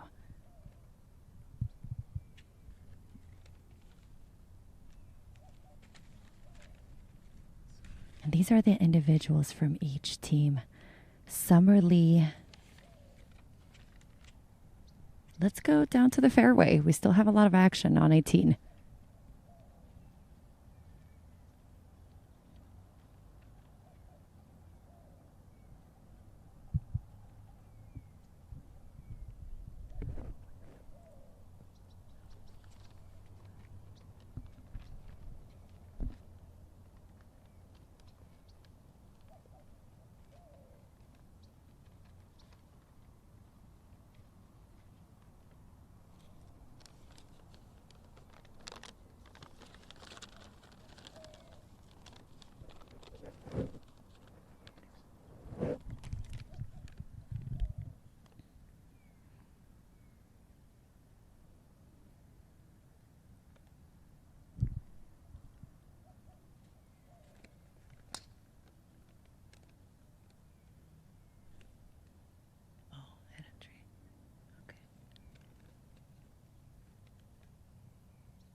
All right, we're back at 18.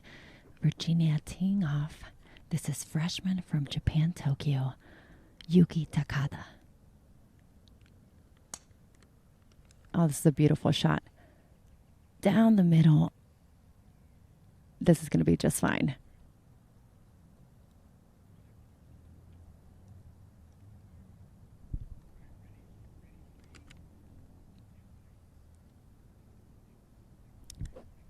Let's go over to Nick.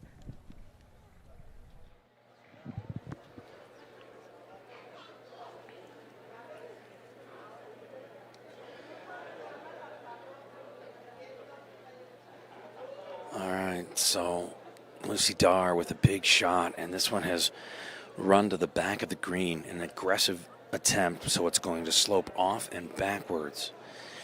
That ball is now sitting by a sprinkler. They're going to need a ruling on that because there's going to be some movement. Obviously, you can't move it closer to the hole. And truthfully, I don't know as though that putt is going to matter. It looks like all has been done, and Florida State should have this locked up. Carmen Lynn from Washington, absolute phenomenal job by her. She will come away as the individual winner at 5 under. What a great round she had today. We'll talk with her shortly.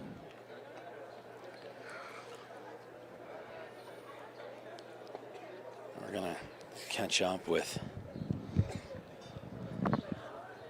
Lucy Dar. She takes a look at this putt from all of her different angles. She might not actually take relief depending upon where her stance is at. They're taking a look at it. She's not really calling over a rules official, so we'll see what she says. She might be conferring with her playing partners as well, so we'll have to see what Lucy Dar decides to do. But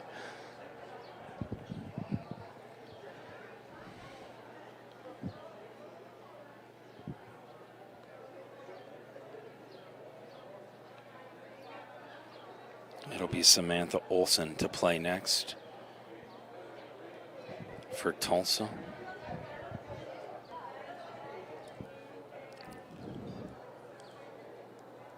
Olsen in that bunker and had a bit of a tough lie.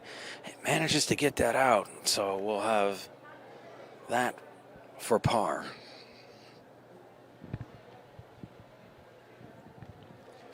Lucy Dar looking at this from literally every single different direction.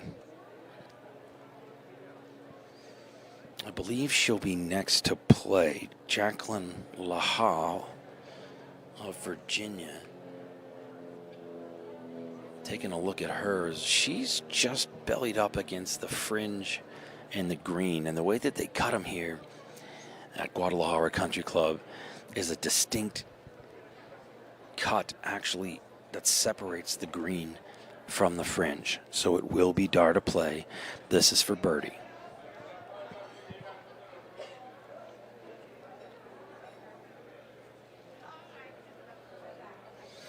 This one uphill, moving from left to right. And it just won't make it. That'll be behind, and she'll have that left for a par. And not enough to get Oklahoma the win and break the two-peat streak of Florida and Coach Amy Bond's dominant team. Well, Sarah, just a little bit of a too little too late push for Oklahoma here at the end. Yeah, that's right, Nick. You know, best efforts were given. But I'll tell you what, we've got a party behind us. All the teams are watching, club members. It's a beautiful look. Oh, my God. Jacqueline Laha. What a great attempt at a birdie. Just a quick tap, and no need to take the flag out for Jacqueline. Nicely done. One more look at this. Tough putt up against the fringe. She took her time over this one, gave it a good look.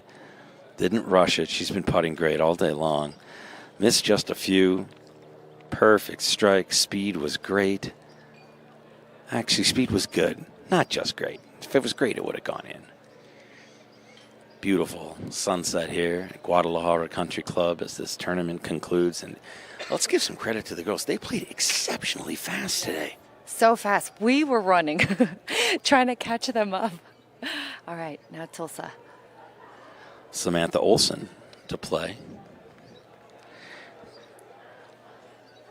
Samantha was in the bunker on her third shot, so this is for a par.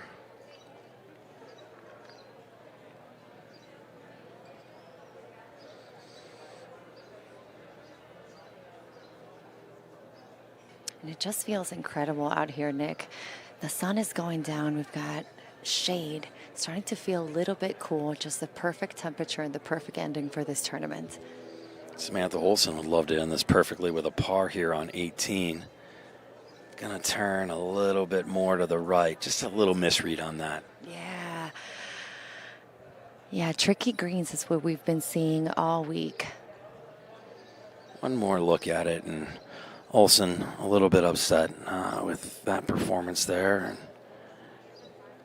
she's gonna one more look at it as it strikes it, and just a little bit of a misread as it falls off to the right. You had to be above that hole a little bit more. All right, it's Lucy Dar. Giving it one big long look. This is for par to end a good effort by Oklahoma on the day. Just a little bit of a tough stretch coming down for a few of the players who maybe felt the nerves a little bit. Yeah, for sure, right? When you're at the top of the leaderboard, you always will. Just a short putt here for Lucy Dar. Back of the cup. She's putting towards us. Yes. Nicely done. Nicely done by Dar. Left is a tap in here by Olsen.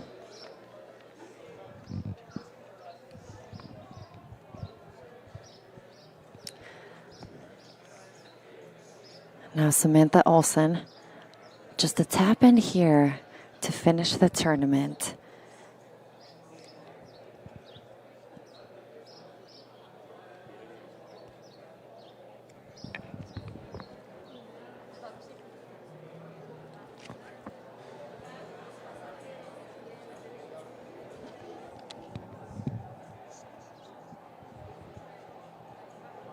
And that's Samantha Olsen from Tulsa with a bogey on 18.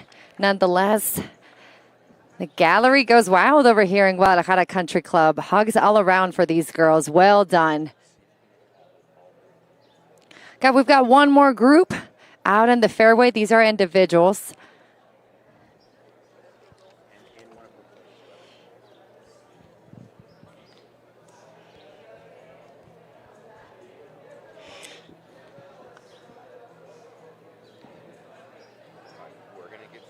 Golfers.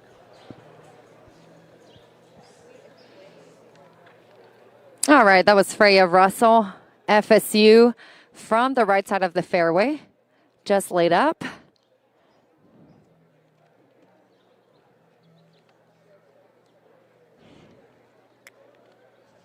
And now Summer Lee taking a look at it, the yardage, just making sure we've got the right numbers, the elevation calculated in. You want to finish on a good note.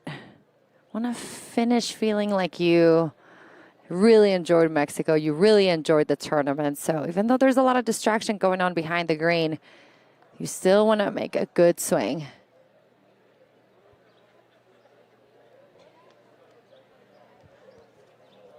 Eighteen paces on, 7 from the left.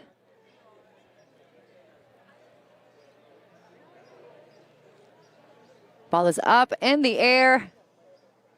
Just on the right side of the pin. Spin it back, baby. Yes. All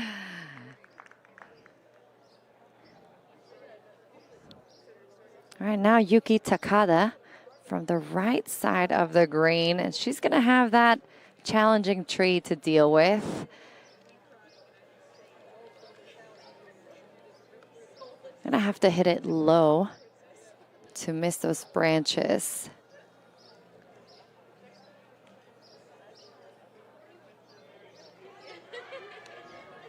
Go, go. That's got to go. That's got to go. Yeah, it's a tough shot right there. Low trajectory. And the thing is, if it would have hit the green, it would have been past. Not the shot that she wanted. But this is still a par 5. Not too much damage.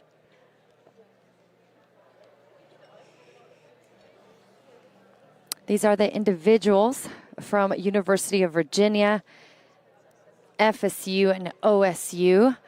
The individuals don't count towards the team score. However, these are still really talented players. Last group of the day.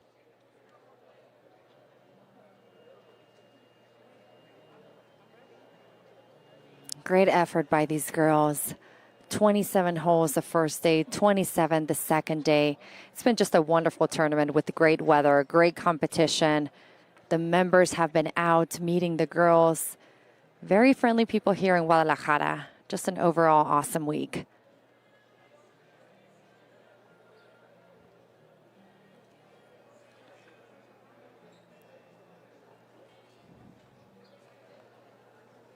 You know, this is the time of the day where you're just smelling those tacos. You're so close to the finish line. Gotta keep it together, gotta focus.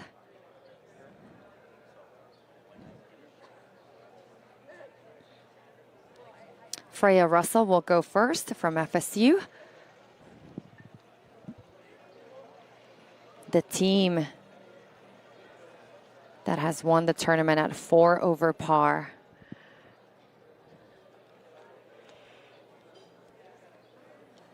Freya is from Scotland. She's currently a sophomore. She actually plays on the Scotland national team. Nice chip up. Come on, get it close to the flag. Very well done. Her coach and teammate cheering right next to me.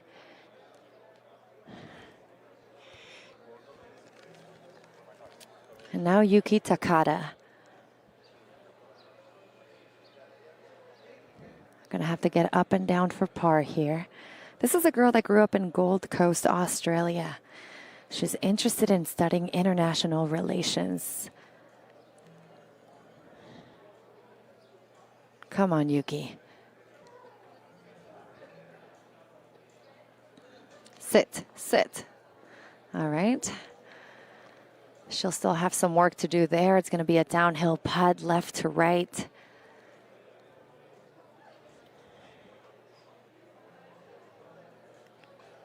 We're going to take the pin out for Summer Lee. This girl, besides having golf skills, she's got great grades too, an academic All-American. From Plano, Texas, a sophomore majoring in business. The last cowgirl of the day. And Nick next to me already trying to celebrate with a bottle of tequila. Well, I mean, you've been promising me one constantly. And listen, Sarah, you tell me it's the birthplace of tequila and mariachi. I haven't heard any of that yet. Summer Lee with her putt here.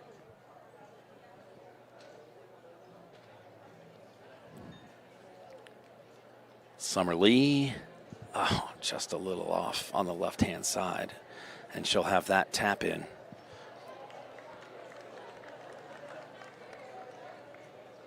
That'll be a bogey for Sarah Lee, unfortunately, here on 18. And just a few left, and then we'll have a few interviews for you.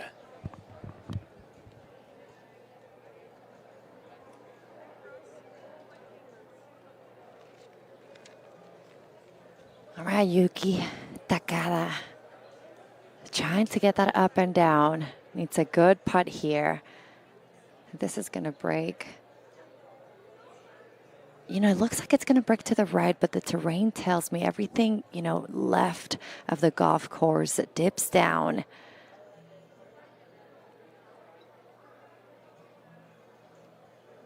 So I'm not quite sure what the line is going to be here. Let's watch.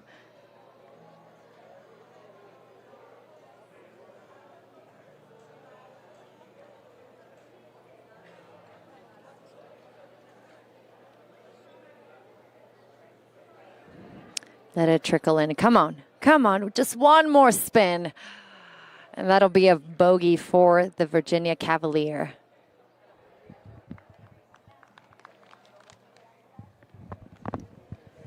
And let's watch this putt again.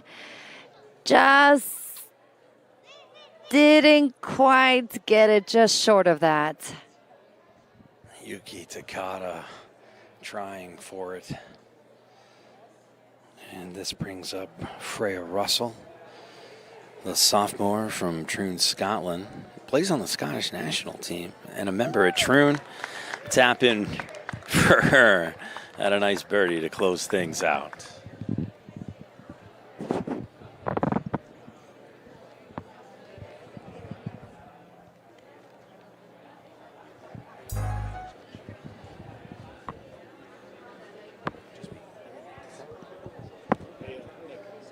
All right, so a look at the team leaderboard. And it's a win for FSU.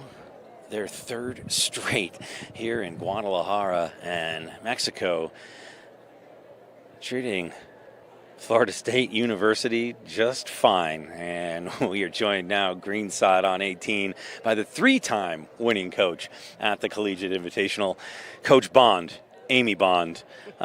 Never gets old for me. Congratulations on the win, first of all. Thank you. It was a really good couple of days of golf. We seem to really love Guadalajara, so I'm extremely proud of how they played today. Talk to me about just how impressive it was for your team and just what you told them coming into today, and just take me through the practice round to now and the emotions and the focus and the message. I mean, basically in the practice round, we're just trying to learn the golf course. 4 of the 5 girls that were here didn't play last year, so they're really trying to learn the golf course, and we're talking strategy. Middle of the greens is really good at this golf course because the greens are tough. But as we progressed through yesterday, we didn't get off to the best of starts, so we kind of backed it off a little bit, started talking about, okay, execution. Let's go from point A to point B. Didn't make a lot of putts. We didn't actually make our first birdie till 6 yesterday. So once we took the lid off, it got a little bit better. But I really think the message yesterday when we finished was it's going to come down to one shot. So if they can all take care of their business, I think we're in good shape. And they put on a flurry, especially the flip from finishing up the 36 holes back into the final 18. How difficult is that mentally to get them prepared for that and to separate the rounds? You're in there, you're playing 27 a day, so you're focused on just golfing and golfing, but it is a separation of rounds, and that has to have a mental effect and strategically too. Oh, for sure. A couple of them I said, hey, you got two holes left in this round. Let's start regrouping and getting ready for the next one.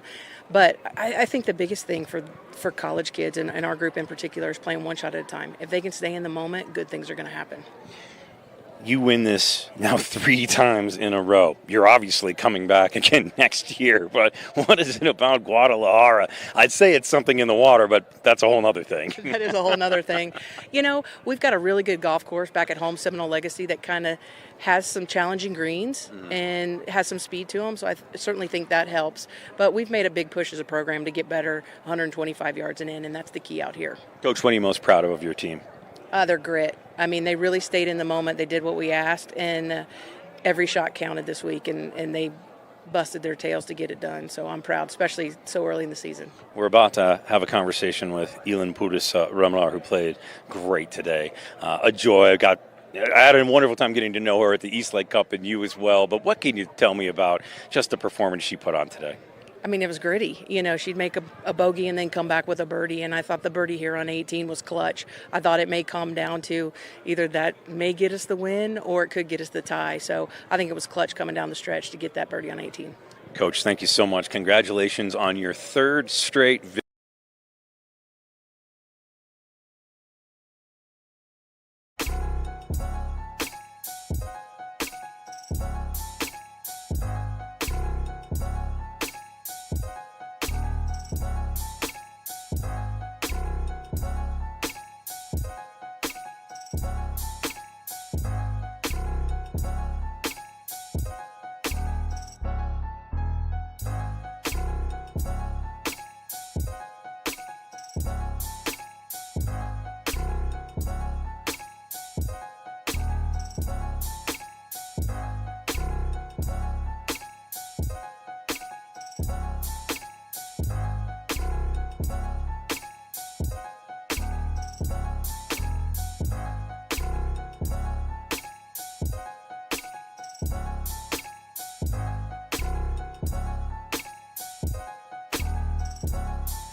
and it is Elin Pudis-Remlar from Florida State.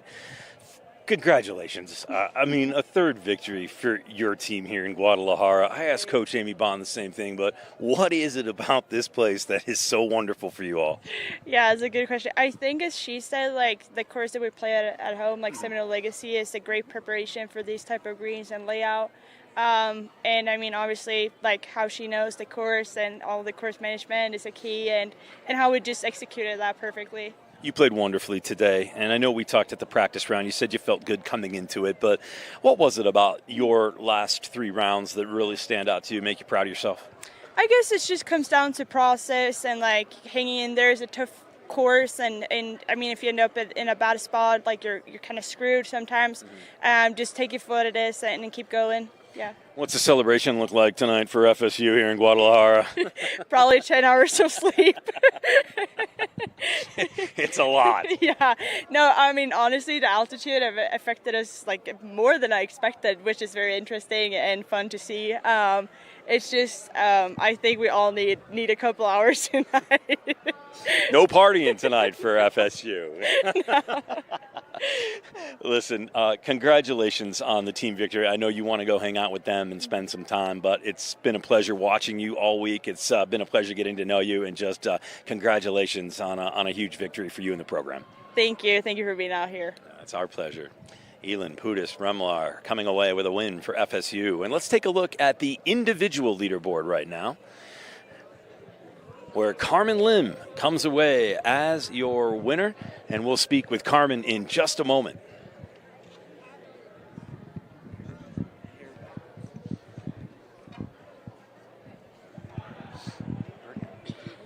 That's right.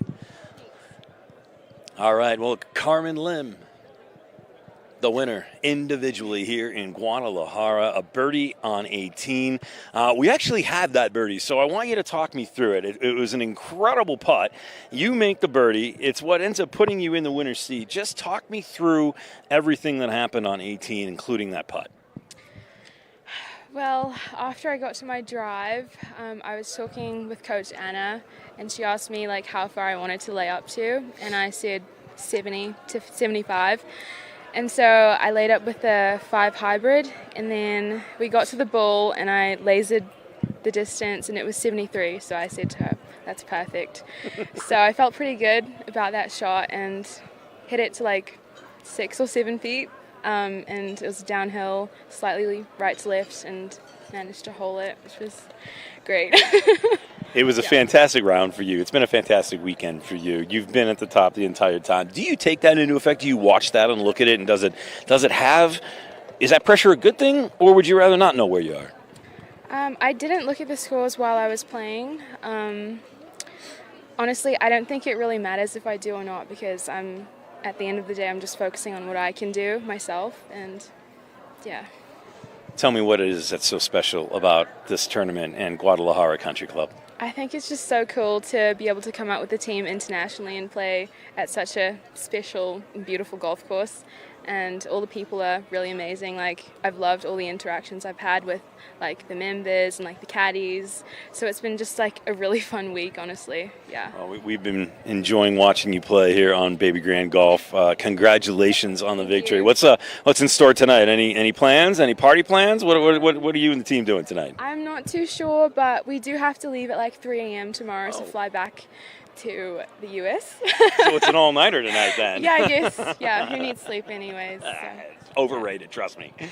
Carmen, congratulations on the individual win. It's been a lot of fun watching you play. All right. Carmen Lim of Washington, your individual winner at 5 under. Pretty incredible, as we will bring our Sara Diaz back in to wrap things up before we get you set for the awards that are coming up in just a moment. Back with us here at 18 Green, and Sara Diaz joins me Sarah, I'll tell you something right now. That was a pretty incredible round of golf for Florida to come away with 3 straight victories at this tournament. It is incredible. I mean, this team has succeeded year over year. They have a great history, and just the coach has had just a great leadership and great team. What a name, too. Yeah. Bond, Amy Bond. If I had that name, I'd be in amazing shape. And I think that's what she does. She bonds the girls. It's a fairly young team, so to be able to win out here without their seniors, just lower classmen, was pretty incredible. All right. Well, Sarah, we will have our wrap-up show coming up, and for those of you following along on Baby Grand, we'll have that for you here later on, but we're going to have the awards for you next. So we're going to say goodbye on this particular stream. To catch the awards, make sure you go to the Baby Grand site where you're probably already on. Click on that award stream. That'll be starting in just a few moments, so make sure you join us there. We'll have the awards streamed for you live, and then, of course, Sarah and I will go upstairs at Guadalajara Country Club to wrap things up. Quickly, though, just overall thoughts on what an amazing tournament this was and how unbelievable it was put on by Virginia. It really was. Listen, I'm very grateful to be out here. Thank you for the opportunity. Thank you to Baby Grand Golf. I met the players, I met the coaches, and not only can they play, but they're very nice young ladies with bright futures. So it was great to see that talent on display today. All right, well, for our entire crew, my partner Sara Diaz, and everyone that has worked so hard to put this broadcast on, we thank you so much for watching. Remember, we're going to say so long on this particular stream, but please join us for the awards momentarily as we get all set up to crown the victory. FSU, 3 straight. Amy Bond doing secret agent type stuff when she figures this out. We'll see you in just a moment for the awards. Thanks for watching. I'm Nick Gismondi.